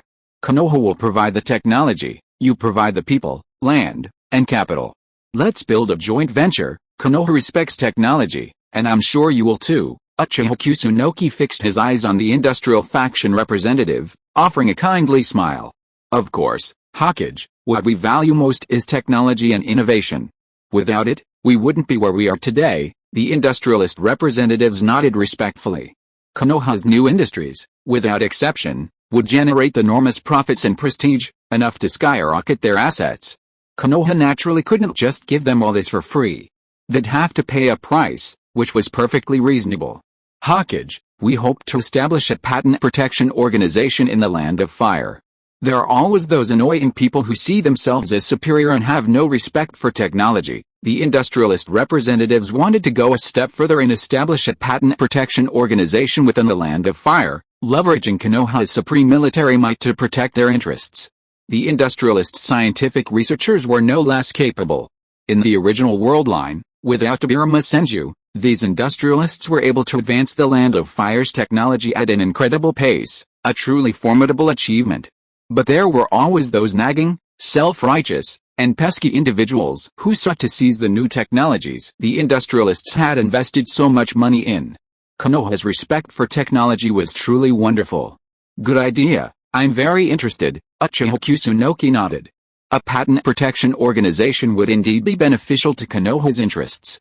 If necessary, Konoha would have the daimyo legislate in the Land of Fire to protect Konoha's interests.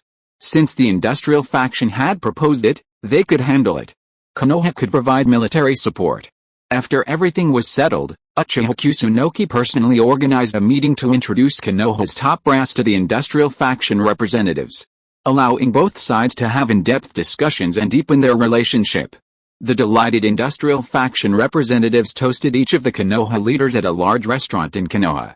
Normally, he'd have to make appointments to even meet with these Konoha dignitaries, but this time, they were so well attended. Uchiha Kusunoki was completely satisfied with his meal, his only slight complaint being that Momomo Senju kept staring at him. Damn Uchiha Kusunoki. Tsunade had been preparing lunchboxes for Uchiha Kusunoki these days, but only one, and she hadn't included one for Momomo Senju's leaky little jacket. Because Momomo Senju had been really mean to Tsunade that day when he came home.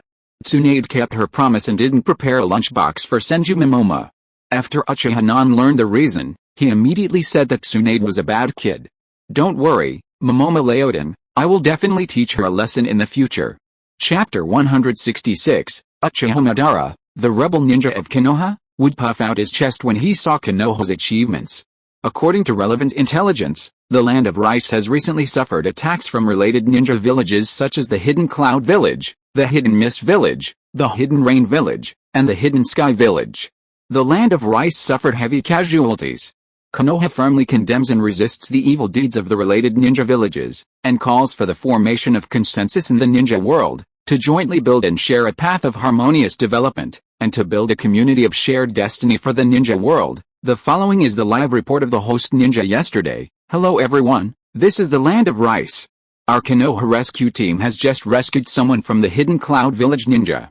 Let us interview them. Woo, the ninjas of the Hidden Cloud Village are not human. They are all executioners. More than 300 people in the Sato clan were killed overnight. Woo, thanks to the ninjas of Konoha. Woo, Uchiha-nan sat in the office and looked at the newly produced TV with interest. The TV was playing a program called Ninja News. After consuming a lot of Konoha's resources and with the help of the industrial faction, it took more than 2 months for TV signal base stations to be able to flourish in the Land of Fire. The high-tech base stations developed by Senju Tobirama only require a dozen or so to radiate a city, and the signal transmission range is extremely long. Uchiha Kusunoki has invested all his resources in the major cities of the Land of Fire. Leveraging Konoha's strength, Senju Momomo has finally built a sizable television station. Hokage-sama, the daimyo has sent an urgent message, reprimanding Konoha for its negligence and demanding an urgent deployment to suppress the ninja causing chaos in the Land of Rice. Narashikeon pushed open the door, holding a letter from the daimyo. I see. Konoha's rescue team has already arrived in the Land of Rice. Did the daimyo read today's ninja news? Our Konoha ninja are diligently defending the land of rice. Narashikeon was one of the few who knew the truth. The Hokage was always coming up with new tricks. This way of throwing mud was truly shameful, fascinating. At least within the land of fire, daimyo, nobles, and wealthy merchants, everyone who bought a Konoha-produced television would subconsciously assume that the hidden Cloud Village was responsible for these scandals. Even the victims had come forward to testify against the village's misdeeds. How could they possibly be wrong? In the future, the entire ninja world would believe the same. Would that give them a say? Konoha had always been a white lotus that saved the dying and the wounded. How are the TV sales? Uchiha Kusunoki asked Narashikeon. The TV production line had just been laid out, and while production was limited, the prices were a bit high, but many people were eager to buy. Konoha's excellent products had amassed a huge fan base over the past 2 years. With a new product launched in Konoha, branded as a revolution in ninja entertainment, sales were expected to be strong. Demand outstrips supply. Narashikeon's face lit up with joy. The production rate couldn't keep up with the pace of customer orders, and the production line needed to be expanded several times over to meet demand. That's good, Luan. You've been working overtime these past few days, and the end of the year is just a few days away. I've prepared 3 weeks of vacation for you. If you can't finish the work, you know what will happen. You don't want to come to the Hokage building to work overtime during your vacation, do you? Uchiha patted Naraluan's shoulder, urging him to work hard. He had been so kind as to prepare 20 days of vacation for his employees. If he didn't live up to his expectations and didn't finish the work at hand, it wouldn't be Uchiha-nan's fault. I understand, Hokage-sama. Naraluan was so moved that tears welled up in his eyes, and he wanted to repay Uchiha-nan's kindness by working overtime immediately. By the way, have Kokuzu and Hatake Tsukumo sent back any updates? Hokage, Kokuzu has already joined forces with the people sent to the Land of Lightning from Iwagakure and Sunagakure. He recently opened a shell company in the capital of the Land of Lightning. He plans to execute his plan during the peak New Year's holiday. What's the intelligence on the Hidden Mist village? How is Mizuto getting along with the bloodline families within the village? After the Mizukage gave in, the conflict between them has eased slightly, but the rumors against the bloodline families continue to escalate. It's only a matter of time before the final conflict breaks out. After reporting a lot of information, Narashikeon immediately left Uchiha Kusunoki's office. He still had a lot of things waiting to be dealt with. If he had to work overtime in the Hokage building during the New Year holiday, it would be hell. He'd be working overtime all year long, just waiting for the New Year holiday to relax and recuperate. Yes, that's it. If the employees don't have any work done, then the boss will have an easy time. That's great. Uchiha-nan walked out of the office and expertly patrolled the Hokage building, checking for any employees slacking off. Even Momoma Senju was busy this time. The TV station had just opened, and a mountain of documents piled up on the desks. The 5 Momomas were working tirelessly. As expected of a ninja who had been infused with Hashiramas cells, the Momomas were incredibly resilient. They used multiple shadow clones to work, doing the work of 5 people at once. Not bad, not bad. Uchiha-nan gave Momoma a thumbs up, then glared at him fiercely and spat on the ground. Having my daughter stolen from me is a mortal sin. Uchiha-nan generously forgave Momoma Senju, then walked over to him, intending to inquire about work. Momoma, how are the preparations for the tasks I asked you to do going? How are the rehearsals for the village evening party going? It's going to be broadcast live. Let me see the program. Work is work, life is life. Senju Momoma quickly pulled a piece of paper from a pile of documents and handed it to Uchiha Kusunoki. I offer bananas to Konoha, poetry recitation. Otabio had written this poem inspired by his own feelings. He had specially dispatched a poet from the Land of Grass to Konoha, intending to recite it at the village gala held in Konoha, to commemorate Konoha's kindness to the Land of Grass. How could Otabio, with only 2 years of private schooling, possess such talent? A sham. He must have been a sham. But well, the intention was there, the show was on. To prepare for this village gala, Uchiha Kusunoki had mobilized all his resources. Everyone prominent in the Land of Fire's literary and entertainment circles had been invited to Konoha. Uchiha Kusunoki looked through the program list. And most of the programs met his requirements, a mix of highbrow and lowbrow. We must rehearse Bluebird seriously, it's the finale, and security must be done thoroughly. The Fire Nation's dignitaries will be attending the village gala. I'll have Uchiha Tomita assist you. This is a crucial moment, so you'll have to work hard these next few days. Uchiha Kusunoki kept talking, attaching great importance to this village gala, a golden opportunity to promote Konoha. In Konoha's arcade game room, Senju Tobirama, repeatedly defeated by Uchiha Kusunoki and Uchiha Hikaru in games, suspended a significant portion of his research projects and focused his energy on the arcade machine. He quickly mastered the machine and made minor adjustments. By tapping buttons in a certain pattern, certain characters' mechanics would change subtly, from the damage of basic attacks to the speed at which energy bars build up and the release of skills. In short, he was cheating. Senju Tobirama revisited Uchiha Minami, hoping to challenge him to a game showdown. He made a bet that if Uchiha Minami won, he would hand over all his arcade-related skills. Win or lose, he had to hand them over, but the idea of a prize fueled Uchiha Minami's competitive spirit, allowing him to show off even more. Uchiha Minami agreed without hesitation, and the result was predictable. Senju Tobirama not only cheated but also put in a lot of effort in mastering his game skills. But with the power of the 3 Mogatama Sharingan, Uchiha Minami thought he couldn't outperform Senju Tobirama in terms of skill. But he lost. After 2 consecutive losses, Uchiha Minami felt something was amiss. For example, his blocks failed to block his skills, allowing Senju Tobirama to unleash a slick combo upon his hits.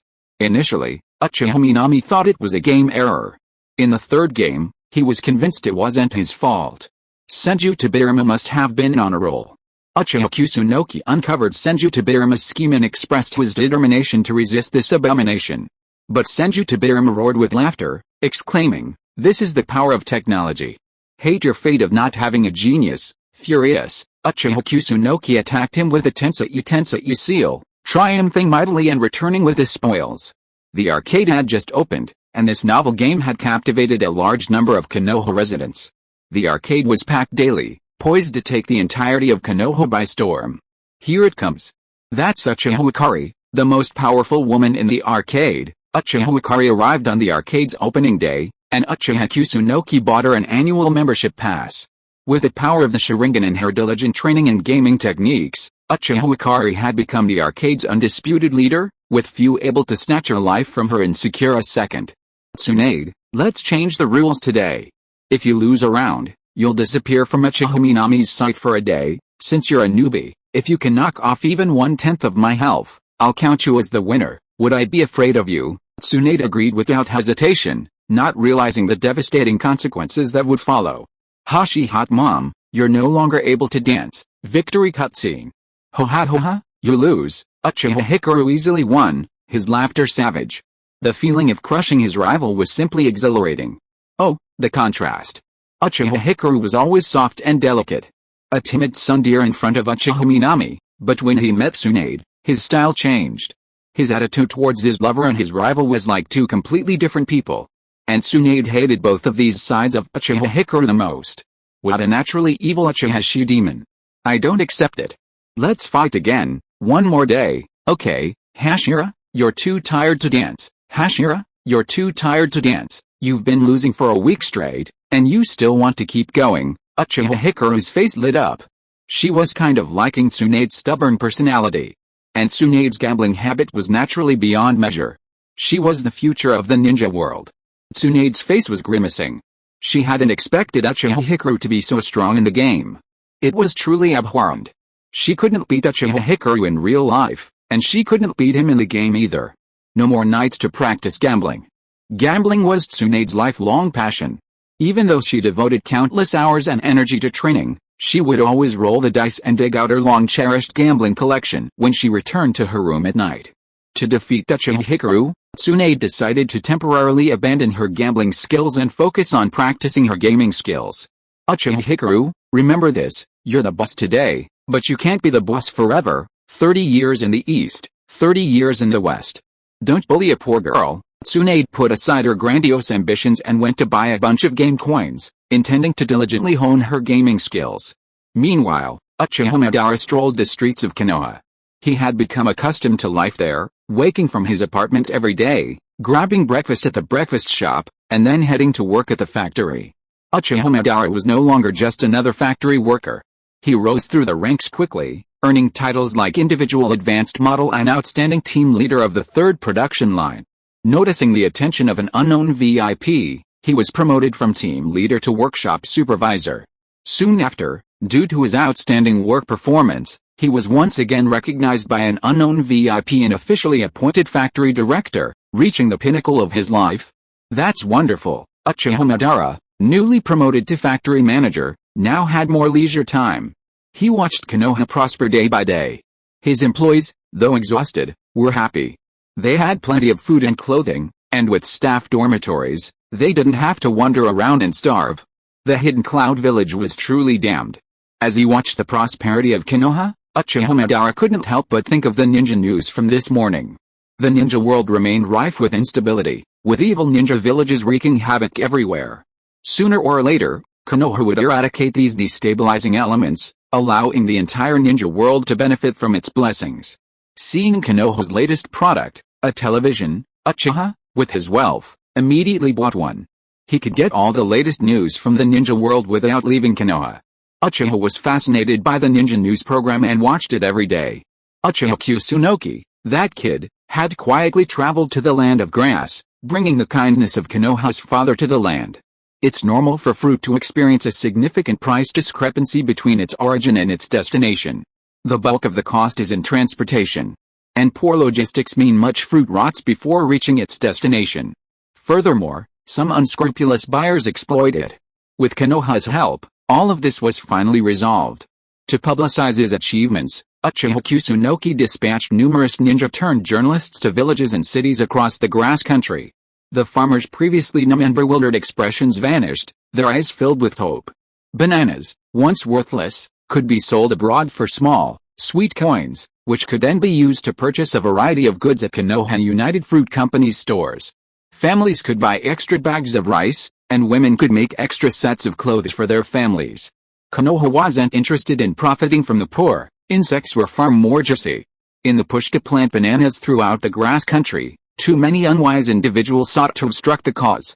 With finances flourishing, the grass ninjas willingly fought for Konoha, eliminating the evildoers who stood in the way of the grass country's prosperity. A unique equal field system was being implemented in the grass country, and everything was moving in a positive direction. Konoha is the savior of the grass country. Countless grass country farmers repeated this phrase in interviews. Even Uchiha Madara, a Konoha trader, couldn't help but puff out his chest at the sight of Konoha's achievements. Chapter 167, Blue Sky Project Helps Every Dream. Having escaped the working class, Uchiha Madara had ample free time, becoming a street urchin in Konoha. Many Konoha villagers were acquainted with a strange old man. He sported the characteristic Uchiha hairstyle, yet he denied being an Uchiha. When discussing the Uchiha clan, he became incessantly chattering, demonstrating his immense knowledge of the clan. At a small square table, the men, sipping tea, needed only a simple topic to discuss family matters, then Konoha's charming widow, and inevitably, the topic of keyboard politics. Over tea, Uchiha Madara eloquently criticized the heroes of the ninja world, calling the first Tsuchikage, Mizukage, and Kazekage mere mediocre figures. In my opinion, only Senju Hashirama and Uchiha Madara can be called heroes in the ninja world, the rest are nothing. Of course, I think Senju Hashirama is still slightly inferior to Uchiha Madara. The Uchiha Sharingan is the best in the world. The Senju clan, no, except Senju Hashirama, no one is worth looking at. What? Senju Tobirama, he's a piece of shit, but Tobirama-sama is the second Hokage. What's wrong with the Hokage? What about the third Hokage, Uchiha Kusunoki-sama? Uchiha Kusunoki? Not bad. Uchiha Madara sipped his tea, looking inscrutable. To be fair, even for Uchiha, this was a very high evaluation. You really understand, of course. Uchiha Madara sat leisurely on the bench. The people around him didn't take Uchiha's outrageous remarks seriously. There were plenty of people who boasted more than Uchiha Madara, even Amir Kanazawa. Madara, are you bragging again, you little brats? Why aren't you in class today? Are you skipping? A group of ninja students spotted Uchiha Madara and quickly surrounded him. Uchiha Madara had met a large number of ninja students in Konoha. Being around these naive students, uninitiated by the brutality of the ninja world, always reminded him of his own youth. Hashirama was there then.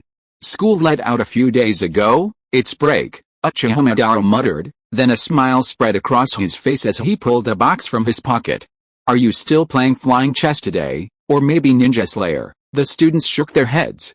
They hadn't come to see Uchiha Madara to play board games. Konoha had just opened a new arcade, and cranking the cards was much more fun than playing board games. But considering their limited funds, the students unanimously decided to bring along a wealthy individual. Uchiha Madara had always disregarded money, completely unconcerned about it as long as he had fun. His reputation among the students was legendary. His lavish spending on card collecting had become a legendary story among the students. Mr. Madara, we're going to the arcade today. What's that place? Is it fun? It'll make you dance. The students had already figured out Uchiha Madara's hot words. Oh, fun. Lead the way. Do you know how to play? 1 on 3, you noob. Don't use Tobirama Senju. That thing has crazy mechanics. It's a real overkill. If you're a noob, practice more. I'm ranked 86th in the ranked ladder. Let me test your skills. Uchiha Madara followed the students to the arcade room, which was already packed, and all kinds of noise filled the air. Master Madara, this is a very interesting game. Of course, as long as your skills are recognized by the arcade, you can participate in the ladder tournament. The masters usually play on the 3rd floor. And as a newcomer, you can only play on the 1st floor. Ladder tournament, only on the 1st floor. Uchiha Madara keenly grasped the key words. He was Uchiha Madara, so reaching the top of the 3rd floor was only a matter of time. Uchiha Madara smiled contemptuously, and in one go, he reached into his pocket to buy coins, a basket full of game coins. Uchiha Madara greeted the students with a generous smile. All expenses today will be paid by me, Master Uchiha Madara. Kids, who else still refuses to accept defeat? I only need to get a little familiarity with this game, and I can easily defeat you. I am indeed the best. Ha ha ha ha. Uchiha Madara quickly found his rhythm, defeating the students one by one. Then he burst into laughter, attracting the attention of those around him. In reality, he had opened it. His only remaining Sharingan, hidden beneath Uchiha Madara's bangs, was secretly functioning. Of course, Uchiha Madara's own natural talent also played a small role. Perhaps Uchiha Madara truly was a gaming prodigy. Mr. Madara, if you're truly invincible, why don't you ascend to the 3rd floor and challenge the strongest? Uchiha Hikari, is she the strongest? I'll defeat her. Uchiha Madara spoke with utmost confidence. So what if she was just a junior Uchiha?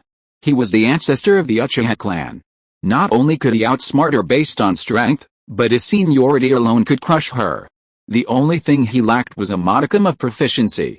In a conference room in the Land of Lightning, everyone, you are the backbone of the Iwagakure and Sand villages.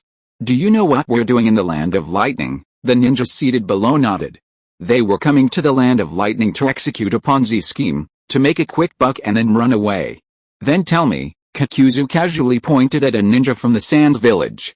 Sir, we're here to execute a Ponzi scheme and defraud the wealthy people of the Land of Lightning. Wrong, Kakuzu interrupted him immediately. We're an investment company with a grand plan, the Blue Sky Project. We want to lead our brothers and sisters of the Land of Lightning to invest in the Blue Sky Project, become rich, and reach the pinnacle of life. Everyone, remember this, we're not scammers. Kakuzu slammed the table vigorously. If you can't even fool yourself in a pyramid scheme, how can you fool others? What kind of idiots are those sent by the Sand Village and the Iwagakure Village? Kakuzu sighed softly. He couldn't accomplish anything great with this bunch of old-fashioned ninjas. And their disguises were terrible. They wore all sorts of different clothes. They didn't look like investors at all. They needed a lesson. Fortunately, he had prepared well. Kakuzu signaled to the white-haired Hatake Tsukumo beside him. Hatake understood instantly and dragged over a dozen boxes of clothes from the next room. Put these on.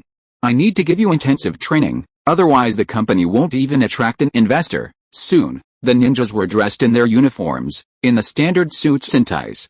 Remember our slogan, sleep on the floor today, be the boss tomorrow. Everyone, get ready, you're all successful people, elites who have reached the pinnacle of life through the Blue Sky Project. Kakuzu glared fiercely, his battle-hardened aura overwhelming them.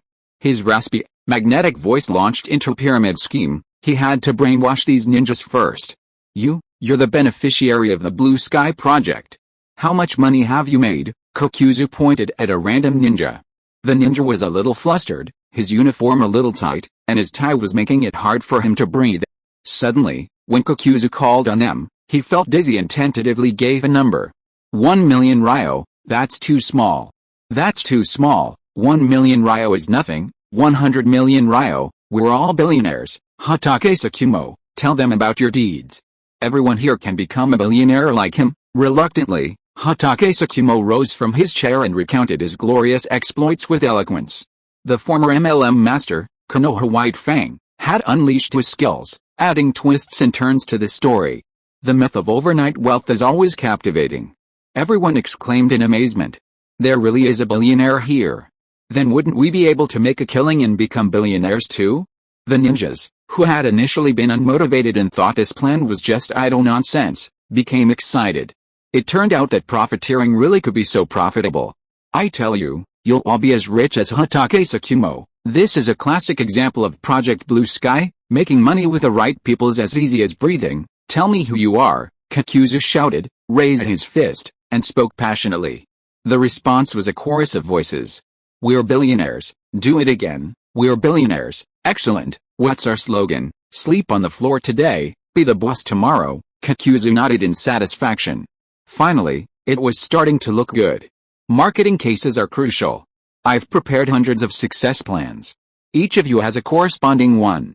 Memorize them all and then present them to me with the same passionate intensity as Hatake Tsukumo. Also, these are professional sales pitches. Memorize them all. After days and nights of raids, the ninjas had infiltrated a party, their success stories readily available. But Kokuzu wasn't satisfied. To expedite matters, he even used genjutsu on the ninjas.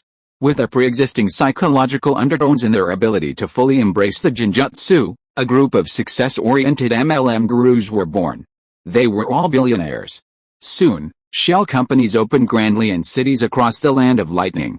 Firecrackers blazed incessantly, and passers-by were clearly intrigued by the new ventures. Blue Sky Project Company, Limited. What a unique name. After a period of hype, flyers, and paid connections, the name of Blue Sky Project Company, Limited spread like wildfire. It was rumored to be a multinational corporation from the land of fire, with business throughout the ninja world. No. The boss behind this company is actually from the daimyo. From the land of fire? No, from the land of earth. There were a lot of speculations going on. Kokuzu felt the plan was almost ready, so he had Hatake Tsukumo rent the most luxurious conference hall in the area and begin his success lecture. Free. No charge. Sharing success tips. Sharing poverty and becoming rich. Just show up and get 5 eggs and a pound of rice. Residents, already curious about the mysterious Blue Sky Project Company, Limited, were fascinated by the eggs and rice, the success tips, and the conference hall was packed. High-energy music played in the hall, and suddenly, the whole place went dark, and all the lights shone on Hatake Tsukumo. Hello, brothers and sisters, let me introduce myself. My name is XXX. I was once an ordinary person, living a precarious life, starving and freezing. One day, I met the chairman of Blue Sky Project Company, Limited. He's a genius. No one in the entire ninja world knows how to make a company profitable better than him. He's a natural. With his help, I invested in Blue Sky projects. In just 2 years, I became a successful person, and my net worth has reached 8 figures. As the saying goes, when you drink water, remember the whale digger. Hatake Tsukumo, dressed in a suit and tie, spoke with deep emotion, the air of a successful man. The audience had never seen such a scene before. Some believed it, but most were skeptical. But it didn't matter. I already had the eggs and rice, so I was definitely not at a loss. Is anyone willing to invest in Blue Sky Project Company, Limited, become a member of the Blue Sky Project, and become a successful person like me? I know you brothers and sisters are worried, but we at Blue Sky Project Company, Limited have launched a new investment plan. Regardless of your initial investment, you can earn a 20% profit within 2 months. Furthermore, you can withdraw your investment at any time after 2 months, or even earlier, though the profit will be reduced. Sign up for the Blue Sky Project today. The first 10 people to sign up can earn a 30% profit. After Hatake Tsukumo finished speaking, the entire room fell silent. Clearly, no one was foolish. Most of them were here to get something for free. It was impossible to expect them to pay out of pocket. I'm willing, me too. And me, Hatake Tsukumo smiled. He had dozens of people ready to help him. Only the first 10, don't get excited, brothers and sisters, the brave will get to eat the first crab and the biggest piece of meat, let's applaud him. For a moment, the whole venue erupted in applause, and everyone's hearts were in turmoil. Were there really people investing? The other people in the venue watched as dozens of people walked up to the podium, and they felt a little moved. The dog sellers took the microphone and expressed their determination one by one, saying that they would invest 100,000, 200,000, and 50,000. I want to get rich. I believe that the teacher will definitely help me make a lot of money. Me too. Applause for their courage. The war music, accompanied by applause, wanton smiles, and waving arms, the atmosphere reached its climax. Gradually, a small number of people planned to try to invest a little money. Is it just to cheat themselves of such a small amount of money by making such a big fuss? The deceived leaks have begun to deceive themselves skillfully. Chapter 168, The Raikage decides to work hard to earn money to win back his lover Enoki. That night, Kakuzu finished sorting through the data, his green eyes sparkling.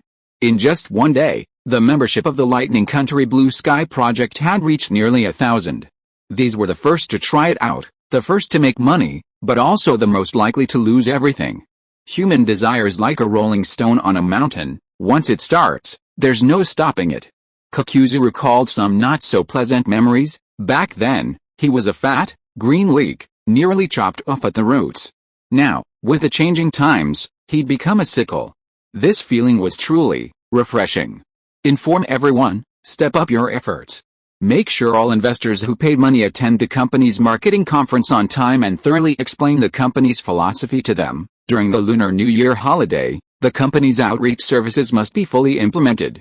We must personally visit those wealthy, lonely elderly people. Also, remember the pyramid theory.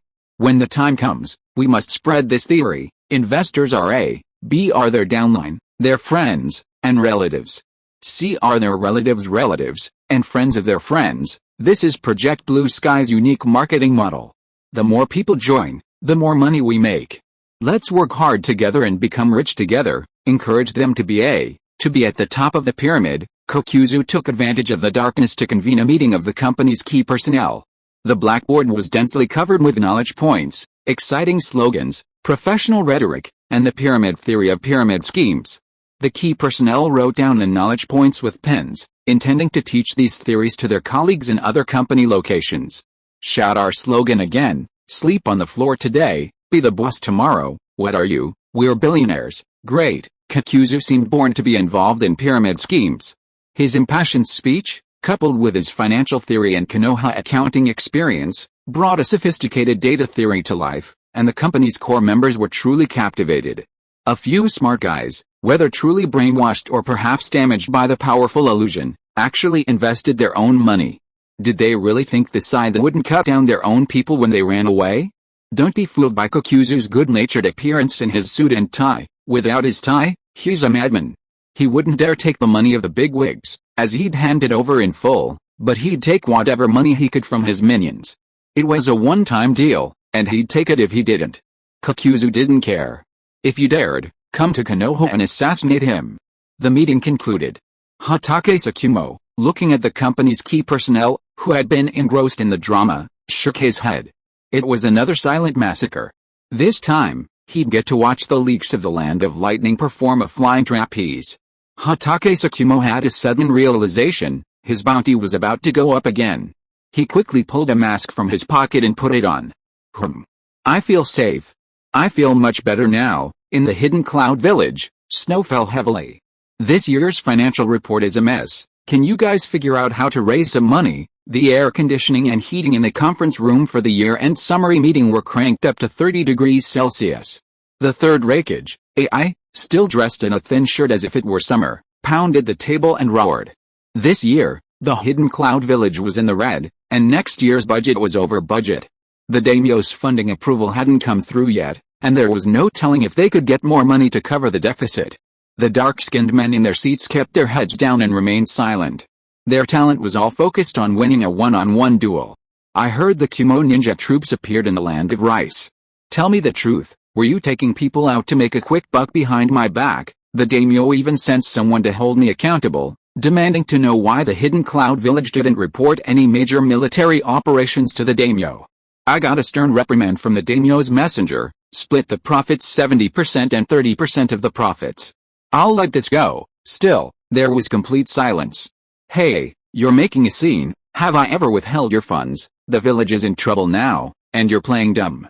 Do what you can, and get out of here if you can't. The third generation AI inherited his father's temper.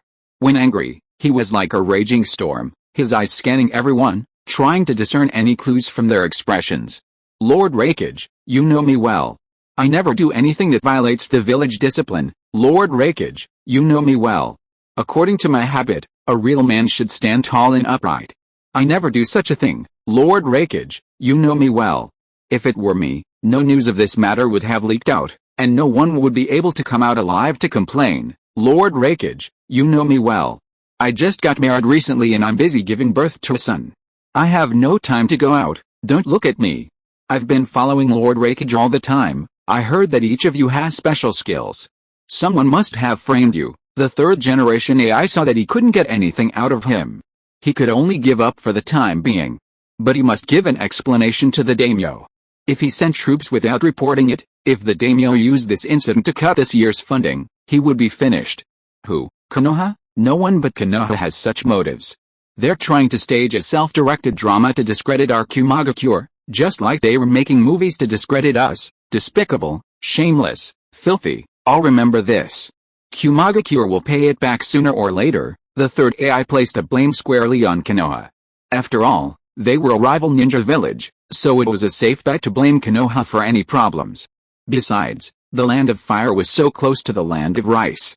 Has Konoha received any intelligence lately? The third AI turned to the head of intelligence.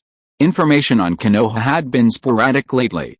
3 days had passed since the agreed time, and the intelligence officers embedded in Konoha hadn't reported anything yet. According to the third group of intelligence officers sent in, Konoha is busy with business and has already made a fortune. Huh? The third group? What about the first two? The third AI interrogated the head of intelligence, causing him to stammer. Lord Raikage, they have gone to Konoha and will not come back. The Hokage is not a human being. He has set up a so-called green card system to recruit ninjas from the 5 major ninja villages. As long as they provide valuable intelligence, they can get Konoha's protection and a large bonus, and they can live in Konoha as Konoha's ninjas. Assholes, why did they betray the village? The Raikage punched the table in the conference room and said angrily. The expensive table cracked into pieces, which made the Minister of Finance feel distressed. The table has been changed 5 times this month. Lord Raikage, if you can't make money, you can always save money. Due to funding reasons, a small number of spies have not received their salaries for 2 months, and then they surrendered to Konoha, and finally a line of spies were caught. Isn't it just because they were in arrears of 2 months' funding and salary, they betrayed the ninja village? This is outrageous. No one responded to the words of the third generation AI. What ninjas do is make money. Being assigned to Konoha as a spy was already a life-threatening job, with my head hanging on my belt. Now even the money for my death is being deducted. Don't blame me for not being loyal to the Hokage. Water flows to the lowest places, and people strive for higher places. Being a ninja in Konoha is much more promising than being a ninja in the Hidden Cloud Village. After the third Raikage vented his anger, he calmed down a little. He was short of money again. What about the Iwagakure village? Why haven't you contacted us recently? I remember that Inoki would write me several letters on time every month, but now there is no news at all on the letters I wrote to him, it seems. Lord Raikage, you forgot. I remember mentioning to you last time that Konoha and the Iwagakure village have cooperated to set up a company called Konoha United Fruit Company. The annual dividend is billions. Asshole, that short guy is treacherous. He stopped contacting the Kumagakure village for just a few billion taels. I wrote so many letters to him, but he didn't reply to any of them. Lord Raikage, relax a little. In fact, that Tsuchikage said in his letter 3 months ago that he has been very busy recently and will not be able to reply in time. Wait a little longer, maybe next month, that Tsuchikage will reply to you. Bullshit, I suppressed the 8 tails that day and fought for a whole day. I even had time to reply to him at night. He just threw himself into the arms of Konoha for money. The dark-skinned, yellow-haired Sandai clearly had no talent for being a bootlicker. The lame excuse of "I'm too busy to reply" wouldn't fool him. Then do we still have to maintain our alliance with the Iwagakure? Of course we do, Sandaime Ai said through gritted teeth, unblinking in anger. The Sandaime village had long been bought off by Konoha and was likely completely allied with it. If the Iwagakure village also sided with Konoha, wouldn't the Kumagakure village truly be left alone and helpless against the might of Konoha? Konoha was truly formidable. Sandaime Ai couldn't believe the intelligence his spies had relayed, the outrageous infrastructure, the terrifying flow of people, and the enviable financial resources. Even if Konoha did nothing now, it would continue to grow stronger. Whether in this world or the original Naruto universe, the historical trend over the next 30 years would continue along the industrial path, with ever-increasing flows of capital and personnel. As for the Land of Fire, Konoha boasts the largest population, the most advanced technology, and the greatest security. Capital and population will naturally flow into the Land of Fire, a bottomless pit siphoning off the entire ninja world. Konoha is now consciously driving and directing this development, hoping to leapfrog the Fireland daimyo and reap the dividends of this era. The third Kage AI couldn't comprehend the complex economic factors behind this, but his beastly instincts told him that if Konoha continued its normal course, it would easily achieve the feat of challenging the four great ninja villages. Therefore, even when the Iwagakure village flirted with Konoha, the third Kage AI feigned ignorance, even writing letters to Inoki regularly, pretending to anticipate his response. Of course, Inoki also realized this and was determined to unite with the other ninja villages to weaken Konoha's strength. Even if he couldn't start a war with Konoha, he would at least cause trouble. But Konoha's speed was too swift, so swift that Inoki barely had time to react before the Land of Grass was conquered. And, billions of taels in dividends every year. Oh, too tempting.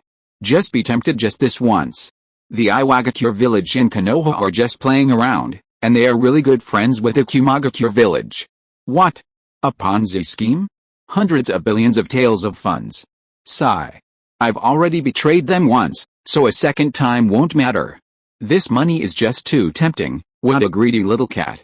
Konoha can do business and make money, so can't our Kumagakure village do business and make money like Konoha? The third generation AI planned to cross the river by feeling Konoha's way. The Land of Lightning and the Kumagakure village were not as rich as the Land of Fire and Konoha, but they were not much worse. If they just copied the homework, they could at least get 60 points to pass, not to mention 80 or 90 points. Hey, why aren't you talking again? Usually, you're also talkative when we ask for funds, but why are you so quiet now? Speak up. The third AI looked at his skilled subordinates and was so furious he wanted to punch them all to death. They went out to make a quick buck behind my back, and then they kept all the spoils. What a bunch of bastards. Konoha attacked the Land of Rice. Honestly, the third AI didn't believe it himself. There was no reason at all. The Land of Rice was the Fire Nation's loyal underling. Why would Konoha have the time to beat up its underlings? These people under him were the most suspicious. Lord Raikage, the last time we plagiarized Konoha's movie, we lost a lot of money. The box office was terrible, and the industry even called the Hidden Cloud Village plagiarists. I think ninjas should do ninja things. Business is really, the finance minister's voice trailed off, and he was speechless under the third AI's death stare. Damn it. All he knows how to do is spend money, not earn it. Finance Minister Sandaime Ai really wanted to punch him in the head. So we're just going to watch Konoha grow stronger until it can crush the Hidden Cloud Village. We have a mortal feud with Konoha. The second Hokage died at the hands of the Hidden Cloud Village. Damn it, the more I talk, the angrier I get. Damn Kinkoku and Jinkoku. Sandaime Ai slammed his fist on the wobbly table. With a snap, it shattered into pieces. 6-1. Lord Raikage, I have a suggestion. Ninjas aren't good at business. We can give the money to people who are, and let them earn it for us, right? Why didn't I think of that, Lord Raikage? I've actually thought of that a while ago. I was just about to tell you, actually. I've thought of that a while ago too. Sandaime Ai looked at his skilled subordinates and immediately understood his father's difficulties. He'd managed to hold out against Konoha for so long with this bunch of idiots. It was truly remarkable. But having people who know how to do business to help the Hidden Cloud Village with its business was indeed a good idea. But where can we find such people? Then tell me, where can we find people who know how to do business? Lord Raikage, a powerful investment company has appeared in the Land of Lightning. I think we can give them a try. A promotional poster of Blue Sky Project Company, Limited was handed to the third generation AI. Chapter 169 Uzumaki read, Mito, give up, the throne of Lady Hokage belongs to the Uzumaki clan. The third generation, AI, inherited his father's style of action, always being decisive and resolute. As soon as the meeting concluded, he immediately sent for Hatake Tsukumo, CEO of Blue Sky Project Company, Limited, to come to Kumagakure village to discuss a partnership. Making money. This can't be slowed down. Try a few tries, maybe it will work out. Konoha Tomita, Konoha's security needs to be up to par. All members of the Konoha Guard and Anbu must report for duty and work overtime on time. I've invited the Fire Nation's daimyo, nobles, major merchant consortiums, and even foreign businessmen to this village gala. This time, Konoha must present its most perfect image to the outside world, promoting its business environment and infrastructure. This is crucial for Konoha's business orders for next year, so no slack is allowed. By the way, all members of the Guard and Anbu who work overtime will receive triple pay, and double the Lunar New Year allowance. Uchiha Kusunoki emphasized to Uchiha Tomita the importance of this village gala. It was meant to amplify Konoha's influence in the Fire Nation and, ultimately, the entire ninja world. Yes, Hokage-sama, Uchiha Tomita nodded. While working overtime during the Lunar New Year period was a real headache, the Hokage was truly willing to pay him the extra money. As long as the pay was adequate, his men wouldn't complain. Hokage-sama, Uzumaki raid has arrived in Konoha, bringing several cars of friends and family.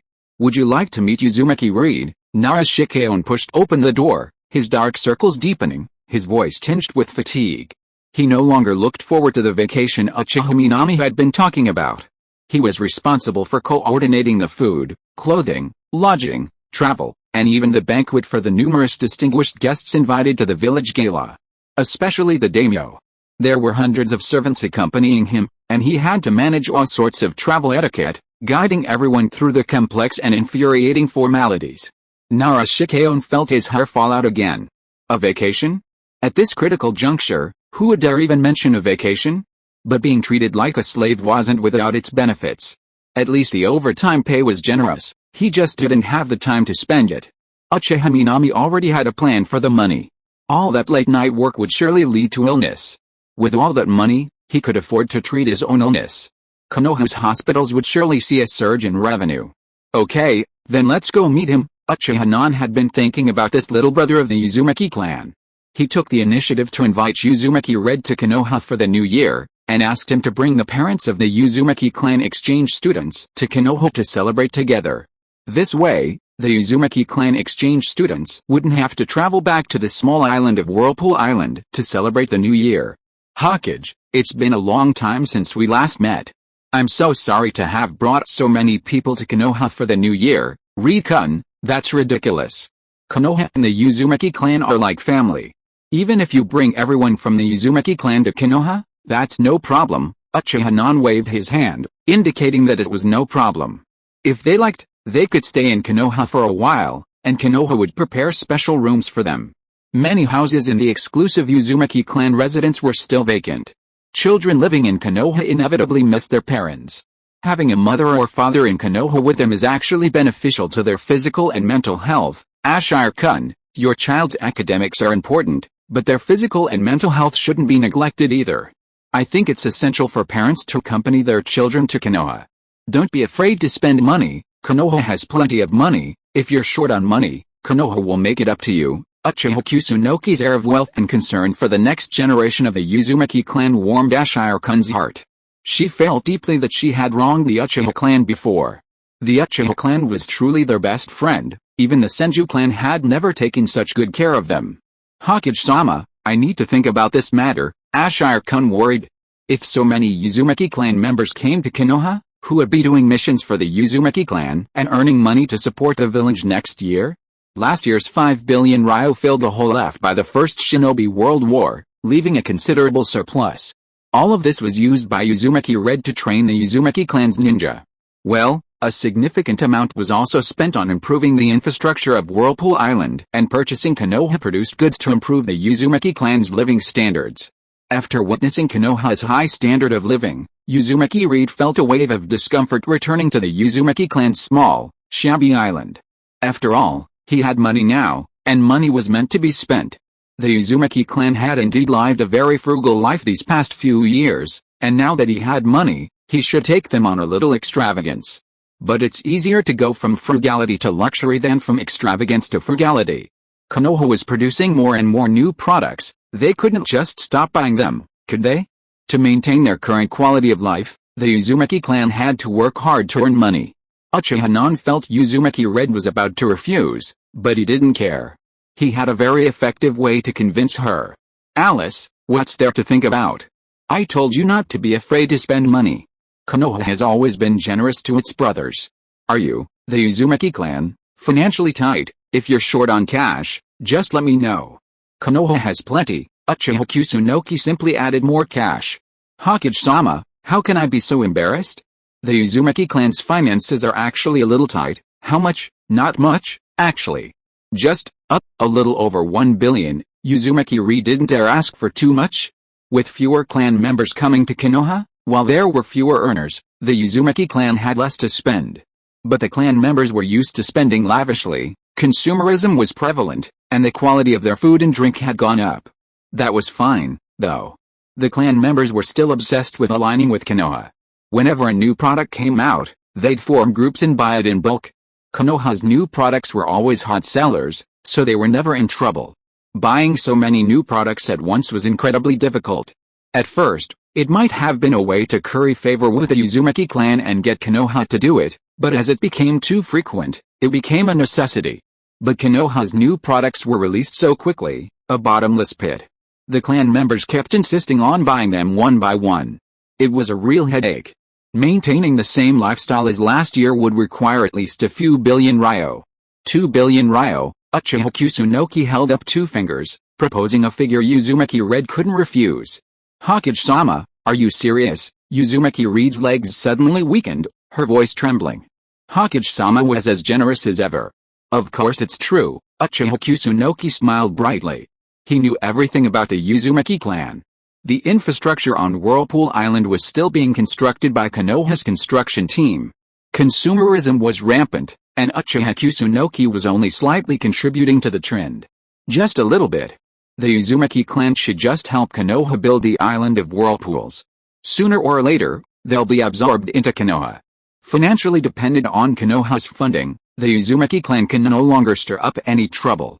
If Konoha ever finds an excuse to cut off their aid, the Uzumaki clan will likely demand annexation. Then it all depends on what the Hokage says. Uzumaki Red agreed without hesitation to Uchiha Kusunoki's proposal. These clansmen are truly blessed to be able to live in Konoha. Uzumaki Red looked at the Uzumaki clan members walking behind them, shouting and looking naive, and felt a sense of deep gratitude for their good fortune. After Uchiha Kusunoki had his men settle the Uzumaki clan members, he saw Uzumaki Mito hurrying over. Brother Red, you're finally here. Uzumaki Mito's face lit up with joy. He had heard that many of the Uzumaki clan would be coming to Konoha for the new year this year. The last time such a thing happened was during Hashirame's lifetime. Well, I came to Konoha especially to see you. Another touching family reunion segment. Yangayu. How is that girl? Yangayu is a good child. She lives very well in Konoha. She has been practicing the sealing technique with me. She has a good talent and is progressing very quickly in the sealing technique. Oh, who asked you that? Uzumaki Red didn't care about such things. Of course Uzumaki Yangayu would live very well in Konoha.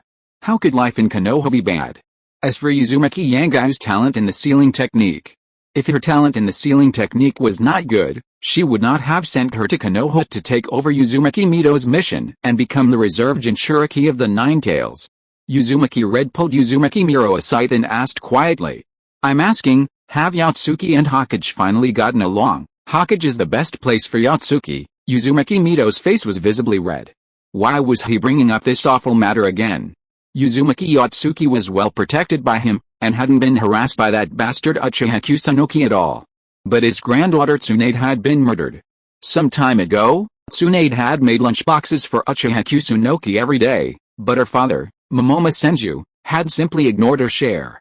The little girl's cotton padded jacket was already torn and leaking, and Momoma Senju couldn't do anything about it. After all, Uchiha Kusunoki was the Hokage, and he still had his little braid in his hand. so he could only focus on his work at the TV station. Brother Lu Wei, I've told you all along, the Uzumaki clan doesn't need women to bind Konoha. The relationship between Konoha and the Uzumaki clan is clear. No matter who becomes Hokage, they'll treat the Uzumaki clan the same way Uchiha Kusunoki does. Woman's opinion, Uzumaki Lu Wei grumbled. Feeling that Uzumaki Mito had been cozying up in Konoha for too long and didn't understand the importance of planning for a rainy day. What was the status of the Nine-Tails Jinchuriki? The most powerful humanoid weapon in the ninja world. If Uzumaki Yotsuki wanted to establish herself firmly in Konoha, the best way was to marry Uchiha Kusunoki and become the new Hokage's wife. This would not only secure a good home for Uzumaki Yotsuki, but would also greatly benefit the Uzumaki clan. The Uzumaki clan would be affiliated with Konoha's two most powerful ninja clans, the Uchiha and the Senju. In Konoha, the position of Hokage was simply a rotation between the Uchiha and Senju clans. Every generation of the Uzumaki clan's Nine-Tails Jinchuriki marries the Hokage and becomes his wife. The Uchiha, Senju, and Uzumaki clans, united by their might, will remain strong for generations to come. Uzumaki Reed's abacus beads clattered, but unfortunately, Mito, too old to hear the twitching, remained stubbornly obstinate. Brother Reed, what's so good about that bastard Uchiha Non that you're so fond of him that you insist on marrying Yangayu? Just now, Uchiha Non transferred another 2 billion ryo to the Uzumaki clan's treasury. 2 billion ryo, with so much money, should the Uzumaki clan cling to Uchiha Nan's leg, Mito instantly became obedient. Uchiha Non truly was willing to spend so much? 1,000 words wouldn't be as good as a generous handout. Who could be blinded by the luster of gold coins? Uzumaki Mito was completely helpless against Uchiha Kusunoki's vast wealth. Uchiha Kusunoki was simply too good at making money. Konoha's financial statements for this year had already been presented at the Jounin conference, and they were a string of zeros. Even the resurrection of Senju Hashirama couldn't shake Uchiha Kusunoki's position within Konoha. Hashirama could only ensure Konoha's safety, but he couldn't guarantee its current prosperity. Uchiha Kusunoki not only ensured Konoha's safety, after all, those Mangekyo Sharingans weren't born for nothing, but also led Konoha to prosperity, filling the ninja clan's pockets with cash. In the vast ninja world, which ninja village would dare challenge Konoha's current state? Brother Reed, let's not talk about this anymore. Come back with me to the Senju clan and have a seat. Uzumaki Mito decisively skipped the subject. The 2 billion taels of funding had already sealed her off. Is Yangayu with the Senju clan? Yes, she's sitting in my room playing with Tsunade. Oh, that's good. Uzumaki Reed felt that Uzumaki Mito was really useless and didn't understand her painstaking efforts at all. It seemed that she would have to take the initiative to bring Uchiha Non and Uzumaki Yangayu together. Is Hokage busy now? Would you like to go to the Senju clan for lunch with me? It happens that Yangayu is here too. She wrote to me complaining that the Hokage was too busy with work and had no time to visit her. Huh? This old man hasn't given up on pimping for me yet? That's not good. The Shura field for 2 people is not very powerful. What about the power of 3 people? Uchiha Non didn't know, but he definitely didn't want to experience it. He was already very full after eating the bento for 2, and he really wouldn't be able to eat the 3-person portion. No problem, let's go. Uzumaki Reed grabbed Uchiha Non and walked towards the Senju clan's territory. Uchiha Non. You. Uzumaki Mito was about to say something. Huh? Mito. How come you don't respect Hokage-sama at all? You must address Uchiha Nansui-sama as Hokage-sama. Uzumaki Reed immediately corrected Uzumaki Mito's address. As the Nine-Tails Jinchuriki, he doesn't respect Hokage-sama at all. It's outrageous. Hokage-sama, ignore her, let's go. Uchiha Non was somewhat helplessly brought to the Senju clan's territory by Uzumaki Reed, while Uzumaki Mito followed behind with a resentful look on his face. Mito, it's New Year's Day, why are you so sad? Don't you want me to bring Hokage-sama to visit the Senju clan? It's too late. Sorry, I'm so tired recently.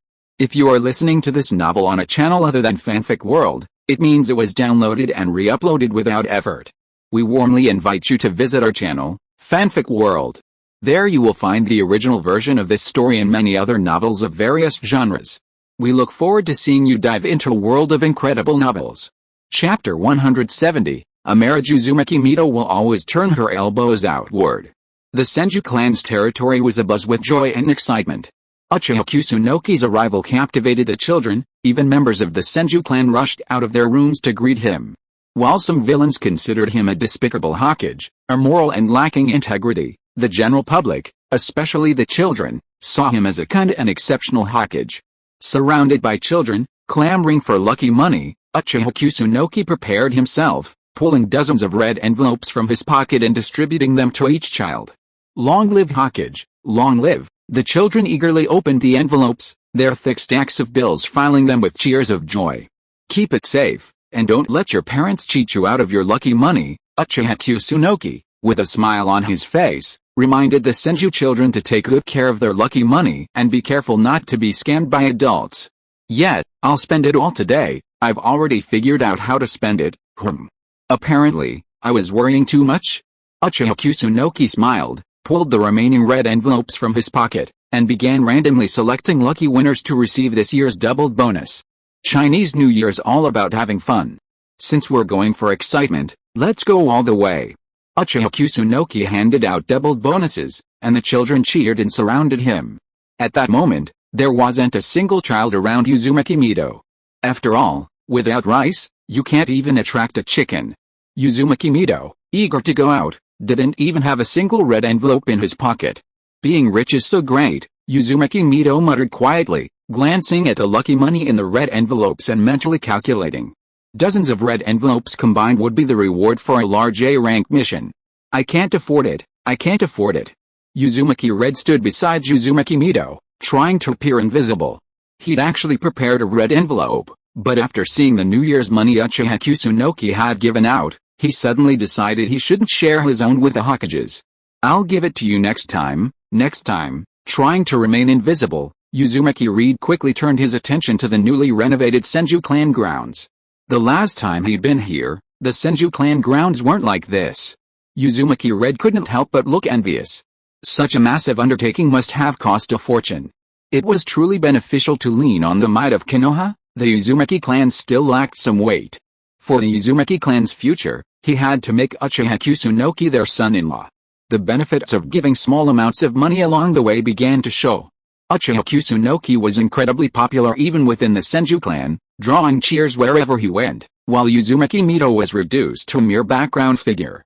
The distance from the Senju clan's territory to Uzumaki Miro's courtyard wasn't far, but it took Uchiha Kusunoki over half an hour to reach Miro's courtyard.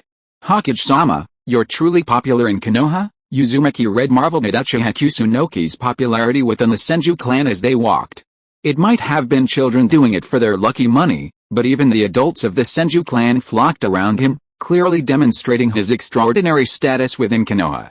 This wasn't simply the status of a Hokage. This proves I'm an exceptional Hokage, beloved throughout Konoha, isn't that right, Mido-sama? Uchiha Kusunoki said casually, glancing at Mido-sama, who had served as Uchiha Kusunoki's background the entire time. His expression wasn't particularly good. Yes, Hokage-sama, Mido-sama, though resentful, readily acknowledged the truth. Satisfied with the answer, Uchiha Minami couldn't help but hum softly, a smug smile on his face as he walked into Uzumaki Miro's courtyard. Tsunade was currently complaining to Uzumaki Hiratsu. She'd been losing to Uchiha Hikaru for a week straight, unable to appear before Uchiha Minami.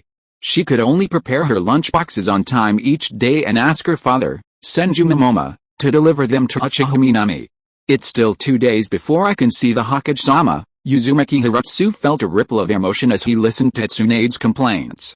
Their annoyance didn't last long. The enemy appeared immediately. Tsunade spotted Uchiha Minami and immediately rushed over. She couldn't appear before him, but this time, he had come to her. Hokage-sama, hey, Tsunade, you're so excited. Uchiha Minato stroked Tsunade's blonde hair. She knew that Uchiha Hikaru had defeated Tsunade on the arcade machine and that they had made a bet. But the only unexpected thing was that the daily lunchboxes arrived on time. Momoma Senju would always wear a sullen face, running home from the Hokage building to get his lunchbox, then delivering it to Uchiha Kusunoki, before finally running back home for lunch. God knows how Tsunade convinced her father, Momoma Senju, to do this. Ahem, Tsunade, be polite. Uzumaki Mido's face was grimacing, and she coughed repeatedly. The feeling of having her home stolen by Uchiha Kusunoki was truly mortifying. Of course, Mito Uzumaki wasn't the only one with a grouchy face. It also looked like Uzumaki Rushi had her own home stolen. You thick browed Mito Uzumaki, no wonder you don't want your Atsuki to marry the Hokage. You've been hiding something behind my back. You want your granddaughter to land the Hokage as a rich husband. As expected, once a woman is married, she becomes estranged, not caring about her family, the Uzumaki clan. I won't let you succeed. Amidst a strange atmosphere, Uchiha Kusunoki settled down in Mito Uzumaki's courtyard, planning to have lunch before leaving. After all, they were already here. While waiting for their meal, a few people sat and chatted. Uzumaki reacted as the atmosphere, chatting about the Uzumaki clan, Konoha, their respective clans, and, inevitably, the Hokage's wife. Through a series of indirect inquiries and carefully gathered intelligence, Uzumaki rediscovered that the situation was even more serious than she had imagined. Besides Mito Uzumaki's backstabbing, Hyuga Takuma had also been tirelessly striving to have a Hokage's wife from the Hyuga clan. The Hyuga clan was powerless to take the Hokage's throne. In the vast city of Konoha, the Hokage was supposed to be elected, but the Konoha ninja knew that was just a childish trick. Konoha has always been a place where the Uchiha and Senju clans alternate in power. Previously, the Senju held the upper hand, but now the Uchiha have simply become dominant. In a few decades, perhaps the Senju will be in their place again. The two clans have been rising and falling like this for millennia. Shinobi clans with a bit of history are well aware of this. The Hyuga clan can't produce a Hokage, but having a Hokage's wife is pretty good. As for the so-called caged bird, the loss of bloodline, what is that? The Hyuga clan is seeking a marriage with the Uchiha clan leader, the Hokage of Konoha. That's not called a loss of bloodline, that's called a family marriage. The Hyuga clan, though not too stubborn, are quite stubborn in some areas, so stubborn that even Uchiha Kusunoki doesn't want to touch upon their family's messy affairs. Yet, in other areas, they are incredibly flexible, and Uchiha Kusunoki sometimes feels as if his integrity has been restored. Whenever Hyuga Takuma organizes a major business drinking event that requires the Hokage to negotiate, Hyuga Asuka always appears at the table on time, frequently urging Uchiha Kusunoki to drink. A pale yellow kimono, a white undershirt accentuating her collarbone. Occasionally, she'd casually lower her head, her loose hair always carrying a strange fragrance. Once or twice would be fine, but it happened every time. Old Hyuga harbored ill intentions, resorting to even the most despicable tactics. Recently, a new Uchiha Hikaru has emerged, a lost Uchiha clan member, rumored to have been brought back by the Hokage himself. Their relationship is definitely something special. The Hokage is truly amorous, but that's beside the point. Men, after all. This kind of thing isn't uncommon in the ninja clan. Young prodigies often have a few close female confidants. Even the shogun, Uchiha Madara, isn't the shogun? Well, rumor has it he's a womanizer, his several apprentices is harem. Especially Sarutobi Hiruzen. Tisk, his tastes are quite unique. Regardless, for the ninja clan, only a woman who's officially engaged, following the clan's established engagement procedures, is considered the legitimate wife of Uchiha Kusunoki, the wife of the Konoha Hokage. Uzumaki Ryu's thoughts drifted far away, his brain racing as he integrated the available intelligence, intent on forging a path forward for Uzumaki Yotsuki. After a long chat, it was finally time for dinner. This was Uchiha Minami's second time dining with the Senju clan. The last time, it was a feast hosted by Senju Tobirama. Mother, I'm back. Senju Momoma returned from the Hokage building on schedule, a sour expression on his face. He was about to deliver Uchiha Minami's lunchbox, made by his daughter. Hey, Momoma, don't bother bringing Mitsune's lunchbox today, asshole. Why did this guy even show up at his house? Momoma learned that Uchiha Minami had skipped his lunchbox and was coming directly to his house for lunch. For a moment, his expression turned even more grumpy. But considering Uzumaki Ryu's presence and Uchiha Minami's status as Hokage, he forced a smile and invited everyone to eat. Kumagakure, Hatake Tsukumo arrived alone at Kumagakure's headquarters. Just yesterday, several dark-skinned men had broken into his room in the dead of night. He instinctively assumed they were bounty hunters from the Fire Nation, after him, his bounty. Fortunately, just before Hatake Tsukumo was about to make a desperate move, a Kumagakure ninja revealed their purpose. They were representing Kumagakure to discuss a partnership with Blue Sky Project Company, Limited. Why can't we come during the day? Because we just arrived tonight, are you in such a hurry? Yes, really, a large fish had already bitten his ear. Hatake Tsukumo marveled at the Kumogakure's efficiency and their thirst for money. With such a quick fix approach to profit, they'd probably be cut into clams. Everyone, why don't you find a room and get some sleep? Come back to me tomorrow to discuss cooperation, okay? Hatake Tsukumo was utterly sleepy. He'd been to 3 or 4 MLM conferences in a single day, telling moving stories and clapping to liven up the atmosphere. He really wanted to sleep. No, Mr. Pangzi, the pseudonym Uchiha gave him, the Raikage has ordered that he meet you tomorrow in the Hidden Cloud Village. You can pack your luggage now. I'll carry your luggage, and he'll carry you. We'll be back in the Hidden Cloud Village in just one night, bandits. Hatake Tsukumo, hearing these stern words, instinctively thought he'd encountered bandits, but he finally nodded in agreement. The way these dark-skinned men acted made it clear they didn't intend to ask for his consent. If he hadn't been startled awake, he might have been knocked unconscious and taken back to the Hidden Cloud Village overnight. Okay, let me pack my luggage first. Hatake Tsukumo packed his luggage and was carried to the Hidden Cloud Village with his luggage. Hatake Tsukumo was so sleepy, and the back of the dark-skinned man who was carrying him was really thick, so he fell asleep unknowingly. It was like a lifetime ago. Hatake Tsukumo stepped on the ground. How could a Konoha ninja sneak into the Hidden Cloud Village? Soon Hatake Tsukumo saw the third Raikage of the Hidden Cloud Village, AI. The third Raikage was half a body taller than Hatake Tsukumo, and his thick muscles were very obvious. He was a muscular man with a strong body. It was said that the secret technique of lightning escape passed down by the ancestors of the Night Moon clan even required the use of lightning to train the body. I don't know whether it is true or not. Hatake Tsukumo recalled the information about the third Raikage in his mind. Mr. Pansy, I'm so sorry for the offense. I understand. Hatake Tsukumo, dressed in a suit and tie, with a pair of custom glasses on his right eye, looked the part of a shrewd businessman. The Sandai AI couldn't help but feel a surge of anticipation. This CEO of Blue Sky Project Company, Limited looked quite professional. Let me get this straight. The Hidden Cloud Village wants to do business, but there's really no business talent in Kune Village. I heard your company specializes in investment, the Sandai AI stated his purpose without further ado. Oh, then you've definitely found the right person. Hatake Tsukumo, displaying his acting skills, honed in combat, slowly and methodically pulled out a specially prepared business plan from his small suitcase. It contained several fabricated business case studies of the company. Kakuzu's natural talent for accounting, combined with his shell company in Konoha, allowed him to create flawless accounts and business results, at least on paper. This is an investment company with a strong background, considerable resources, and a vast financial portfolio spanning the Fire Nation, the Earth Nation, and the Wind Nation. Hatake Tsukumo meticulously explained the data, emphasizing that Blue Sky Project's financial situation was no longer merely good, it was thriving, and that the company's industry represented the future. Impressive, said the third AI, unable to grasp Hatake Tsukumo's technical vocabulary or understand the data on paper, only observing the steadily rising profits on the line chart. So, if Lord Raikage is willing to invest in Blue Sky Project, it would be an honor for Blue Sky Project and an opportunity for the Hidden Cloud Village to gain untold wealth. The alluring words worked.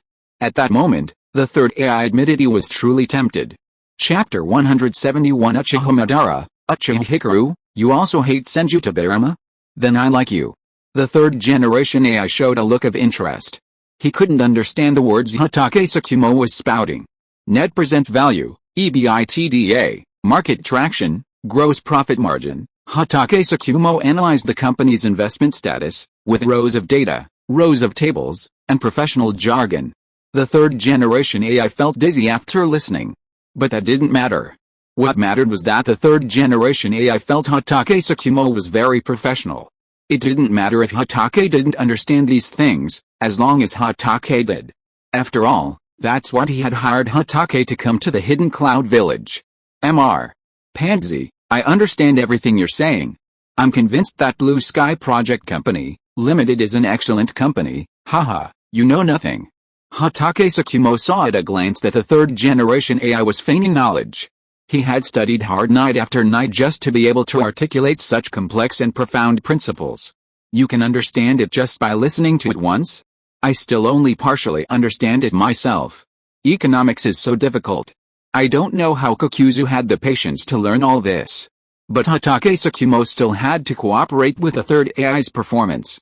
Thank you for the compliment. Hatake Tsukumo removed his small hat and placed it on his chest, leaning forward 45 degrees, gracefully acknowledging the third AI's praise.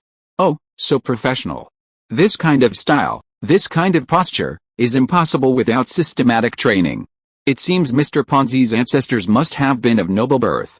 The third AI has seen pigs run and eaten pork, and the elegance exuded by this kind of demeanor is not something that ordinary people can achieve. Well, it's certainly not easy to achieve. As the front man of the Ponzi scheme, the CEO of Blue Sky Project Company, Limited, Hatake Tsukumo's manners, speech, and various financial knowledge disguised as these methods, Kokuzu not only personally took charge, but also specially invited various experts to train Hatake Tsukumo for a full 2 months in advance. Mr. Pansy, the Hidden Cloud Village is willing to cooperate with your company. That's truly a wise choice. Excuse me, Mr. Rakage, how much will the Hidden Cloud Village invest? What do you think is an appropriate amount? Unfamiliar with the market, Sandai AI decided to pass the question back to Hatake Tsukumo. He felt the specific amount needed to be discussed with the Hidden Cloud Village's higher-ups. If he made the decision alone, he would be the only one to bear the blame if something went wrong. If everyone agreed, the blame would be shared. He had only been the Rakage for a year or two, and if the funding problem exploded, Sandai AI felt it would be difficult even for his physique. So, despite Sandai AI's muscular build, he was actually quite clever. Of course, the more the better. Blue Sky Project Company, Limited is currently undergoing rapid expansion. To accelerate our growth, we've launched a series of related initiatives to raise funds from the entire Land of Thunder. This amount of capital is enormous, meaning we're using your money to make even more money. Of course, this isn't wasted. We'll share a portion of the profits. According to our latest investment plan, there's no minimum or to maximum investment amount. Regardless of the amount of capital invested, you can earn a 20% profit within 2 months. Furthermore, you can withdraw your capital at any time after 2 months. Or even earlier, though the profit will be reduced. Hearing these generous investment terms and the generous returns, the third generation AI couldn't help but sigh inwardly, truly worthy of being a large and powerful company. Mr. Pansy, please sit down for a moment. I'll convene a meeting to discuss this, then I hope Lord Rakage will expedite matters. The company is busy, and I have many clients waiting to be approached, each with a 7-figure investment. Hatake Tsukumo played a little trick and saw the impatience of the third AI. Sure enough, after hearing this, the third AI's face changed, and he quickly walked out of the room and shouted in a loud voice, "Notify everyone, come to the old place for a meeting." Soon the meeting room of the Hidden Cloud Village was full of senior executives. The third AI told them the content of his negotiation with Hatake Tsukumo, and planned to discuss how much money should be invested for the first investment. 100 million taels, are you kidding? This is 100 million taels. How many S-level tasks do we have to do to earn back this money? What's more, there are not so many S-level tasks for us to do now. What if we lose money? Then let's make less. 1 million taels is fine. No. This is too little. If other investors know that the Hidden Cloud Village invested this little money, they will think that we in the Hidden Cloud Village are all poor. This is not okay. That is not okay. What number do you want to invest in? How about 10 million taels? Well, that's good. Okay, agreed. The efficiency of the Hidden Cloud Village has always been very high. As soon as the bickering ended, they immediately reached a consensus. Mr. Pansy, the Hidden Cloud Village has decided to invest 10 million taels in the first month. Oh, 10 million taels? That's a bit too little. I thought it was at least 1 billion. However, we should be cautious for the first cooperation. Here is the contract.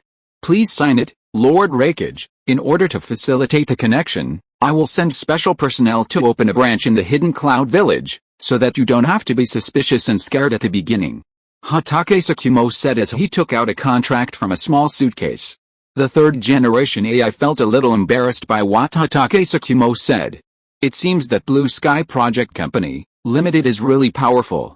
They asked for 1 billion taels at the outset.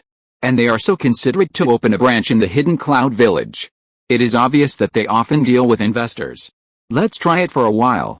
If we can really make money, We will add more funds. The third generation AI signed his name on the contract. A big fish has officially taken the bait. Hatake Tsukumo touched his upturned mustache, which he had stuck on, and smiled. Konoha Arcade today, Uchiha Hikari's hand speed and momentum are much stronger than before. The reason is that Uchiha Minami went to the Senju clan for dinner for work. It's time to meet Tsunade, the thieving cat again. And Uchiha Hikari felt his eyelids twitching all the time, and there was always an ominous premonition in his heart. Could it be that the rivals in love are going to increase again? Uchiha Minami hates, Cyrillic letter dare. Hate the fate of not having the Sharingan. Uchiha Hikaru shook the handle with his left hand at the speed of light, and clicked the buttons continuously with his right hand. Little girl, do you think I will lose to you? What about the Sharingan? It's not like I don't have one. After a period of hard training, Uchiha Madara felt that his strength had reached its peak, so he immediately challenged Uchiha Hikaru to a duel. Unfortunately, the Sharingan hidden under his bangs was not as powerful as Uchiha Hikaru's two Sharingans, not to mention that today's Uchiha Hikaru was the plus version. Old man, I'll finish you with this one blow, Flying Thunder God slash. Impossible, how could a mere trick of Senju Tobirama defeat me? A cutscene of Senju Tobirama's victory appeared. If there is a threat to the village, I will use these two hands to eliminate it. Uchiha Hikaru flexed his wrists.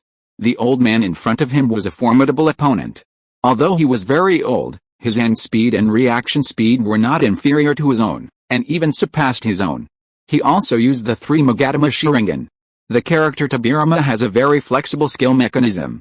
As long as he has enough skills, he is almost infinitely powerful. Uchiha Madara is strong, but he is still no match for Senju Tobirama in terms of mechanism. Uchiha Hikaru shared his experience. In the original arcade, Senju Tobirama's mechanism was not so perverted. It must have been secretly modified by the evil Senju old ghost in the basement. Impossible. Uchiha Madara is invincible. What bastard made this game?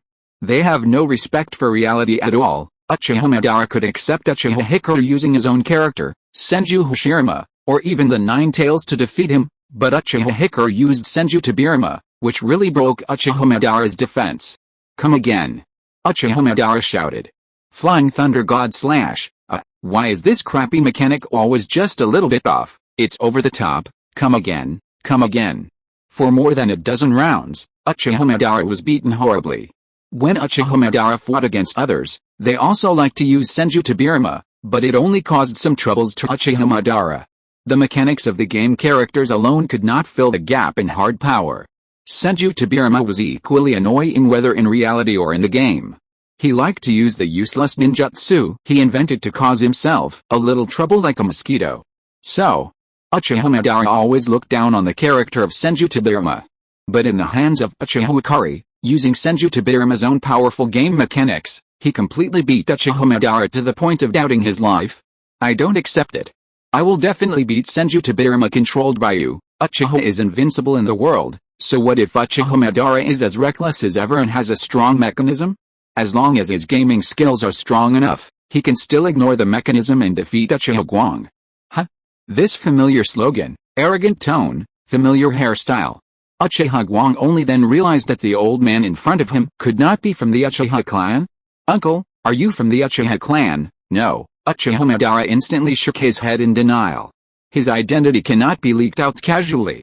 Although everyone says that I look like an Uchiha, and I am indeed an Uchiha, I will not admit this. Little girl, I recognize your gaming skills. Among all the opponents I have met, I would like to call you the strongest. Uchiha Madara temporarily admitted defeat and cursed the game designer in his heart. Don't let him know who that bastard who made the game is. He actually designed the mechanism of that bastard Senju Tobirama so shamelessly. He must be the same kind of person as Senju Tobirama and must be taught a lesson.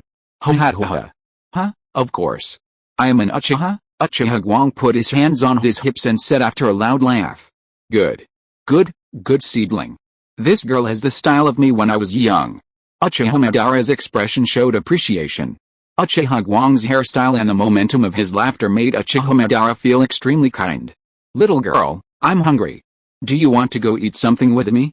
Konoha recently opened a new ramen restaurant, and the taste is very good. Okay.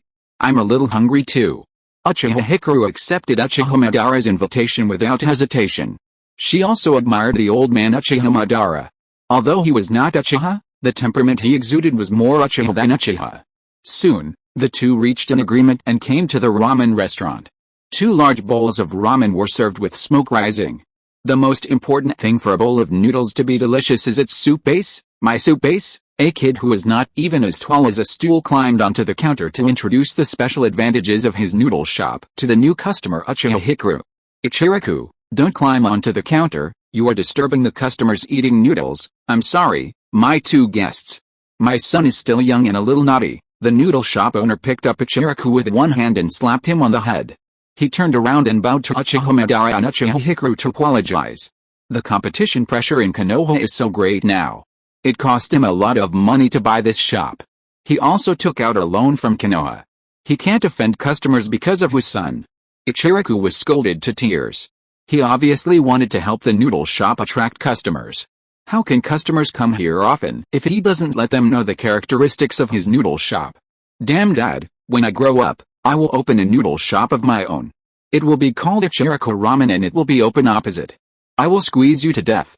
Kid, do you know a lot about noodles? Uchiha Madara looked at Ichiraku who was feeling aggrieved. He was always very tolerant towards children. Which adult would bother with children too much? Of course my cooking skills will surpass Dad sooner or later, and then I can open a noodle shop opposite. In the end, this kid actually has a rebellious nature? You haven't grown up yet, but you're thinking about opening a noodle shop to squeeze me out in the future. Ichiraku suddenly felt that a disaster was about to happen. He accidentally said what was in his heart. He should write a diary in the future and write down what he thought in his heart. Ho ha ho ha. Kid, you are quite thoughtful. I am optimistic about you. Uchiha Madara did not mind the trouble and added fuel to the fire. Ichiraku was grabbed by the ear by the noodle shop owner and taken to the back kitchen, and then he received a loving care from his father. Uchiha Hikaru took a sip of the soup, and then ate it in big mouthfuls. Uchiha Madara and Uchiha Hikaru chatted while eating noodles. Do you hate Senju too? Yeah, what a coincidence. Me too. Sir, are you really not an Uchiha? I'm really not. I swear, among the Senju, the one I hate the most is that Senju Tobirama. Senju Tobirama? I agree. That old guy is obviously not a good person, Uchiha Hikaru recalled. Senju Tobirama was fiddling with human experiments in the underground laboratory. Not only did he look ferocious, but the first thing he said when he saw him was, "You born evil Uchiha female devil." If Uchiha Non hadn't been there, he would have definitely attacked him, so Senju Tobirama is definitely not a good person. Uchiha Madara looked at Uchiha Hikaru with more admiration. But there are even more annoying Senju people. Who is it? Uchiha Madara suddenly became interested. Chapter 172 Uchiha Hikaru, my youth love mentor is actually Uchiha Madara. Who is it? Uchiha Madara suddenly became interested. Tsunade, Uchiha Hikaru took a big bite of the fried egg in his bowl, as if venting his resentment. Tsunade, Hashirama's granddaughter? That's not surprising. Uchiha Madara instantly imagined a scene of fierce competition in his mind. One afternoon, the geniuses of the Uchiha and Senju clans met as if it were destined. Just like himself and Hashirama, they had been fighting and arguing for almost their entire lives. This is the fate of the Uchiha and Senju. Thinking back to when Hashirama and I were like this, Uchiha Madara took a sip of his noodle soup, looking like a veteran. Young people are full of passion. When facing their old enemies, there are always times when they want to slap them to death. There was a time when he was in a similar state to Uchiha Hikaru now. Sometimes, I also really hate Hashirama. He is always so naive and stubborn. There are obviously simpler solutions, but he insists on his own opinions and makes things into a mess. Humph, Hashirama is such a disgusting guy. Did you beat Tsunade? Uchiha Madara asked the most concerned question. He still cared so much about winning or losing. Still the same sentence. The Uchiha with the Sharingan is invincible in the world. Humph, Tsunade is just a defeated opponent of mine. I have fought with her a total of 32 times, without exception, all victories. Playing arcade games, I am even. Ha ha ha ha. When this was mentioned, Uchiha Hikaru laughed out loud, and his mood instantly became cheerful. No matter what, he is stronger than Tsunade in both strength and gaming skills. The advantage lies in me. Okay. As expected of an Uchiha, when I was young, cough cough cough, Uchiha Madara praised Uchiha Hikaru contentedly. When he was young, he also fought like Uchiha Hikaru. Well, he tied with Hashirama. But that was because he held back, otherwise he would definitely win. Then what are you not satisfied with? You should be very happy and satisfied now. Uchiha Madara put himself in Uchiha Hikaru's shoes. If he could be like Uchiha Hikaru when he was young, how wonderful would it feel to defeat Hashirama in every battle? Then I should be the happiest man in the world. Uchiha Madara, who had been suppressed by Hashirama all his life, had never tasted a hearty victory. He left Konoha with a breath in his heart, wanting to prove that in choosing the path to achieve peace in the ninja world, Uchiha Madara, was the right one. Now, Hashirama's mutual understanding among everyone is definitely not going to work. It is the wrong answer. I haven't tried Infinite Tsukuyomi yet, so it certainly can't be considered wrong. To round it off, the advantage is on my side. Alice, things are not that simple, you won't understand, sir. A girl's mood is always so unpredictable, especially a girl who is deeply in love.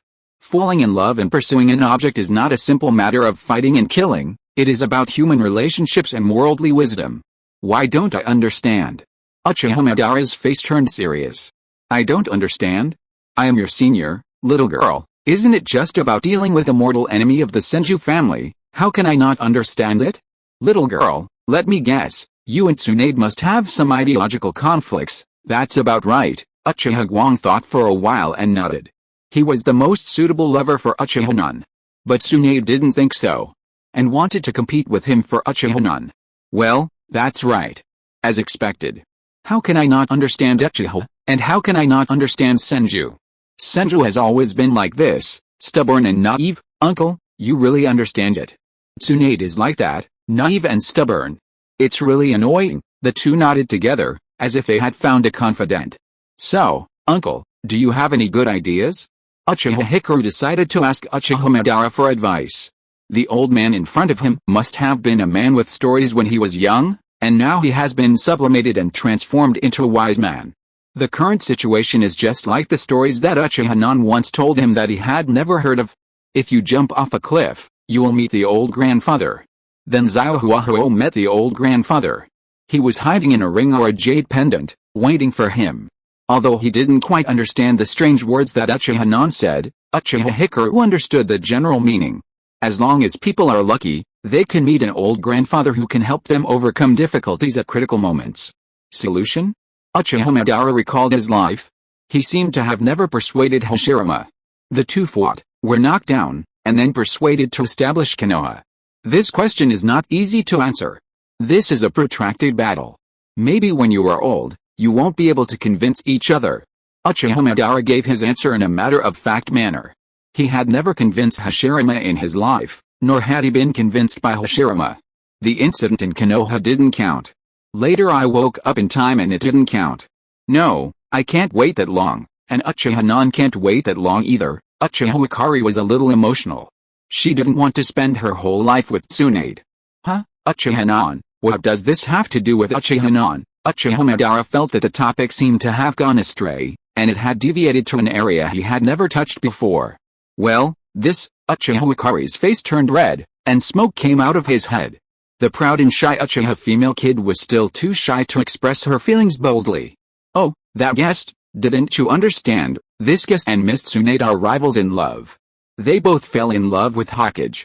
I don't know when the noodle shop owner showed up, and he understood what happened after just listening to a sentence or two. Uchiha Guang lowered his head. He was a little shy to be told so bluntly, but he absolutely could not back down at this moment. Uncle, I like Uchiha Nun, tell me how to defeat Tsunade, my love rival. Uchiha Hikaru delivered a rare straight-up pitch, but it was aimed at the wrong person. He should have just hit Uchiha Nun with a home run. First and foremost, it must be acknowledged that, as an adult male, Uchiha Nun didn't have the twisted personality of a Japanese light novel protagonist. He was happy to engage in relationships beyond friendship with the opposite sex of his age, but he loathed any romantic interaction. Even those who tried to capture Uchiha Hikaru were simply after his stats. That said, he did sound a bit of a jerk. Uchiha Nun was happy to play adult games, but as for other emotional matters, he admittedly considered himself a man of great ambitions, a playboy. He couldn't make too many promises, like I love you, or I love you, which were too straightforward. The moonlight tonight is truly beautiful. The subtle undertones of everyday life can sometimes be quite useful. It just seems like he's gone a bit overboard now, but that's no big deal. As long as the system doesn't spawn achievements like 3 knives, 6 holes or 5 equal divisions, Uchiha Non felt he could continue his romantic adventures. Uchiha Madara was silent for a moment. A love rival, is this a destined rivalry? Probably. But I don't understand it at all. Uchiha Madara had never even been in love in his life, and most likely never held a girl's hand. Even when his testosterone was at its peak, he was still battling Hashirama in a one-on-one man-to-man battle.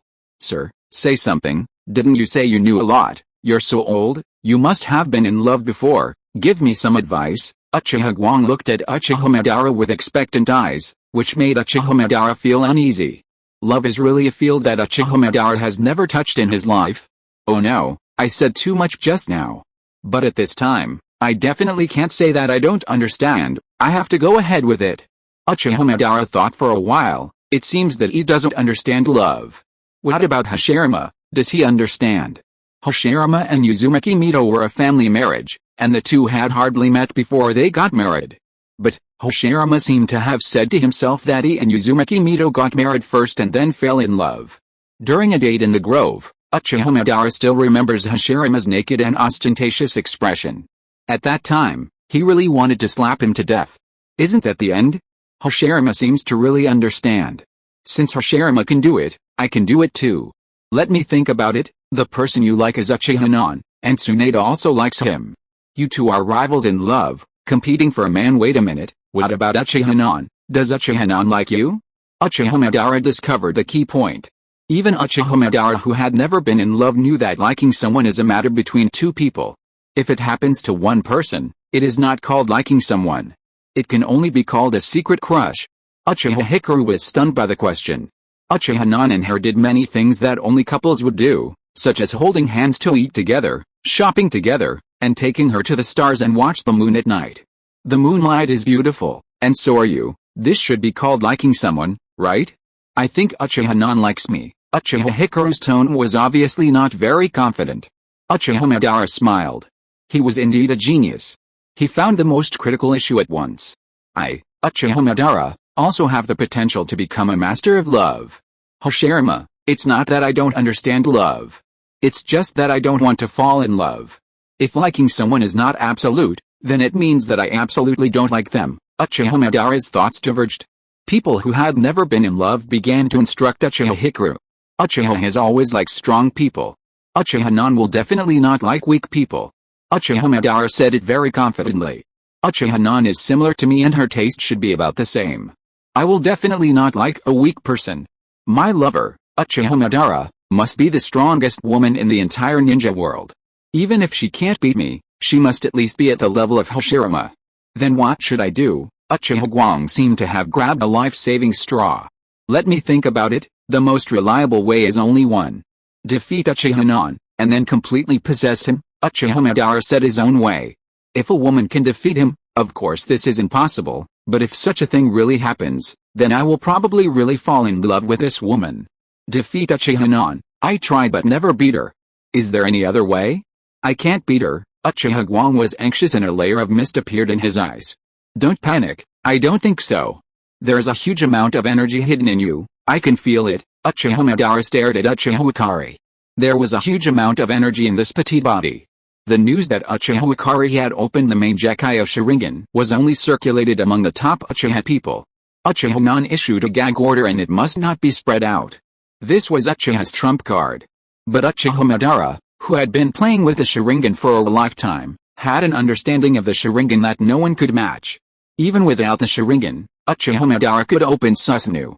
Uchiha Hikari opened the 3 Magatama Sharingan at such a young age, and the eye power that inadvertently overflowed during the arcade battle made Uchiha Madara feel incredible.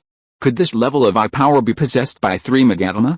Before challenging Uchiha Hikari, Uchiha Madara had already collected some information about Uchiha Hikari, and he was quite familiar with several Uchiha children. Uchiha Hikaru is a member of the clan brought back from the outside world by Uchiha Non. They are members of the clan scattered outside Konoha. After they came back, a grand ceremony was held at the Nanga Shrine. It is obvious that Uchiha Hikaru has a very high status in the Uchiha clan, and his strength is naturally needless to say. In the Uchiha clan, the weak do not deserve such high treatment. Combining all the information, Either Uchiha Hikaru has the potential to open the main Gekkai Sharingan, or has already opened the main Gekkai Sharingan. Steady, all steady. With such an outstanding talent, Uchiha Hikaru, coupled with his own teachings, can he not defeat Uchiha Nan? Really, Uchiha Nan's powerful posture left a very deep impression on Uchiha Hikaru, and he didn't dare to believe what Uchiha Madara said. When I was young, I was also a powerful ninja, it's just that he's old now. Uchiha Madara drank a glass of flavored soup and looked like a hermit. Uchiha Hikaru nodded, his intuition told him that the old man in front of him was obviously not an ordinary person. What Uchiha Nan said was right. As long as you are lucky enough, you will meet a hidden old man.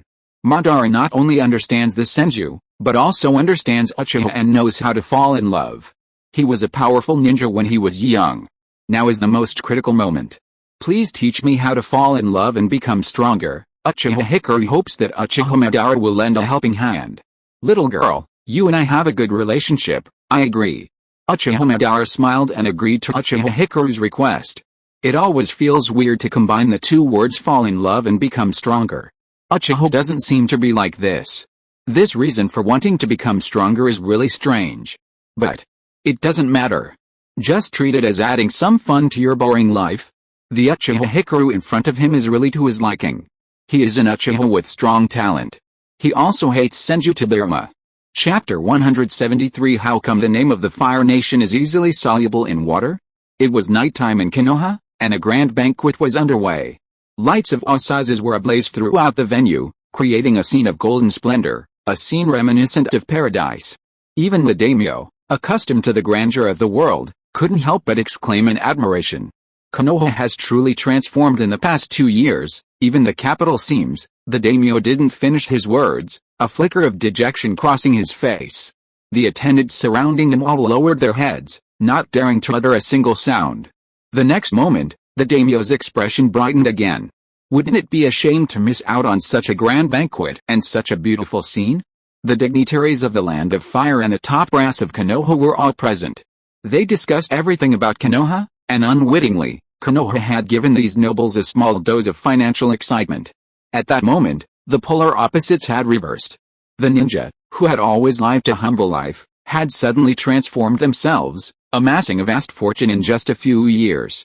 The greedy nobles opened their arms, as if wanting to embrace all of Konoha. Konoha earned this family fortune, so why shouldn't they? Fearing Konoha's formidable military might, they dared not seize it by force, but with their status and considerable wealth, they could still make a killing by formally cooperating with Konoha. This was an era of rampant capital expansion, and they held power and wealth. The combined power of these two was unimaginable. But Uchiha Kusunoki was happy to see it happen. The Fire Nation's pie was enormous, and Konoha was already gorging itself. Any more bites would require someone to pour water and pat its back. Damn feudalism. Let's have some capital, even if it's just capital. Let's work together, happily add to the pie and make it even bigger. Isn't that great? This mansion is truly luxurious, so huge. Uzumaki Mido, naturally accepting the invitation, marveled at its opulence. Whether it was the location, the decor, or the floor space, well, this wasn't a mansion she could afford, and money alone wouldn't buy one in Konoha. It's Hokage-sama's private residence, Senju Momomo whispered from the sidelines. That bastard must have embezzled money. Uzumaki Mido was just sour grapes, accusing someone of being innocent. Uchiha Kusunoki wasn't Senju Tobirama, who embezzled funds from the Land of Fire for a simple experiment. The businesses and shares under his name were generating profits faster than a money-printing machine.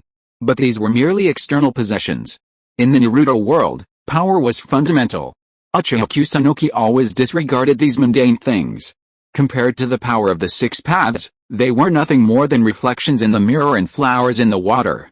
His tireless efforts to develop Konoha were merely a system mandate. But after all, Uchiha Kusunoki was still Hokage, working for the development of Konoha and the well-being of the villagers, a feat worthy of the divine robe he wore. Uchiha Kusunoki was pleased with the current progress. Everything was under his control. He would gradually erode the Land of Fire, then, through capital and public opinion, expand outward, completely conquering the entire Naruto world. It would be best if war could be avoided, but even a simple calculation would reveal that this isn't possible. However, what Uchiha Kusunoki desired wasn't the crude conquest of force a grave la Uchiha Madara. Indiscriminate use of force is ultimately inadequate. Without overcoming the ninja's inherent nature as a tool of slaughter, the world will remain as it is. The nobles will remain in the background, high and mighty, while the ninja will continue to engage in endless internecine warfare to feed themselves. In the original Naruto series, a mega cure was reduced to ruins in Shippuden. Moved by Naruto's persuasive words, Nagato sacrificed his own life to perform the Rinnegan Jutsu and revive the Konoha villagers who died in the war. Nagato believed Naruto, believing him to be the child of destiny, capable of saving a Megacure and even the entire ninja world. Before his death, he begged Naruto to restore Megacure to its former state. However, in Boruto, Naruto Next Generations, Naruto has become Konoha's 7th king, and with 2 children, a Megacure remains a devastated and desolate place, with the people starving to death, even worse than a Megacure during Pain's time. So was all this Nagato's fault, or Naruto's? Of course, it was this world's fault. Uchiha Kusunoki was a pure-blooded Uchiha. If there was any fault, it must be this world. Therefore, the old world must be destroyed. Now, unless a Deus Ex Machina descended from the sky, or Otsutsuki dropped from the sky, no one could stop Uchiha Kusunoki from what he was about to do. Clad in his divine robes, Uchiha Kusunoki stood out in the crowd, due to his distinguished status and position, especially given his current single status. Unmarried women from the aristocratic circles, dressed in their finest attire, glared at Uchiha Kusunoki like prey. They all had a mission, whether it was for the prosperity of their families or for their own future prosperity. The Hokage of Konoha was an excellent husband. Some discerning families, during the meeting, repeatedly reminded him that this was his chance to leap from the sky, perhaps becoming a daimyo's wife. Hokage-sama, Tsunade looked at Uchiha Kusunoki, surrounded by the girls, her mouth puffed up, ready to charge over and chase them all away. Alright, Tsunade, don't mess around at this time. Girls should behave themselves. Uzumaki Mito grabbed Tsunade. This wasn't a place for jealousy. Although Tsunade, born into a ninja family, didn't care much for etiquette, this was a formal reception after all. As the granddaughter of the Hokage, the daughter of the Senju clan leader, and the princess of the Land of Fire, throwing a tantrum would be utterly disrespectful. Tsunade was wearing an emerald green cheongsam, her hair tied in a ponytail, adding a gentle touch to her already youthful beauty. Standing there, she truly looked like a lady from a noble family, assuming, of course, that she couldn't speak. Besides Tsunade, Uzumaki Raid also arrived at the reception with Uzumaki Yotsuki. They wore the distinctive Uzumaki clan attire, made of fine materials and richly decorated with unique patterns on the hem. Her red hair was tied into 2 buns, playful and adorable, a stark departure from her usual style. Well, of course, there was also Hinata Takuma. He naturally wouldn't leave Hinata Asuka behind, maintaining his usual style. Her pale yellow kimono exuded a tranquil elegance, and coupled with the strict upbringing of the Hyuga clan, her every move exuded a dignified grace. Even the nobles would praise her, worthy of being a distinguished lady from a prestigious family. I'm still so popular. Uchiha Kusunoki's vanity was satisfied by the attentions of so many beautiful women, but she soon grew weary of it. Maintaining a forced smile and dealing with everyone politely was exhausting. Especially Uzumaki and Hyuga, who personally intervened. With so many people present, a brawl was out of the question, but barbs and sarcasm were inevitable. What shameless old men! In contrast to the 2 elders' initiative, Senju Momoma sat at a table, slicing his steak with a knife, the knife scraping against the porcelain bowl with an unpleasant rustling sound. As he ate, he used Uchiha Kusunoki as a side dish, as if he were eating her meat himself. Just now, in the blink of an eye, Tsunade had scurried over to Uchiha Kusunoki's side. Soon, he spotted old acquaintances, Kusaga Kurzatobio and the representative of the industrial faction. These 2 were now riding high, enjoying the support of Uchiha Kusunoki, and with Konoha's support, their lives were flourishing. Uchiha Kusunoki greeted them and then departed, his glass in hand. High-ranking officials from the Fire Nation's 6 ministries and 13 bureaus, along with representatives from the local aristocrats of every major city, had all sent representatives. Uchiha Kusunoki felt like a social butterfly, constantly circling the streets. Konoha's capital was set to expand significantly next year, and dealings with them were inevitable. Even the strongest could defeat the weak, so he had to build familiarity, exchange greetings, and deepen ties. As the saying goes, friendships are formed when you help me and I help you. This was precisely why Uchiha Kusunoki had gone to such great lengths to gather such a large group of people for Konoha. Konoha helped them make money, achieving win-win cooperation. Few would refuse Konoha's goodwill, so wherever Uchiha Kusunoki went, laughter and joy filled the air. Of course, besides Uchiha Kusunoki, there were many other Konoha socialites, such as Nara Shikeon, Hyuga Takuma, and Uchiha Tomita, all leveraging their positions to cultivate connections for Konoha's expansion. Limited by the world imprint left by Kishimoto, the ninja community has always been at the bottom of the hierarchy of contempt within aristocratic circles. Why should they care about the tools used to carry out their missions? Only the great ninja clans, with their millennia-long traditions, would receive special consideration from the nobility. But now the situation has reversed.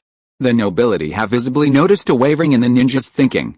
No longer content with their former political niche, they are beginning to use their brains and cultivate connections with the Land of Fire dignitaries. However, due to Konoha's military might and wealth, everyone acquiesced to this transgression. But a nation needs good generals in times of crisis, and loyal ministers are revealed in times of turmoil. The daimyo has gathered a group of loyal generals and advisors, foreknowing that Konoha's intentions are not good. But Konoha hadn't expected to be so bold now, directly disregarding their authority and cozying up to the ministers right under the daimyo's nose. Your Highness, Konoha's Hokage is even more popular with the ministers than you are. The resentful words were quickly echoed, and the daimyo's private room was now ablaze with anger. They were all pitiful souls persecuted by Konoha. The bloody expansion of capitalism inevitably comes with sin. Rife with zero-sum games and the primitive jungle law of winner takes all. They were a group of losers, and their reluctance to accept defeat, coupled with a drive for profit, led them to unite and attempt to instigate the daimyo to wreak havoc on Konoha. Rebellion isn't a matter of whether you want to, but of whether you can do it. Konoha not only has the capacity to rebel, but also the desire to do so. Limited by the worldview of the trench, they are currently gathering strength, hoping to achieve a peaceful change of dynasty. The feudal daimyo system is outdated and must be consigned to the dustbin, and Uchiha Kusunoki has no desire to be a daimyo.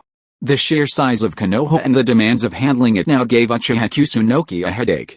If the responsibilities he had to deal with expanded to encompass the Land of Fire, or even the entire ninja world, he felt he would go mad. Perhaps he should trust his future self's wisdom and adopt a rational system to ensure the smooth functioning of the ninja world. So, what do you propose? The daimyo was somewhat frustrated. Loyal ministers and generals were always trying to stir up trouble, but their excuses were so righteous that they were impossible to avoid. The world had changed. When ninjas gathered into villages, rather than scattered clans, such a situation was only a matter of time. Preserving oneself was the only long-term solution. He was already half dead, ready to be buried, and couldn't withstand the turmoil. Your Highness, ninjas and nobles have always been two different worlds. The nobles are responsible for ruling the country, and the ninjas are responsible for defending the country. The nobles give ninjas material rewards so that the ninjas can live a rich life without working. This has been the rule for thousands of years. Even the first generation of Konoha, who was as strong as he was and was revered as the god of ninja by the ninjas, did not deny all this. But the current Hokage wants to trample on the laws of his ancestors, and your Highness should punish him, huh? So what do you want to do? Do you want the Land of Fire and Konoha to turn against each other? The daimyo lay on the sofa, took a sip of ice cola, and asked expressionlessly. Your Highness, the Hokage's ideology is extremely dangerous. Even the daimyo of other great powers would never tolerate it. We should unite. The ninja villages are filled with hatred. If we work together and stir up trouble, it would only cost us a small fortune to support them in starting the Second Shinobi World War and deplete the village's ninja manpower. If all goes well, even the Sandaime Hokage, this troublemaker, might fall in the war, just like the Nidaime Hokage. Enough. The daimyo slammed the table. Aren't these bastards already causing trouble enough? Inciting a Second Shinobi World War? How dare they think of it? They haven't had a few days of peace, and now they're starting a war? If this gets exposed, he'll be the one to bear the brunt of it. He, who had long seen through people's hearts, understood that they were using him as a pawn. The daimyo was well aware of the dirty dealings between these loyal ministers and Konoha, driven by profit. They usually coveted his money, and now that Konoha had robbed their own purse, they wanted him to stand up for himself. It's not like Konoha isn't interested in making money with the daimyo. Uchiha Kusunoki would considerately call on the daimyo for any lucrative business. On one hand, this was to encourage the daimyo to actively use his influence to champion and protect Konoha's businesses. A daimyo's stake was a highly intimidating gimmick. In today's ninja world, ninja business always seemed out of place, but if the daimyo got involved, it would be much easier. On the other hand, it was naturally to appease the daimyo. I'm giving you face, so just play it safe and don't embarrass either side. You'll have a place in the new world, the daimyo scolded the loyal ministers and generals, forcing them to temporarily withdraw. The daimyo is a wimp, what can we do? Konoha is clearly overstepping its bounds, and a tyrant is in power. Perhaps, there's something I don't know if I should say. I remember the daimyo isn't a good swimmer. For a moment, the whispers died down, evidently frightened by the words. This man was the uncle of the daimyo's second son. Only then did they remember that the daimyo was already 65 years old. Chapter 174 Uchiha Non. Why did Uchiha Hikaru and Uchiha Madara get together? Even if this group of loyal ministers and generals conferred in a small room, the ninjas' methods were beyond the reach of ordinary people. From the moment they entered Konoha, their every move and every word were under the watchful eyes of Uchiha Kusunoki. The interference of foreign relatives in the politics of the Central Plains dynasties is a perpetual topic. If feudal history lasted for over 2,000 years, then foreign relatives were active for over 2,000 years. These foreign relatives produced countless heroes, and the historical impact they wrought was enough to influence the entire history of the Rabbit Kingdom. For example, the much-talked-about Wei Qing and Hokuibang were loyal ministers and generals when they met a strong emperor. However, when faced with a weak emperor, a foreign relative like Hoguang was likely a case of this, powerful enough to depose and enthrone the emperor, and even then, they were considered a good foreign relative. Regardless, even if an emperor was deposed and enthroned, and imperial power was trampled upon, the new emperor was always chosen from among the royal family.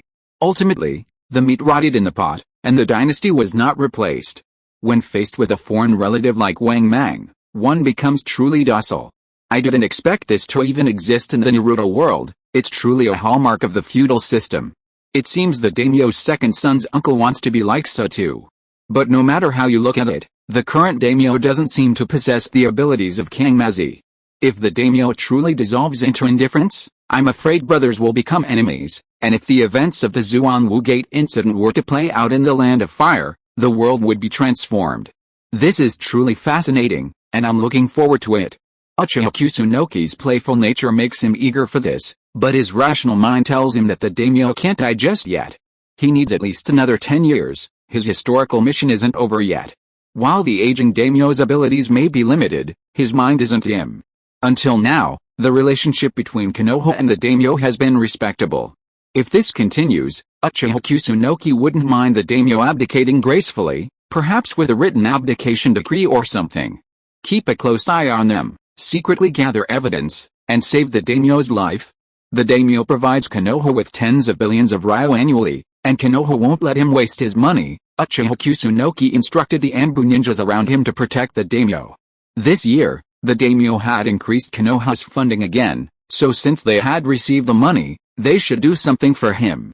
The minor incident didn't derail the grand banquet. Uchiha Kusunoki quickly met with the daimyo, not warning him of a small surprise he would soon receive. The two chatted happily, discussing their plans for the coming year. For example, the Xianxianeng Industrial Group was aggressively purchasing land in Xianxianeng. Thanks to the evil forces active there, land there was now dirt cheap compared to before. If their lives were in jeopardy, why would they need the land? They should sell the money and flee to the Land of Fire, finding the safest place possible, like Konoha. The industrialists were able to act so swiftly and safely in the troubled land of Rice Country to buy up land at bargain prices. Could there not be a powerful figure behind the scenes backing them? A gluttonous feast unfolded in Rice Country. The daimyo spoke a great deal, summarizing it simply by saying he was hungry and wanted to go to Rice Country for a warm meal. Uchiha Kusunoki pondered the matter and nodded his agreement, but he required a daimyo to carry out the land acquisition according to Konoha's plan. The conversation, of course, also touched on Uchiha Kusunoki's long-cherished desire for trains. Your Highness, don't you find transportation in the Land of Fire inconvenient? The lack of transportation capacity is seriously hindering our ability to make money. While electric three-wheeled vehicles could alleviate the capacity shortage, The most fundamental solution was the widespread adoption of trains. Train technology was already mature, it only needed to be promoted decades ahead of the original world line. Building a comprehensive train network would inevitably be fraught with difficulties, requiring not only enormous manpower and resources but also resistance from all sides. First and foremost, there are the large landowners. Wherever the train passes, they must acquire vast tracts of land. This private land is the foundation of their livelihoods, and it's impossible to expect them to give it away for free. However, if they were to pay for it, the price would be a bottomless pit of exorbitant prices. Land, unlike money, will eventually run out, but it can be passed down through generations, guaranteeing prosperity for future generations. Furthermore, ninjas can easily destroy the railway.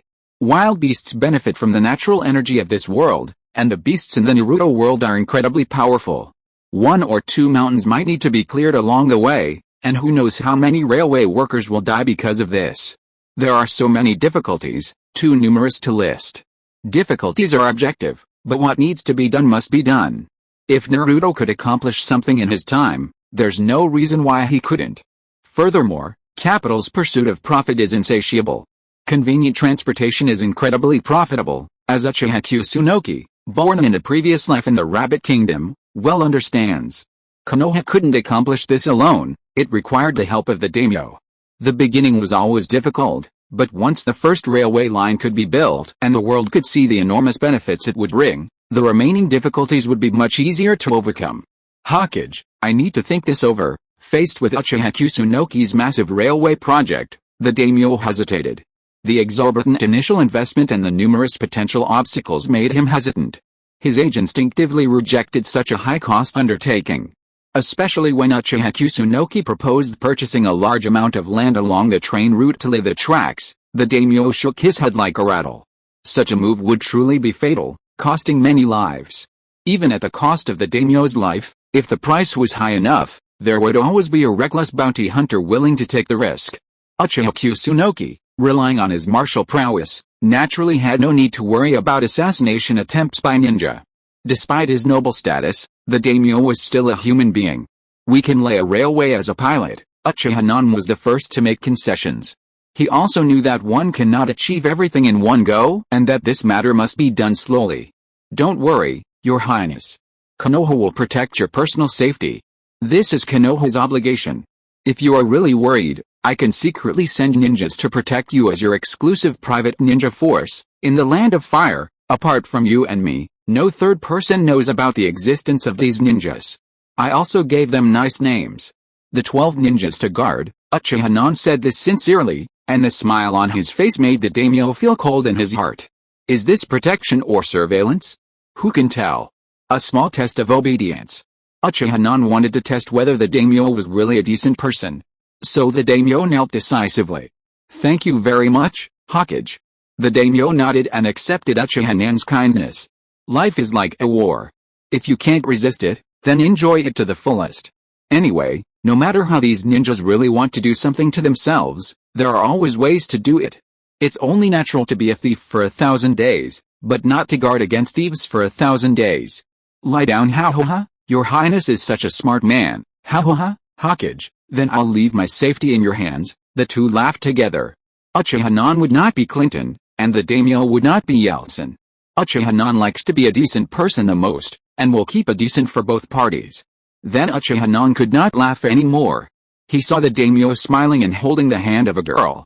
She had a pretty face, a cute baby face, skin like snow, and an elf-like cuteness. She couldn't see her toes when she lowered her head.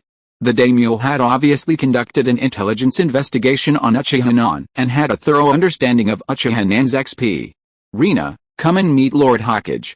Hokage, this is my little daughter. She has always admired you and has begged me to meet you many times. So I have no choice but to take this opportunity to bring her here. She dreams of staying with the Hokage, so please be kind to her during this time. The daimyo, with tears in his eyes, recounted the difficulties faced by his old father and his daughter's admiration for Uchiha Minami. He implicitly suggested that if they couldn't become in-laws, it would be acceptable for her to go one step further and become Uchiha Minami's father. Uchiha Minami was absolutely certain that the daimyo did it on purpose, and that he also wanted to place a spy around him. Princess Rina obviously couldn't fully understand the adult's thoughts, but when she came, the daimyo should have given her instructions in advance. So when Uchiha Minami looked at her, she smiled as curtly as possible, deliberately trying to please him. The world of adults is so cruel. She was still a young child. In the rabbit country of her previous life, she would have barely met the standard of not being sentenced to death. She didn't know anything, but the daimyo arbitrarily decided her fate and took her to Konoha. The daimyo made a decent concession, so he, the Hokage, should have said something. The daimyo just wanted to provide himself with a little more protection. Since His Highness has said so, then let Her Highness live in Konoha temporarily. There are many houses in Konoha, no need to be so troublesome, just live in the Hokage's house. Rina wants to take care of the Hokage's daily life personally. Daimyo, you old man, you are going too far. Uchiha Non immediately rejected the proposal. Look at this little girl, does she know how to take care of a man? I guess she can't even cook. Who is taking care of whom? The daimyo felt a little regretful, but he couldn't help but smile. His goal had been achieved. As for the rest, he believed that his daughter had a very solid foundation. She was so weak that she couldn't see her toes. Just like her mother. The banquet continued as usual. Uchiha Non had been busy for a long time and was already hungry. He found a seat casually and sat down to eat and drink with beautiful girls around him. Princess Rina, encouraged by the daimyo's eyes, followed Uchiha Non closely. The daimyo came out and raised a bet to signal the other ladies in the aristocratic circle not to think about climbing up the ladder. He wanted to be the father of the Hokage of Konoha. But ninjas and aristocrats are two systems. The daimyo's authority can only dissuade the nobles. The nobles in the ninja circle don't care about the daimyo's fate at all. Instead, their fighting spirit is even more turbulent, such as Hyuga Old Deng and Uzumaki Old Deng. I was very dissatisfied with the daimyo's sudden departure without even saying hello. I really wanted to give the daimyo a full set of Bagua 64 palms. I wanted to give the daimyo a diamond seal. Soon, Uchiha Non was full. Being surrounded by beautiful girls was too stressful, so he found a quiet place and met Narashikeon, who was smoking to relieve his boredom. He had been under a lot of pressure from working overtime recently. He had developed a smoking habit. He used to smoke 2 packs of cigarettes a day, but now it was 3 packs a day. Shikeon, can I ask you a question? I'll count to 3. As long as you can give me a correct answer, I will give you an extra week off. Narashikeon showed an expectant expression. Obviously, he didn't expect that such a good thing would happen while hiding away to smoke. Go ahead, Hokage, I will definitely answer your question. Can you tell me what love is? Fuck? Narashikeon was caught off guard and didn't react for a moment, then he remembered something. Hokage-sama, your question is really boring, aren't those girls all good? You can pick anyone to marry home. What are you hesitating about? Uchiha Non took a cigarette from Narashikeon's cigarette box and lit it for himself. He hadn't smoked this thing for a long time. Pick one. Shouldn't the answer to a multiple-choice question for adults be to take them all? Uchiha Non exhaled a puff of smoke and looked at the moon in the sky. He would rather risk his harem exploding and blowing himself up than give up any girl who liked him. What a noble moral integrity is this? Hokage-sama, you are in great shape. Narashikeon was shocked by Uchiha Non's ambition. He was silent for a long time before he spoke, and his words were still meaningless. I am not satisfied with this answer. Your vacation is over. Uchiha Non rolled his eyes and said something that made Narashikeon feel heartbroken. After smoking a cigarette, Uchiha Non returned to the banquet. As the host of the banquet, it would be very rude to disappear in the middle of it. There was a dance party in the second half of the banquet. It was a common practice in the aristocratic circle of the Fire Country. Uchiha Non followed the local customs and kept this habit. Uchiha Non had just returned to the venue. He was like a prey that was favored by the hunters as soon as it came online. Although Uchiha Non could not dance, he was willing to learn for Konoha. Uchiha Non had no impression of the dance process. The dance steps kept moving, but what he was thinking about was the future of Konoha and the girl who kept flowing into his nose. The faint fragrance and the smoothness of her fingertips were felt by Uchiha Non even through her clothes. In the crowd, Uchiha Non saw the figure of Uchiha Guang. Uchiha Guang is here too. Why didn't he see her just now? Almost every high-ranking member of the Uchiha clan had received an invitation to the banquet, and Uchiha Hikaru naturally received one as well. But why did that old man behind Uchiha Hikaru look so familiar? Uchiha Non, engrossed in her dance moves, turned around and suddenly saw an old man with the exact same hairstyle standing behind him. Could it be Uchiha Madara? How did they end up together? By the end of the song, Uchiha Nan's clothes were soaked. Chapter 175 Daimyo, how great it would be if surrender could mean losing half of the losses. Although I don't know why Uchiha Madara is standing behind Uchiha Hikaru, but the fact that these two people are inexplicably mixed together is definitely not a good thing. Uchiha Nan immediately stepped forward and stretched out his hand to invite Uchiha Hikaru to dance. Uchiha Hikaru hated the fact that there were a group of girls around Uchiha Nan, and he was angry, but for some reason, when he saw Uchiha Nan walk in front of him and stretched out her hand, the nameless fire in his heart was immediately extinguished. Uchiha Nan hugged Uchiha Hikaru's slender waist, which was so soft and a little hot. What surprised Uchiha Nan was that Uchiha Hikaru could actually dance the dance he had just learned. When she was staring at him just now, she couldn't have opened her 3 Magatama Sharingan, could she? The naturally evil Uchiha female imp is so scary. Between dances, Uchiha Nan, perhaps imaginary, felt a heat rise from Uchiha Hikaru's waist. It even sneaked onto her face, causing her cheeks to flush and her heartbeat to inexplicably accelerate. Hikaru, you've met a new friend, Nana said, bringing up the topic of Uchiha Madara. Madara had a history of tricking Obito, so using a little trickery to deceive Uchiha Hikaru should have been easy. After all, Uchiha Hikaru didn't seem particularly bright, even a bit love-struck.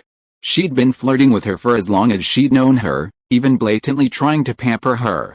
However, Nan always managed the balance, keeping the risk within a safe range. But if anyone interfered, things could easily go awry. Love-struck people can be quite frightening. Love-struck people are also quite easy to manipulate.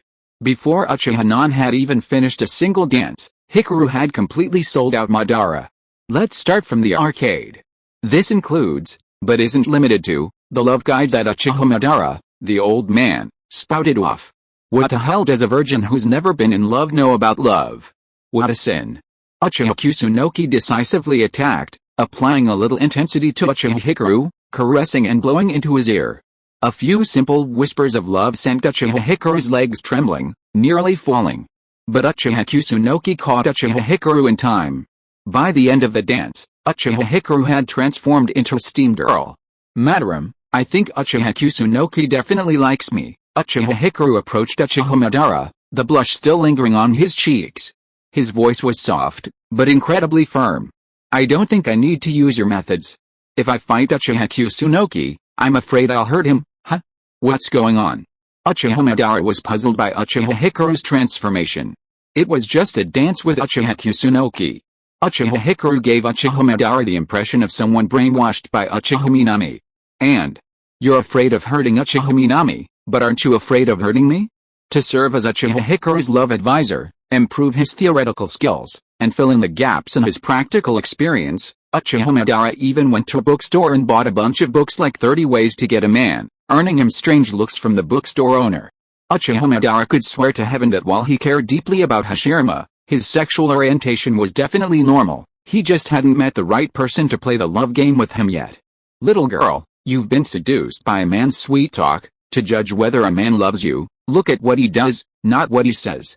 Uchiha Kusunoki, do you dare to announce your relationship to the whole of Konoha? Uchiha Madara tried to convince Uchiha Hikaru not to be seduced by Uchiha Kusunoki's sweet talk. The most direct and effective way was to defeat Uchiha Kusunoki and then possess him. As a powerful ninja, he was naturally very perceptive. Uchiha Kusunoki felt a chill run down his spine as he listened. Holy crap, Uchiha Madara really knows it. Is he really a genius? Where did he learn this theory? Swearing is fine, but posting on WhatsApp moments is not.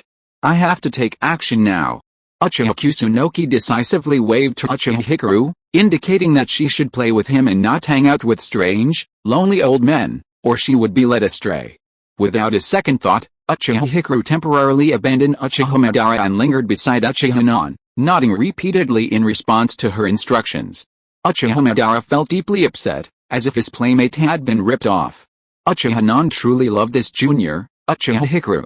How could you possibly do that, you little girl? You took my kindness for granted. You'll regret it. A busy year finally came to an end. Beneath a snowy curtain, Konoha was filled with joy as the villagers busied themselves with New Year's shopping, welcoming the arrival of the new year.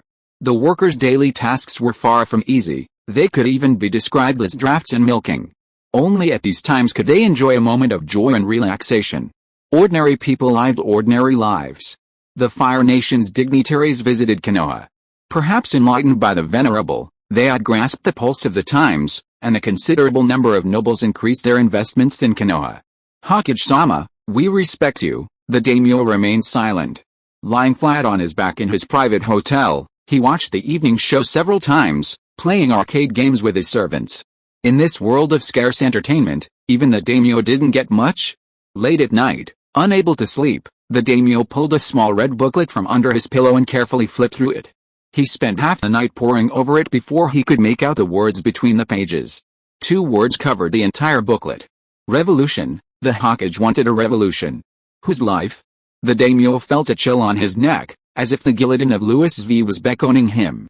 Although he already knew what Uchiha Kusunoki was up to, he was still frightened after reading deeply into the booklet. In this book, the daimyo learned a new word, class. The hatred and conflicts between the ninja had persisted for too long, making unity nearly impossible, even for the god of shinobi. What good was it that he could single-handedly suppress the ninja world, or pacify the 4 major ninja villages? His death would instantly bring chaos upon the world. But Konoha's 3rd Hokage was far more resourceful, inventing the term class, attempting to allow class contradictions to mask past hatreds. Ninjas wield the most powerful military force, the most advanced technology, and represent the most advanced productive forces. In this world of rifts, ninjas are typically responsible for rising, while the nobles are responsible for spiraling. So, the nobles have now blocked the ninja's path forward. The more he argued, the clearer the truth became. The old, ancestral laws might have fooled the first Hokage, but they clearly couldn't fool Uchiha Kusunoki. Furthermore, this new ideology was more aligned with the righteousness of the ninja and the development of the times. Without the nobles stirring up trouble behind the scenes, the world should be a better place. Would you rather be forever a nameless, mired in darkness, a killing tool whose sole purpose is to carry out its mission, or would you rather stand in the sunlight, high above, and enjoy the admiration of the world? The nobles used their hereditary authority to make the ninja kneel and serve as their minions, but Konoha wanted you to rise up and take charge. It was an easy choice. Huge profits could heal past hatreds and wounds. One day, the ninja would unite under Konoha's leadership, crushing everything before them with the unstoppable force of the times. What should I do then? The daimyo questioned himself internally. As a monarch, surrendering meant losing half the battle. His subjects could always jump ship and find another patron to continue his wealth. Although his meritorious generals were ordinary people, transforming into a ninja clan was possible with enough wealth and hard work for 3 or 4 generations.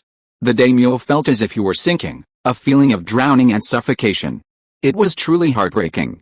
Tormented and helpless, his face was grimacing. There was nothing he could do. He truly feared death. Having enjoyed a lifetime of wealth and prosperity, he simply desired a peaceful retirement, turning a blind eye to everything Konoha did. The Huzong and Kinzong emperors and the daimyo would have been close friends. Gradually, the daimyo's eyelids grew heavier, and he drifted off to sleep, burdened by endless worry. The tide of the times rolled forward, unstoppable. Uchiha Kusunoki sat in his home office, holding a report from Senju Momoka. The village evening program was a huge success, driving television sales to peak. The entertainment industry's leaders, keenly aware of the potential of television, planned to collaborate with Konoha on new projects, including a feature-length film, or, in short, a television series. Uchiha Kusunoki welcomed the idea and even personally participated in writing the script. The plot was simple and crude. A powerful ninja traveled the ninja world, enlisting both righteousness and romance. He was inadvertently drawn into a long-simmering conspiracy. The villain sought to free his mother, trapped on the moon, and ultimately unify the ninja world. However, he was ultimately defeated by the protagonist. The script incorporates a variety of elements, including a powerful dragon, romance, a love triangle, conspiracy theories, and the idea of saving the world. It feels like a ninja version of Chinese Paladin. Black Zetsu, lurking in the shadows, will likely be a devoted fan. The character based on him has quite a few scenes in the script, but the ending is a bit disappointing. I hope he won't send knives to the other screenwriters. In this entertainment-starved ninja world, this will surely stir up quite a storm. It's a shame that advertising hasn't caught on yet, otherwise, Perhaps this series would have earned back its costs before it even premiered. Konoha Films has a large number of unemployed ninjas working under their name, choosing to play minor roles between missions. This allows the Konoha crew to easily film large-scale ninjutsu performances, an advantage unmatched by other productions. Tobirama, are you going to the cinema this year, as promised? Uchiha Kusunoki took Senju Tobirama out for some fresh air and some sightseeing. After a year of toiling in the lab, Senju Tobirama's real body had to be given a break. As for his clone, it was still working inside the lab. No, you're definitely going to make another movie about me. Senju Tobirama followed behind Uchiha Kusunoki, decisively rejecting his offer. His eyes greedily surveyed everything in Konoha. He was at least half responsible for this prosperity, but unfortunately, his luck was against him, and he would likely remain in hiding for the rest of his life. He couldn't accept this. Tell me, will the world know what I've done? Senju Tobirama's tone was rather melancholy. In life, one seeks either profit or fame, and Senju Tobirama was greedy, wanting both. No, asshole, can't you just tell me something nice to lie to me? Sorry, I love telling the truth. Bullshit, you've got a few truths. Just because I love telling the truth doesn't mean I won't tell a few lies. May the sage of the six paths bless you. Uchiha Minami started spouting strange words again, and Senju Tobirama was already accustomed to it. As they bickered, they walked over to the Senju clan. Senju Tobirama was truly concerned about his family, but he was actually afraid that Uchiha Minami would persecute them after becoming Hokage. Senju Tobirama believed that Uchiha Minami would do such a thing for the position of Hokage. The clan land has been renovated. Yes, the Uchiha clan paid for it. Are you that kind? Senju Tobirama looked incredulous. Senju Momorima embezzled family funds to falsify accounts for Hoshirima's cell experiments.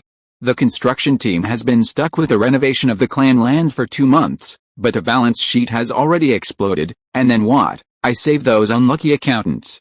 The Uchiha clan took over, and the Senju and Uchiha clan signed the Great Ninja Co-Prosperity Sphere Agreement. From now on, the Senju and Uchiha clans are one family. What do you mean? The Great Ninja Co-Prosperity Sphere didn't sound like a good term. He had always been in the lab, knowing almost nothing about the outside world. His only source of information was Orochimaru. But snakes are very sensitive to danger, and Orochimaru was always very tight-lipped about what he should and shouldn't say. For example, Tsunade fell in love with Uchiha Kusunoki, but Senju Tobirama still didn't know about it. Moreover, considering Orochimaru's status, he hadn't yet reached the top of Konoha's hierarchy, and the information he knew was superficial. Why are you asking so many questions? I'm the Hokage of Konoha? How can I harm the Senju clan? This agreement will cover all the bloodline families of Konoha, not just the Senju clan. Uchiha Nan's vague words made Senju Tobirama very annoyed, but he still had no way to deal with it and could only give up. Senju Tobirama glanced at Uzumaki Miro from a distance.